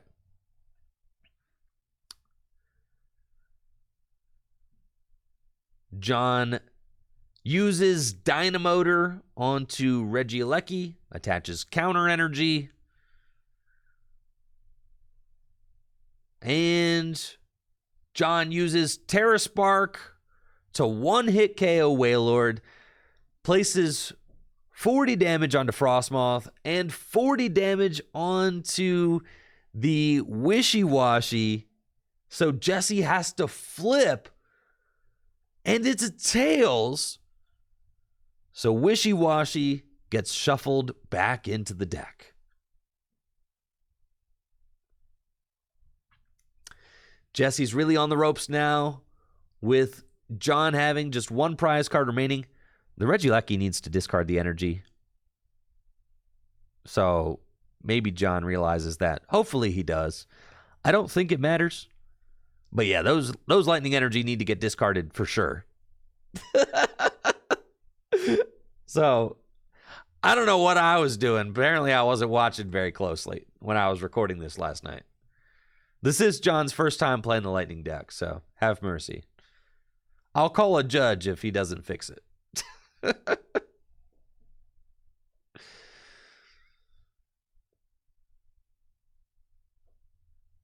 Judge Jesse's got it. All right, very cool.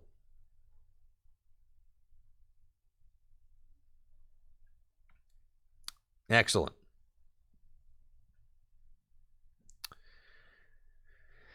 Jesse playing Stormy Mountains and taking a peek through his deck, trying to figure out if there's any life left in this game for him. Is there anything he can do to stay alive? And we've got an awkward fist bump handshake. That's it. Jesse conceding the match. Nothing he can do against John's Lightning deck there at the end. That was really, really tough. The Wailord just getting absolutely vanquished like that was really brutal for Jesse, I'm sure. And with John's deck setting up really well and getting out the gates quickly, I think that Lightning deck was just a lot for Jesse to have to overcome. Great game to both players. And John will advance to 3-0 at the Full Grip Games Gym Leader Challenge League night. All right, good stuff, good stuff. GG's, GG's, GG's.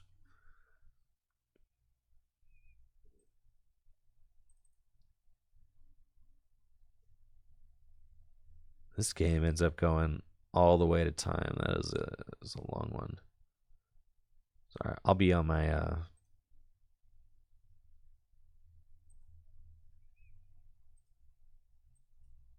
make sure that I'm fast forwarding through shuffling and stuff.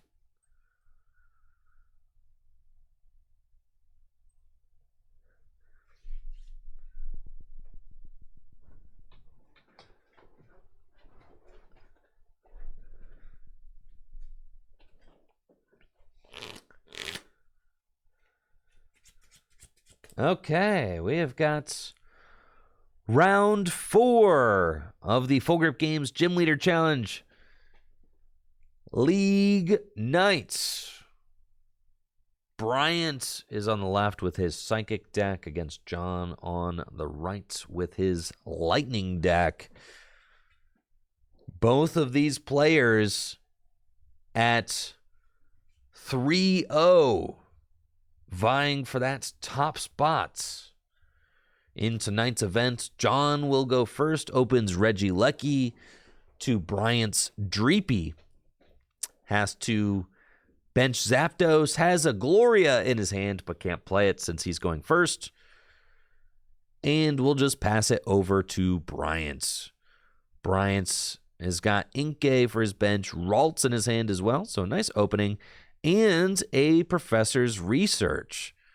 So he can discard his hand and draw 7 cards. I think he's also got a Level Ball, I believe, in his hands. Yes. So he can play the Level Ball to search out a Pokemon with 90 hit points or less and put it into his hand as well. And he's got this Psychic Energy, which he can attach somewhere.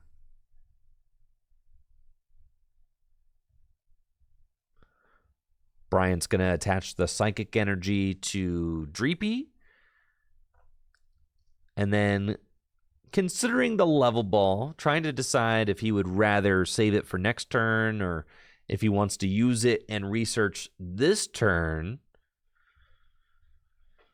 Eyeing up a potential Let Loose as well, which is really risky with the research already in hand. However, I'm sure that maybe Bryant doesn't want to discard the Gallade and the Rescue Stretcher, which are in his hand right now. So I understand Bryant's hesitation to play the Professor's Research, but it looks like he does play Clara in this deck, so that's always an option. Off the Level Ball, Bryant's going to take a little bit of a look at his deck, figure out what's prized and what his options are for routing this game.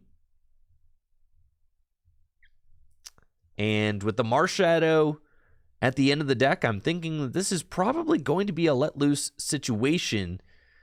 It's tough. Research guarantees 7 cards, but having to discard the Gallade and the Rescue Stretcher is pretty tough. So you really don't want to have to do that.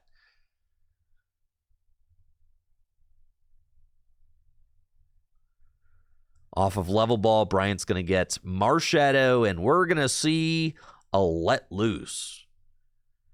Now, John has a really good hand right now, actually. With Volkner and Gloria, John could take a quick knockout with Zapdos using Volkner to get a Lightning Energy and a switch, and then would be able to Gloria the following turn.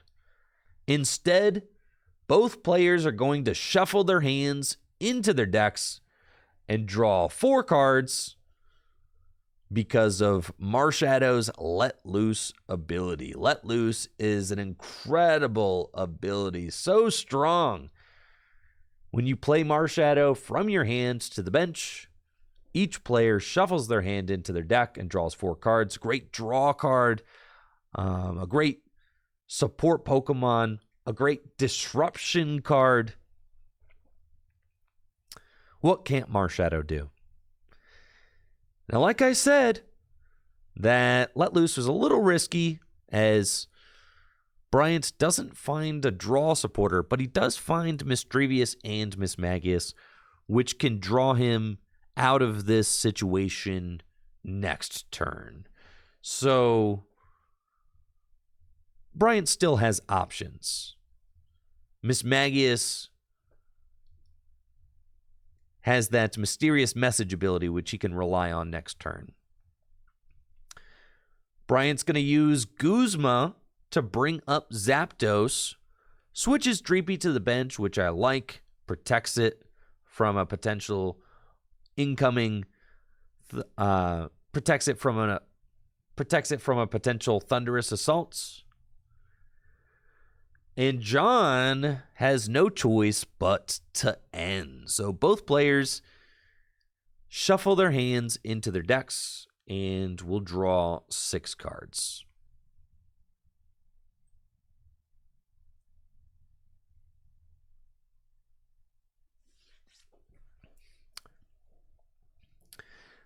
Off of the 6, Bryant's got a Blitzel and a Scoop Up Net, but that doesn't really do anything for him. He's got Tate and Liza and a Speed Lightning Energy, but this hand is pretty lackluster. He doesn't have a free retreater, so there's no sort of Thunderous Assault for 80 happening. Just has to Thunderous Assault for 10 and pass the ball back to Bryant. Bryant's got Rare Candy and Mysterious Treasure in his hands and Evolution Incense. This is an incredible hand. My goodness. Bryant is going to use Evolution Incense, which will allow him to get Gallade out of his deck and put it into his hand. And once Gallade is online, he'll be able to use Gallade's Buddy Catch ability to fish a supporter out of his deck every turn. He could also go for Dragapult if that's what he wanted to do. Maybe Rare Candy into Dragapult and then start attacking with Dragapult's Phantom Force attack. Just some really good options for John in this hand with both Mysterious Treasure, Evolution Incense, and Rare Candy. Off of Evolution Incense, John's going to get Gallade and will Rare Candy into Gallade. I like that. With Gallade set up, you just have so much jurisdiction over your deck. You can search your deck for whatever supporter you want every single turn and play it. Mew from Unbroken Bonds comes down onto the bench with that bench barrier ability, going to prevent any sort of sniping shenanigans from this lightning deck, which is very good for shutting it down. And we see Bryant's looking at that Mysterious Treasure. Mysterious Treasure will discard Bridget, and off of the Mysterious Treasure, John can search his deck for a Psychic Pokemon and put it into his hand. I think I'd like to see John get the Mismagius, and that's exactly what he goes for. Mismagius can use the Mysterious Message attack. Mismagius can use the Mysterious Message ability to knock itself out and draw John a bunch of cards. Mysterious Message allows you to knock out the Mismagius and fill your hand to 7 cards. It looks like Bryant is going to use Buddy Catch to get Ball Guy and play Ball Guy as his supporter for turn. He's got Hisuian Heavy Ball and Ultra Ball. But I wonder, how many useful balls does he have in his deck at this point? He's got the Ultra Ball, he's got Quick Ball, and he's got Hisuian Heavy Ball and Nest Ball, but he can't use it because his bench is full. Sometimes when I use Ball Guy, I really just get Ultra Ball and then 2 other balls that I don't really need to use anymore, and I Ultra Ball those 2 other balls away. Definitely, I've done that before, and it's not a bad play. Bryant's got Hisuian Heavy Ball, and we'll grab the Necrozma off of the prizes. Necrozma is definitely one of the premier attackers in this Psychic deck with its special laser attack, which does 100 damage plus 60 more damage if the Necrozma has a special energy attached to it. And then we see Bryant considering this Ultra Ball. It's a tough one. Bryant's going to Ultra Ball away Clara and Quick Ball to go get another Psychic Pokemon out of his deck. He wants that Malamar.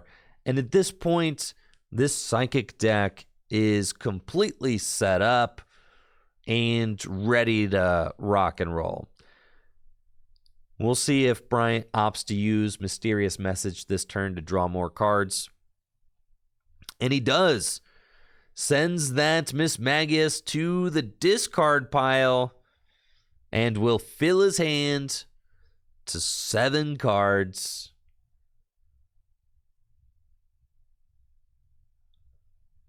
He's got Floatstone and Counter Energy, and he's behind on prizes. If he's got a Psychic Energy in his discard pile, he can attack this turn. But I think he's a little bit short of what he needs. I don't think that he actually has a basic Psychic Energy in his discard pile yet. Oh, maybe not attaching the Psychic to the Marshmallow to the Marshmallow. Maybe just a little whoopsies on that. Got to reconsider the play. It's fine. It's League.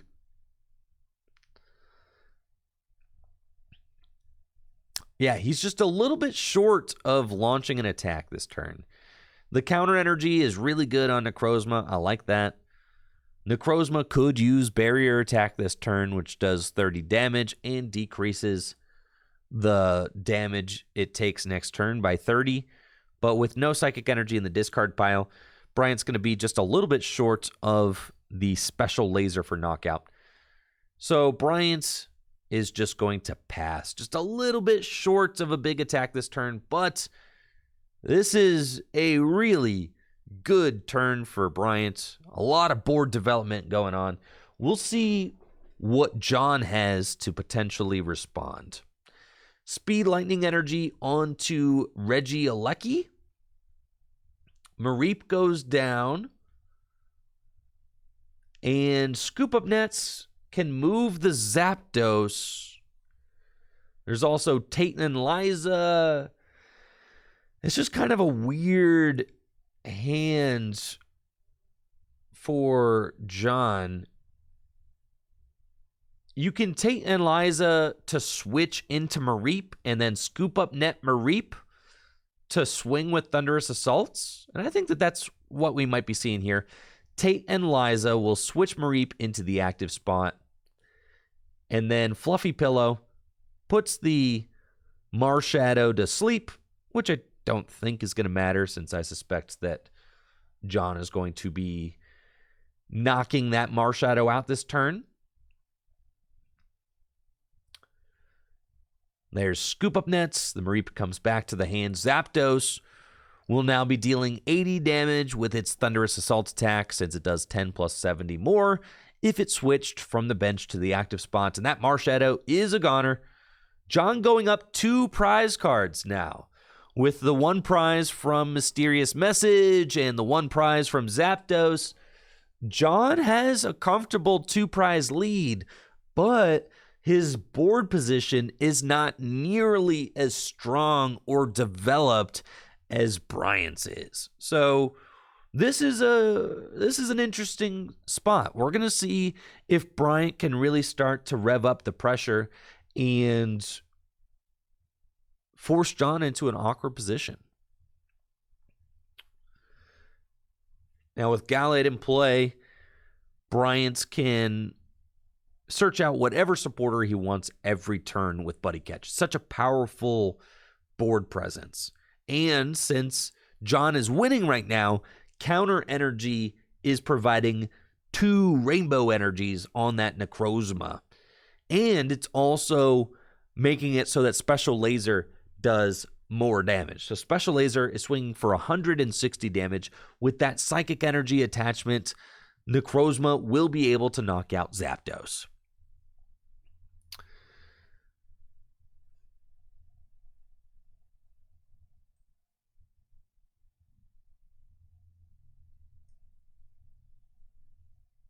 See, did he play a supporter or anything? Guess not. All right. Bryant is just going to swing with Special Laser. No supporter played or anything like that. No Buddy Catch. Just Special Laser for 160 damage. Taking the knockout. Bryant could have used Buddy Catch for a disruptive supporter, maybe like Hexmaniac or something like that, but also has teammates in his hand, so maybe one is just thinking he wants to hold the teammates for if and when something gets knocked out. I think he found the Dracloak off his prizes, so that's a big draw for Bryant off his prizes. Now, John has got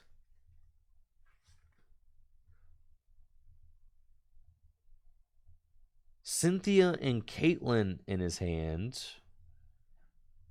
teammates and Cynthia. So he's got some supporter cards. Teammates can get him whatever 2 cards he wants, but is 2 cards enough at this point?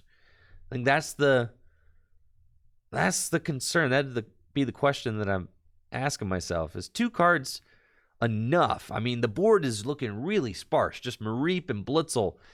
John needs a little bit more going on. But Teammates is nice, as it does guarantee you 2 cards. John's going to play Teammates and search his deck for 2 cards and put them into his hand.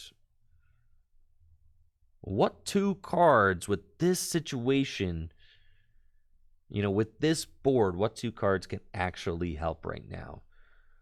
He could get Flaffy and, this is really tough. Regieleki's Terra Spark doesn't even take a knockout on this Necrozma. It's just a really, really tough situation. So even if he gets the Flaffy and uses Dynamotor onto Regieleki, maybe like an Escape Rope and Flaffy, it's just a tough situation. You probably don't want to send up your Gallade. So I think I probably get Flaffy and Escape Rope here, because then you kind of bluff with the Escape Rope. You Dynamotor onto Regieleki, you Escape Rope, and then you say, all right, I could go like Muscle Band E-Power and knock out your Gallade. So like they probably never send up the Gallade. So then they send up any other guy, and you're okay taking a knockout on any other guy. I don't know. Maybe. It's tough. It's a really tough call. Like I said, this situation's like 2 cards isn't quite enough. So we see John kind of realizing that and gets the Zeb Strika and Escape Rope. It's going to play the Prism Energy onto Regieleki. And still doesn't have a Dynamotor online, so is just in a tricky spot. He's just going to have to sack another turn. Uses Ordinary Rod to put the basic Lightning. Actually, just the basic Zapdos. All right, I was going to say, I like keeping the Lightning in the discard pile. So yes, it's going to use Ordinary Rod to put the Zapdos back into the deck. And this is kind of a weird hand to have to sprint, but I understand John's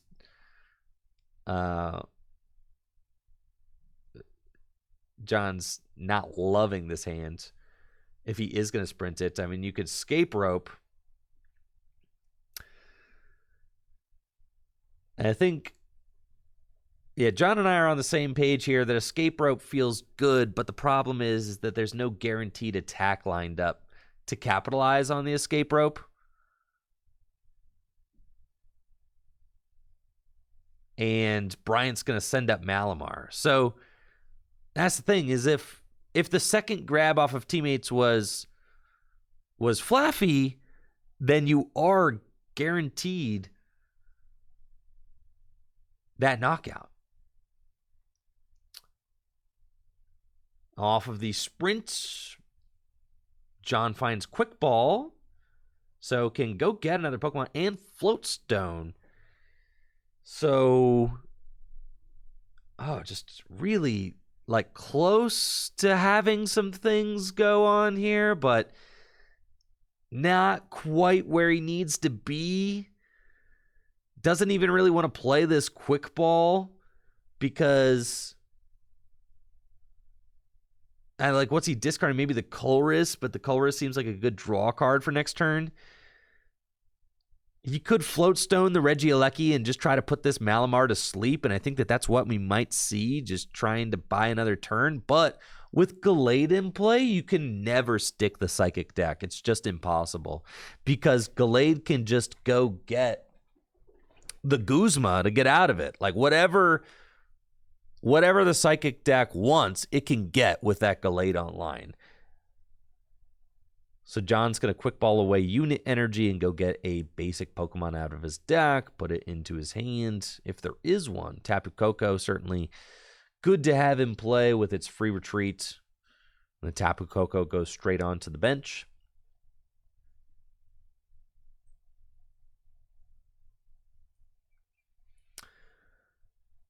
And then John is going to retreat Regieleki into Tapu Koko and pass it back over to Bryant. Bryant's got Fog Crystal off the top of his deck. Dracloak comes down into play. And this is not a problem at all for Bryant because he's got that Float Stone in his hand that he didn't play the turn previous. So he can use the Float Stone to retreat the Malamar out of the active spot. Float Stone goes down onto Malamar, gives it free retreat. And then Bryant's got a basic Psychic Energy he can attach to one of his Pokemon, probably Gallade or Dracloak. Would like to have that. Technically, Bryant's still behind on prizes, so that counter energy is still activated and will be providing a double rainbow effect on the Necrozma. So now, with Gallade up, Bryant has complete control over the game. He's going to be able to go get Boss's Orders out of his deck if he wants to. He could boss up the Regieleki and knock it out. Buddy Catch for Lysander. Love it. And Lysander is going to bring that Regieleki into the active spots. And this is the power of Gallade. Whatever you want to make happen, you can make it happen with Buddy Catch. Regieleki in the active spots will be taking a mean special laser. And Bryant ties it up at 4-4 prize cards. So that counter energy is no longer activated. And we'll be providing just a colorless energy now. John's got Nest Ball. And see if there's any other basic Pokemon in the deck worth getting. There's the Raikou. But that bench barrier Mew is shutting down Raikou's amazing shot completely. And I don't think that John is running Silent Lab or Hex Maniac in his deck to turn off Mew's bench barrier ability. So that bench barrier is going to stand as long as the Mew is on the bench. Nest Ball gets Zapdos. And Zapdos on the bench. Colorless. John can shuffle draw 7. But what can he possibly get to respond? And Necrozma's got 130 hit points. John doesn't have anything right now on his board that can do 130 damage. It's just a really tough spot to be in.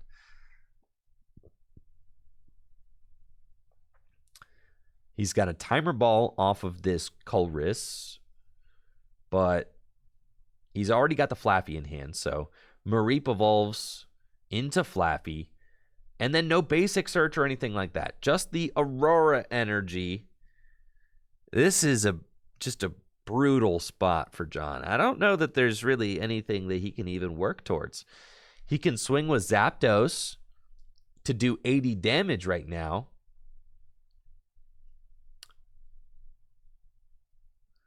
But that's not doing it. I mean, Necrozma's got 130 damage or 130 HP. Yeah, this is really tough. Situations like this, Muscle Band would be really good to try and reach over that 120 hit point threshold. Let's see where he goes.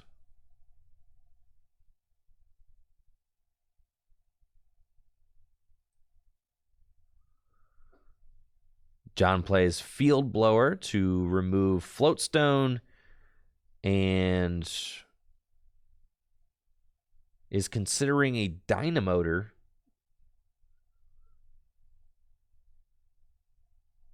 Aurora Energy can get attached somewhere also. Looks like maybe Aurora Energy onto the Tapu Koko. You can start building towards a electric ball for 100.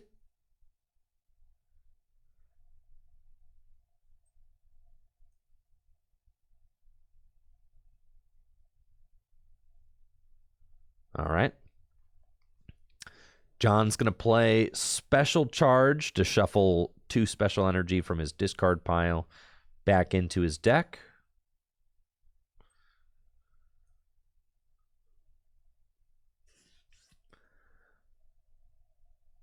And with that, John's going to sprint. Wants some more out of this turn. So we'll see if he finds what he's looking for off that sprint. Ultra Ball, Rescue Stretcher, and a basic Lightning Energy. He can Rescue Stretcher for Regieleki, but doesn't have 2 Dynamotor set up, so he can't swing with it. Thank you, Termless Club, for the Prime sub in the 3 months. I appreciate that, Termless. Thank you.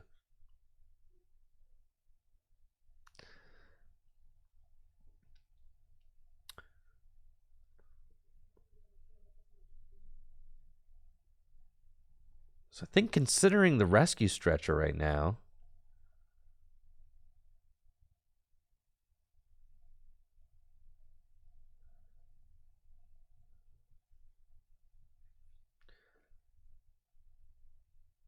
okay, John's going to play Rescue Stretcher to shuffle Electric and Regieleki back into the deck.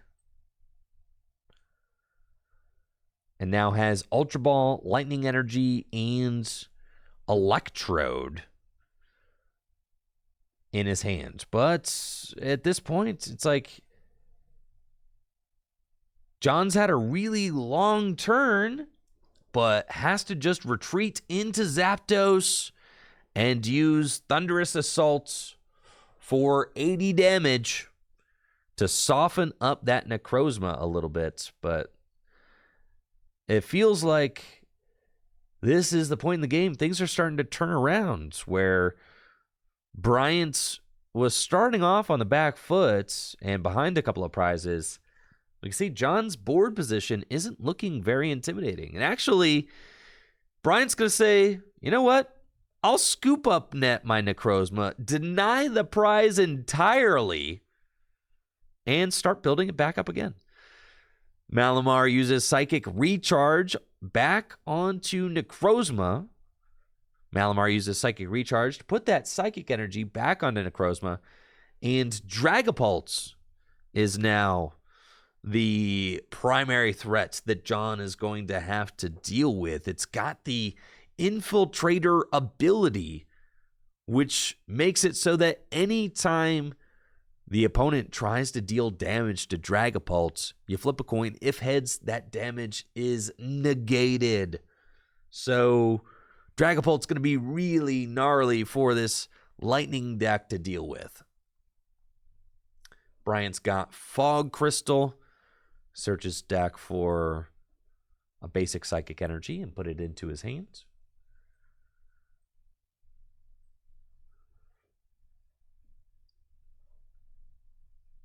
And we'll attach the basic Psychic Energy to Necrozma.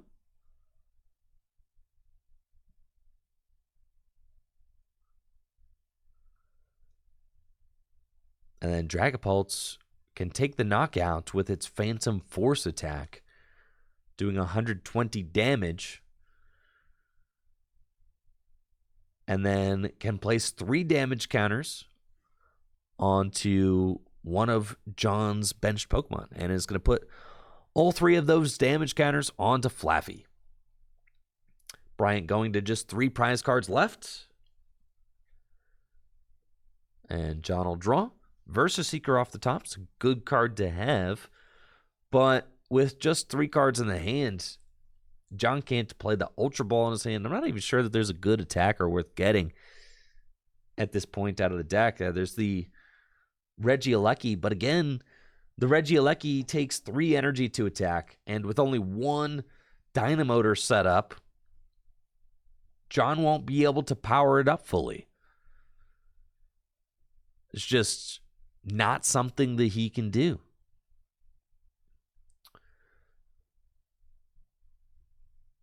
So, eyeing up his options with Versus Seeker. What has he got? What can he work with? He's got Teammates again, but Teammates isn't drawing enough cards. Need to draw more cards than Teammates can provide right now. Teammates is a really good card when you're fully set up. But when you're not fully set up, Teammates doesn't really get enough.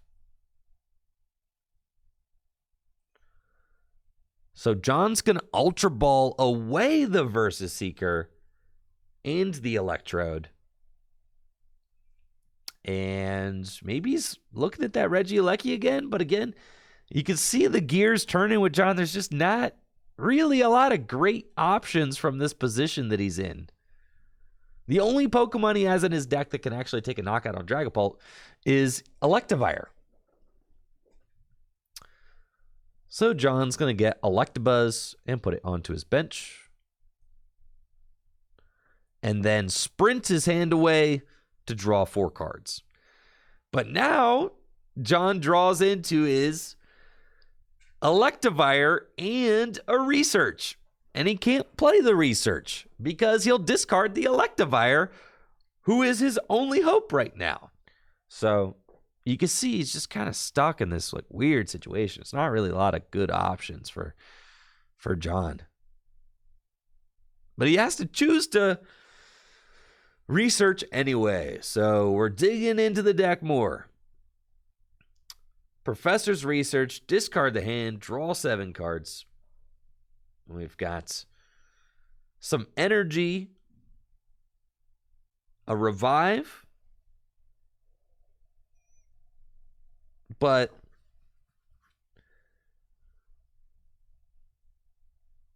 where is this energy going to go?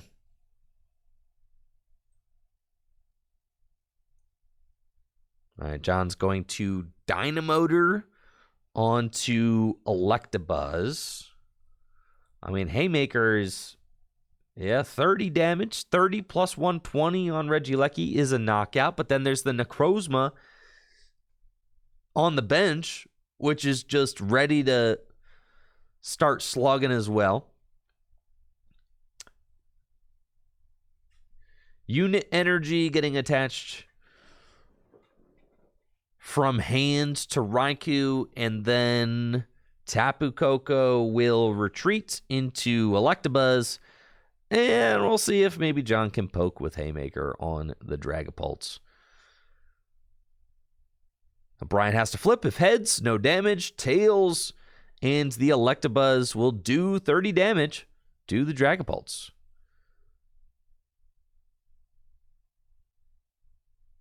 And now it is Bryant's turn.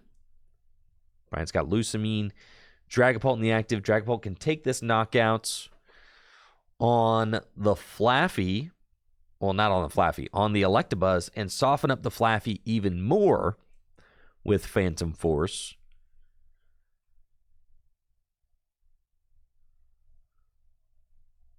Bryant's going to attach Horror Psychic Energy to Necrozma. And is contemplating his play. Just wants to make sure that he's got, and I come over because it's time. So I'm getting these guys set up. I believe Bryant's going to be turn 0. And I like this play from Bryant. Bryant uses Lucamine and retrieves Lysander and Guzma from his discard pile. Goes to 2 prizes remaining. And then John really considers this promotion and promotes Zebstrika.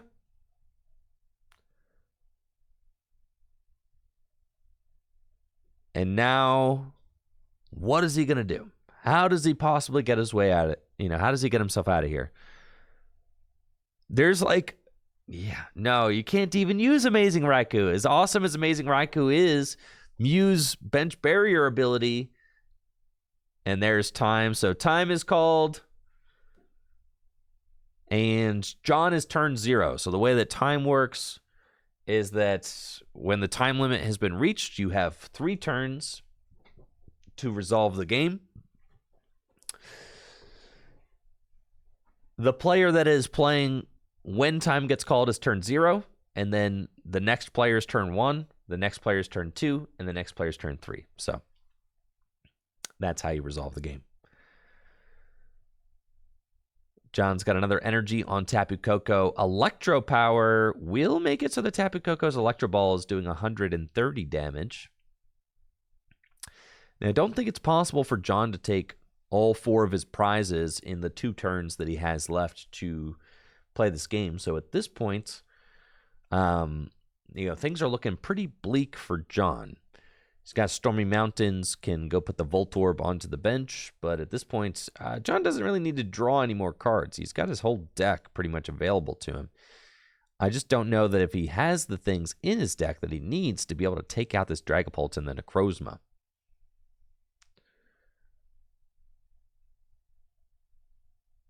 So then Zebstrika will sprint, and John's going to discard his hand, draw 4 cards, finds Air Balloon, which will allow him to move this Zebstrika out of the active spots, and with the plus 30 damage, could take a knockout on the Dragapults.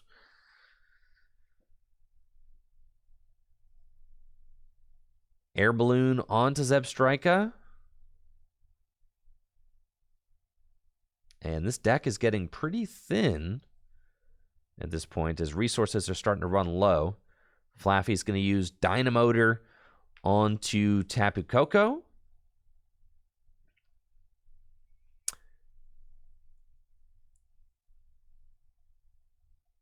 I don't believe that John has used a supporter yet, but I'm not sure that it really matters. Like, the Raihan can accelerate an extra energy into play. So John's going to Raihan to the Amazing Raikou, and you see how small that deck is. You got Guzma, you got Grass Energy. John's going to take the Guzma.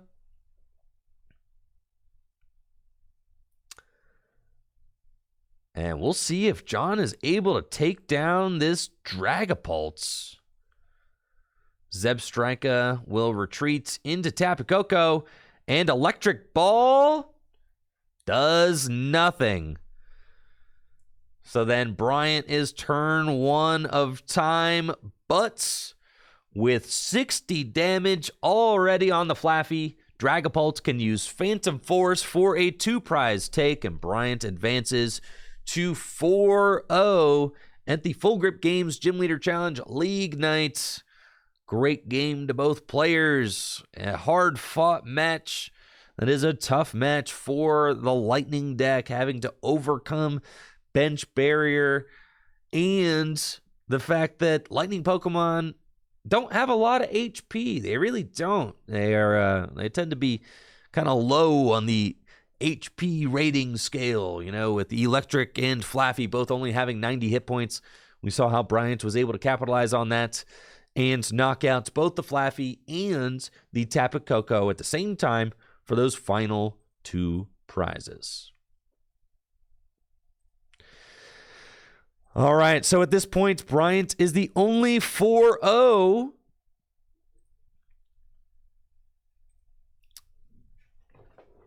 Bryant is the only 4-0 out of the 18 players who are playing in the Gym Leader Challenge events. So Bryant got down paired to JD, who had made it to 3-1. And we're going to get to see these 2 players, see if JD can advance to 4-1 with his colorless deck. Or we'll see if Bryant can finish 5-0, the perfect 5 wins with his Psychic deck. Thank you, Skylon, for the sub and the 18 months. And thank you guys for watching. It's been a lot of fun watching the Gym Leader Challenge games. Definitely enjoying it. The final match of the Full Grip Games Gym Leader Challenge League Night Tournament is underway with JD on the right with his colorless deck against Bryant on the left with his Psychic deck. Bryant is 4-0, the only undefeated player amongst the 18 players in attendance tonight. JD is 3-1 with his only loss on the night. His only loss on the night to that Fossil deck that we saw earlier during the stream. Bryant's going to play first and has Inkay in the active spot, but no other search cards. So we might just be looking at an Inkay pass. And that's what we got.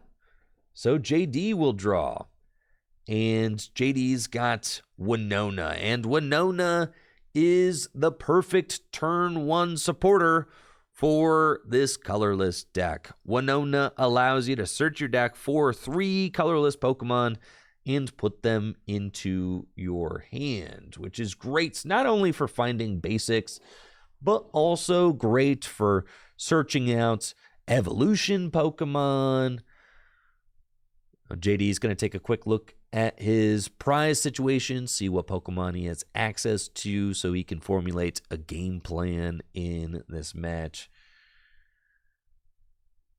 See, he's got Kangaskhan, Lugia, and then Snorlax. Of course, that full art Snorlax is going to be one of the most dominant Pokemon in this deck with its thumping Snore attack capable of dealing 180 damage for just 3 energy. It's also got a solid 150 hit points, which is absolutely huge for a basic Pokemon.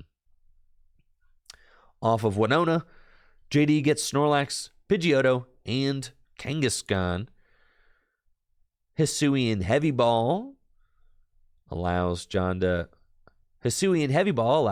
to take a little look at the prize cards, and JD will fish the Minccino out of the prizes, put it onto the bench.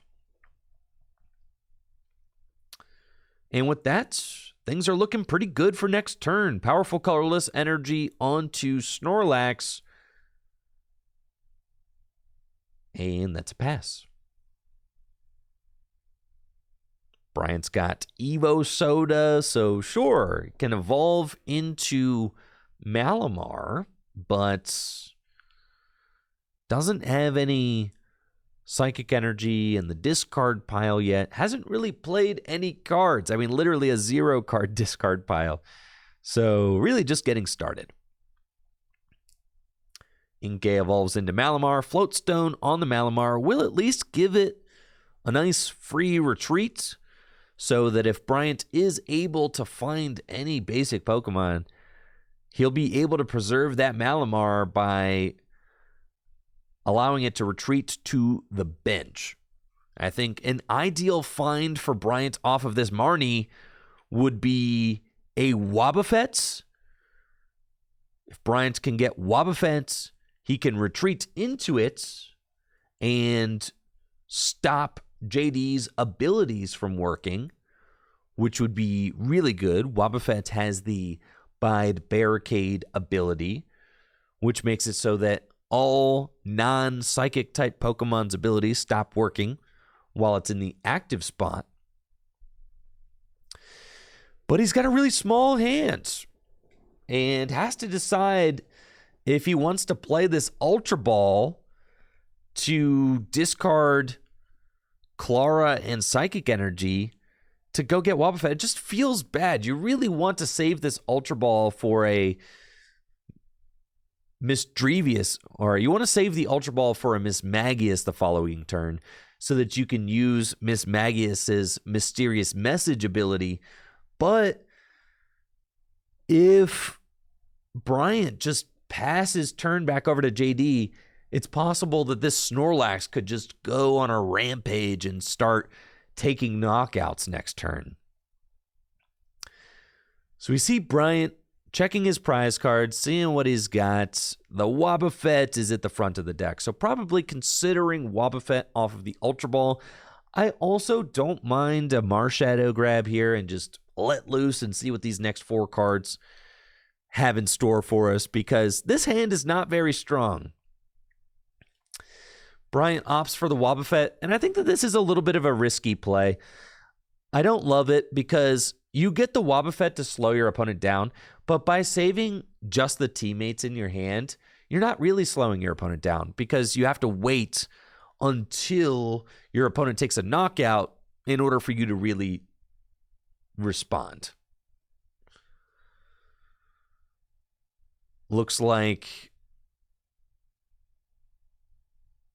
Bryant is going to Psychic Recharge, then retreat into Wobbuffet and pass it over to JD.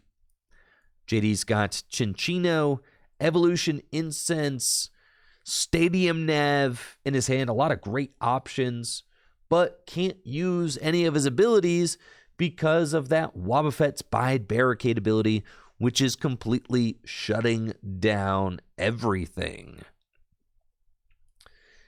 So this is a tough spot for both players. I mean, really, JD's got a lot of good cards in his hands, but can't use any of his abilities. Did Timer Ball. Stadium Nav hit 1 heads. So Stadium Nav is going to be able to get JD a Stadium card out of the deck. And I think that might be going for that Pokemon Research Lab.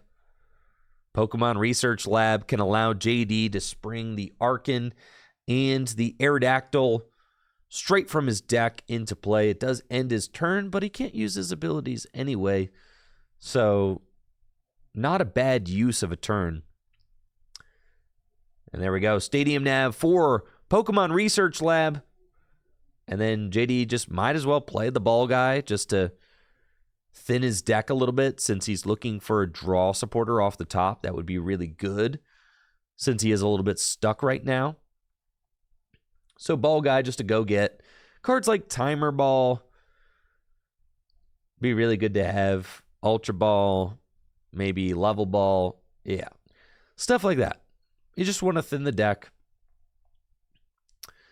to increase your odds of drawing cards that are good. Even though JD's not really going to need to use these cards, he just doesn't want to top deck them next turn. So that's a good heads up play by JD.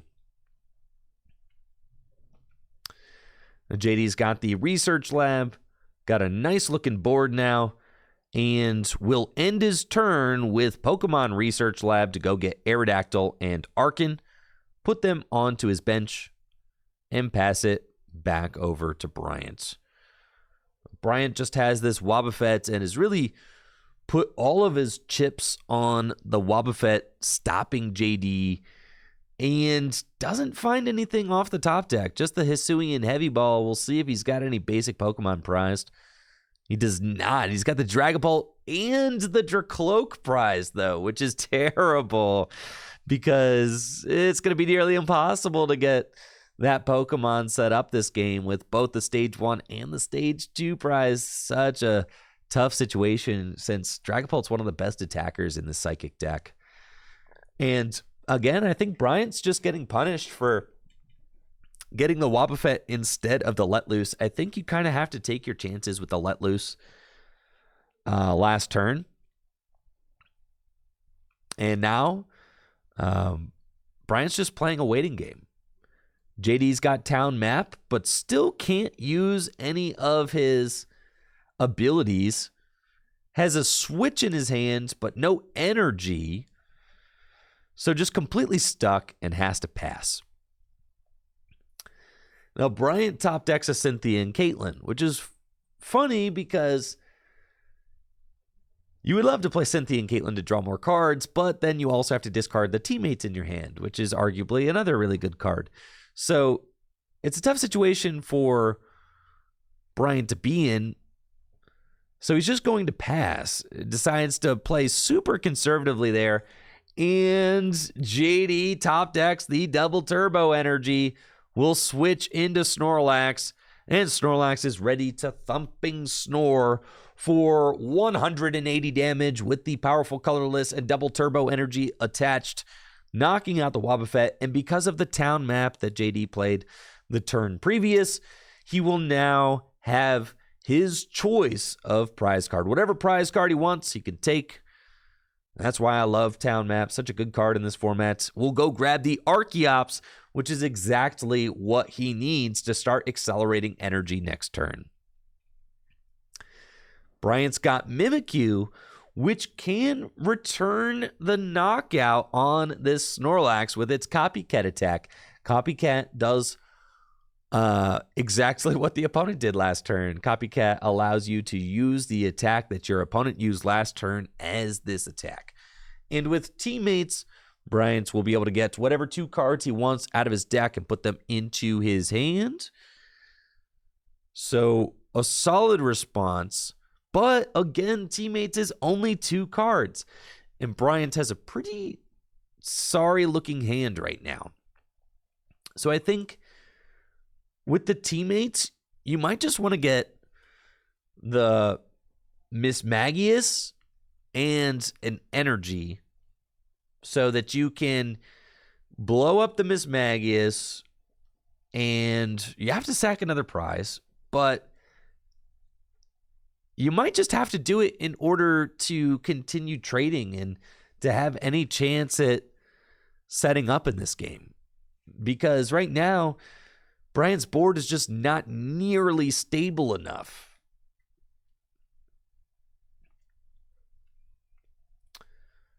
The Snorlax has to go down, that's for sure. But with the Archeops grab off the prizes, looks like Bryant dropped a card.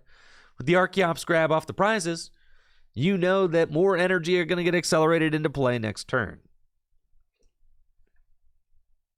So let's see what Bryant gets.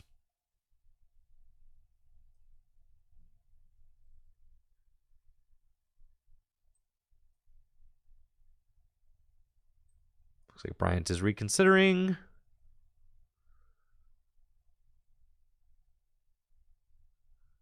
And has finally chosen his cards off teammates. Okay.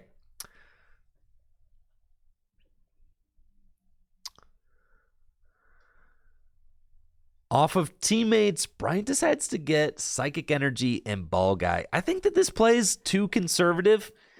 I know that Bryant wants to set up more next turn and maybe thinks Ball Guy is maybe the way to do that. Mimikyu will use Copycat, Copy Thumping Snore, and the Mimikyu wakes up. Wow. Back-to-back double 6s. I think that Ball Guy is just too conservative of a play because JD is about to come screaming in with Archeops. We've got Ditto, and with all of his abilities, JD can freely accelerate special energy from his deck into play using Archeops' Primal Turbo ability, can use Pidgeotto's Airmail, can use Chinchino's Make Do. I mean, JD's just got the whole world in his hands right now. Chinchino's Make Do draws 2 cards. Guzma and Hala could get a tool card, special energy, and a stadium. Decides to go for Pidgeotto's Airmail. Sees Birdkeeper and Marnie. And decides to keep the Marnie. Might play that this turn since Bryant did, teammates and keep a card in his hand. You never really want to let your opponent keep a card they teammates for.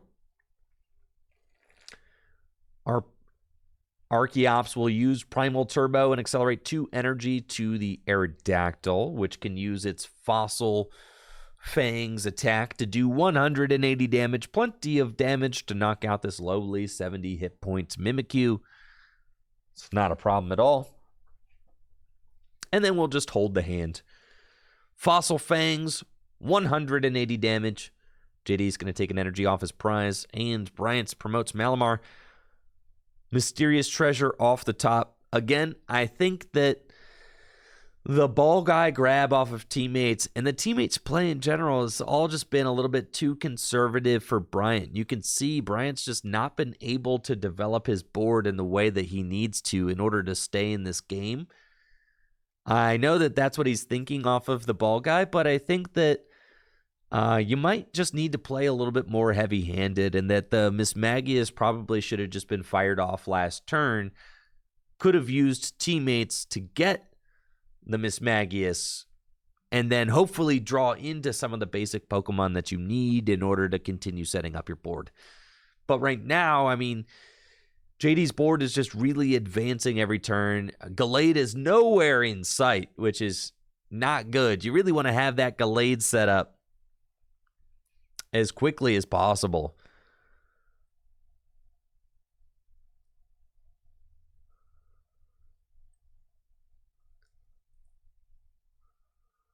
Okay. Off of Ball Guy, Bryant's going to get Nest Ball and Level Ball. And we'll use Nest Ball to go get Necrozma, I believe.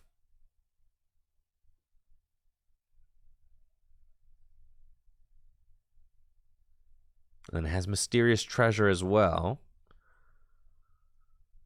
Yep. Bryant will use Nest Ball to get Necrozma and Level Ball to go get Ralts. And then also has Mysterious Treasure, or is it Ralts? Yes. We'll use Level Ball to go get Ralts. And then is also considering this Mysterious Treasure.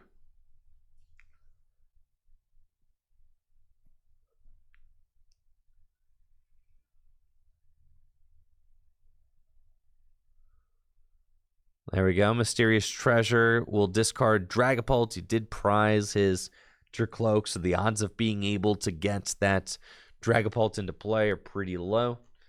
And thank you, Golden Face, for that sub in the 22 months. I appreciate it, Golden Face.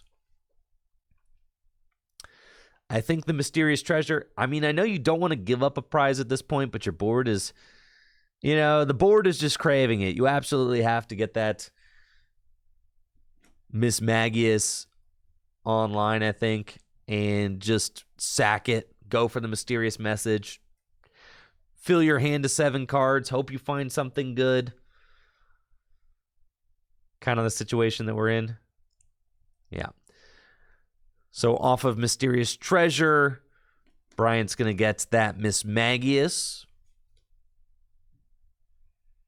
and evolve it into play.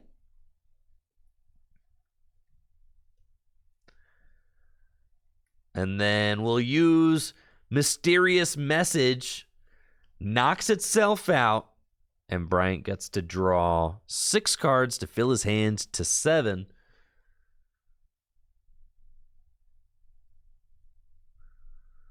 I think Bryant might have missed a card there. Yup. Only filled his hand to 6. Dang, Bryant. You're really cheating yourself out of an extra card there for no reason. But, oh well, oh well. Hey, it's better than that. It goes to 7. It's crazy.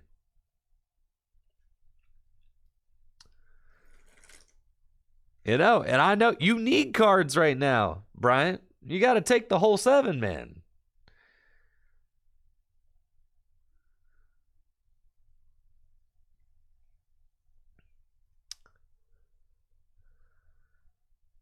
He's got Psychic Energy in the discard pile. Malamar will use Psychic Recharge onto Necrozma or Psychic Energy on Necrozma. And there's not really too much else that he can do at this point. You can't evolve that Curlia. We do stop that, yeah, because he just put that Ralts into play this turn. Been a long turn, Bryant.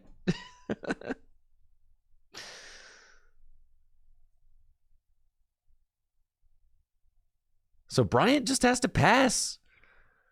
It's just really not looking good for Bryant. JD is in total control of this game. Gets to use Special Charge to put 2 Special Energy from his discard pile back into the deck. And then will Guzma and Hala to probably go get one of those Special Energy. Gonna grab a Stadium card, a Tool card, and a Special Energy. Once Parallel City, Recycle Energy, and U-Turn board.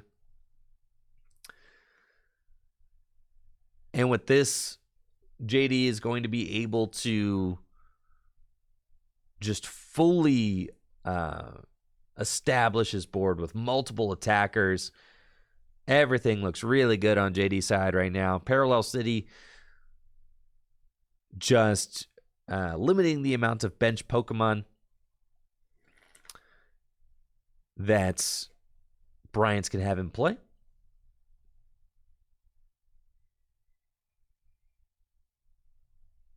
And then I'm thinking that Fossil Fang's just going to take out the active. There we go.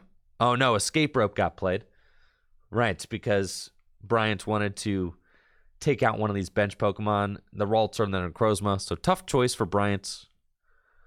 And then Airmail. And JD gets to pick between Field Blower and Versus Seeker. Decides to keep the Field Blower. And will Field Blower the Float Stone, making it even more difficult for Bryant to respond. And then Fossil Fangs will knock out Ralts. JD going to just 2 prizes left. And Bryant only has Necrozma and Malamar, but with the Float Stone gone off the Malamar, Malamar can't even Psychic Recharge to Necrozma for Necrozma to respond, so Bryant still needs a Psychic Energy in order to attack and finish off this Aerodactyl.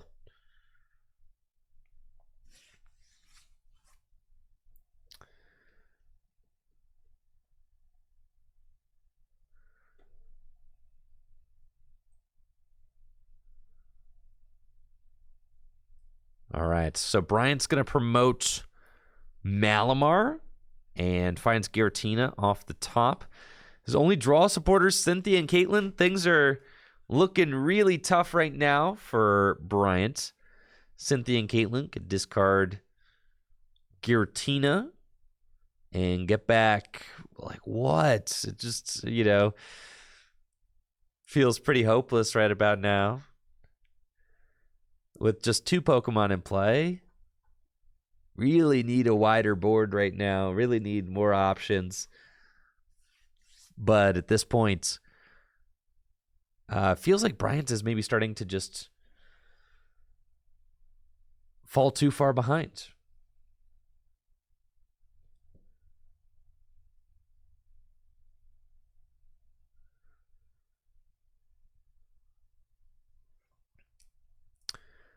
So Brian's going to play Cynthia and Caitlin, which allows him to get a supporter card from his discard pile to his hand, and he'll draw 3 cards.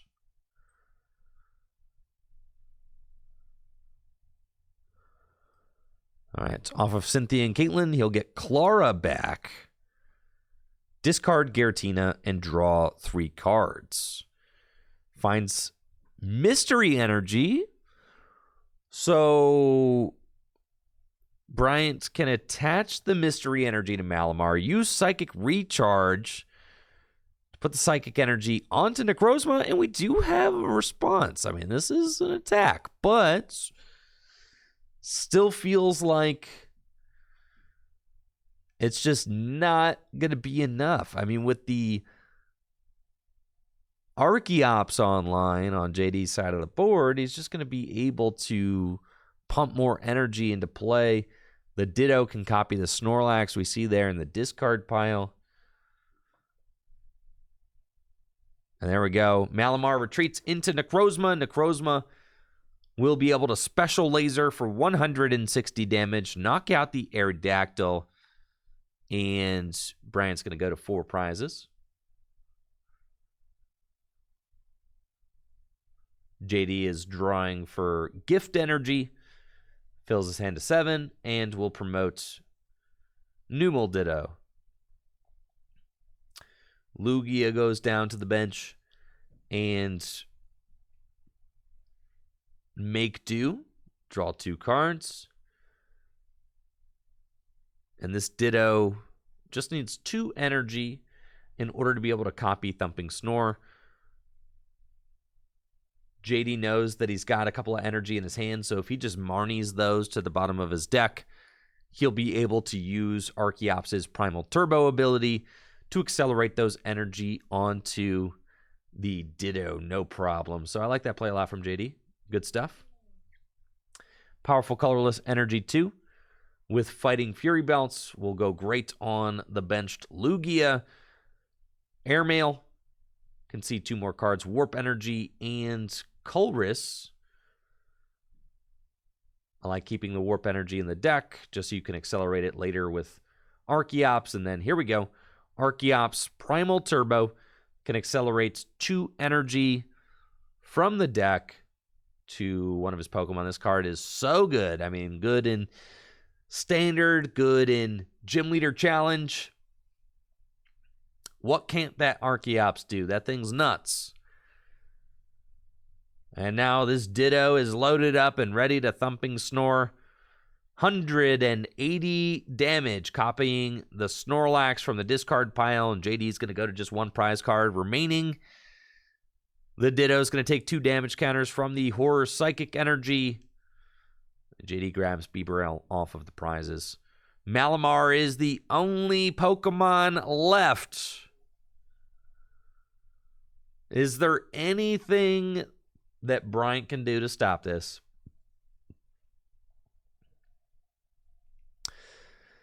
Mew from Unbroken Bonds. There's a Dimension Valley in his hands. But just a Lusamine? I mean, Lusamine can get supporters back from the discard pile. I guess the Ditto is technically asleep, right? Because it used Thumping Snore. So it's possible that maybe the Ditto gets stuck for a few turns. The Ditto does need to flip double heads in order to wake up.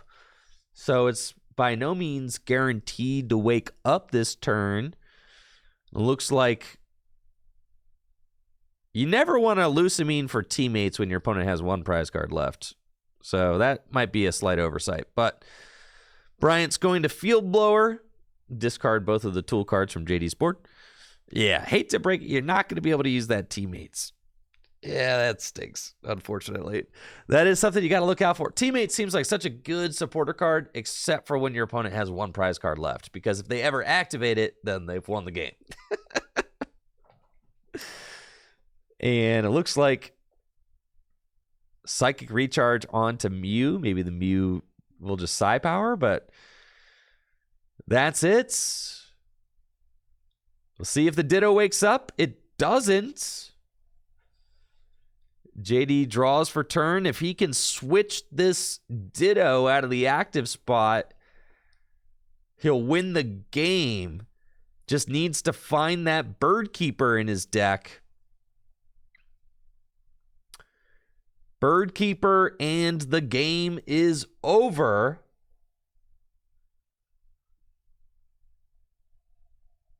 Let's see. Can JD dig for it? Draw energy will draw one card.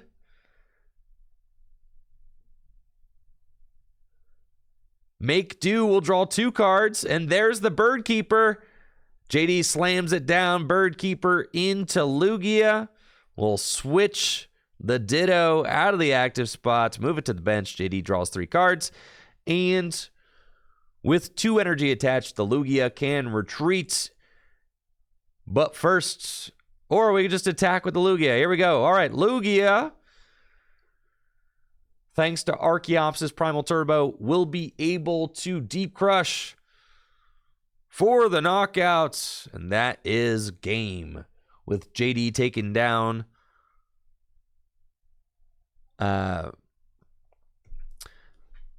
With JD taking down Bryant. Both players will end 4-1 on the night. Great games to everybody who played and came out to the Full Grip Games Gym Leader Challenge League Night event. It was an awesome time. Had a lot of fun. And thank you all so much for watching.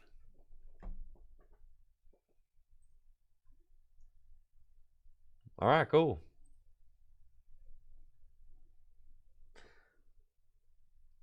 Gaming.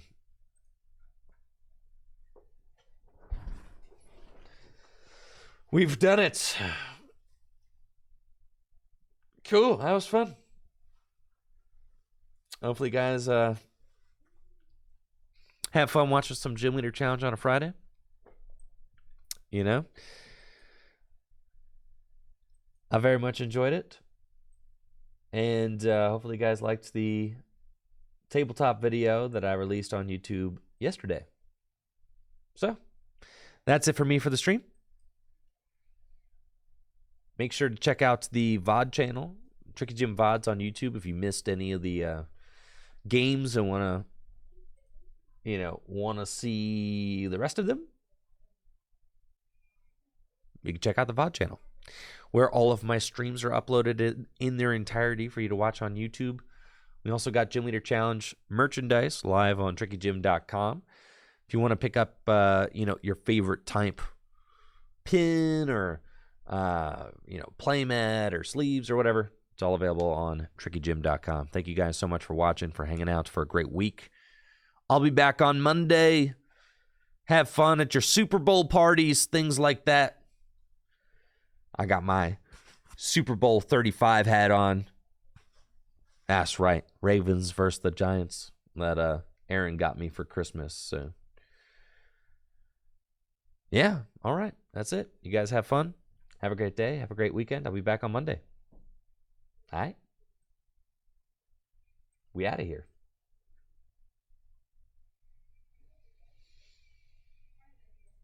See ya.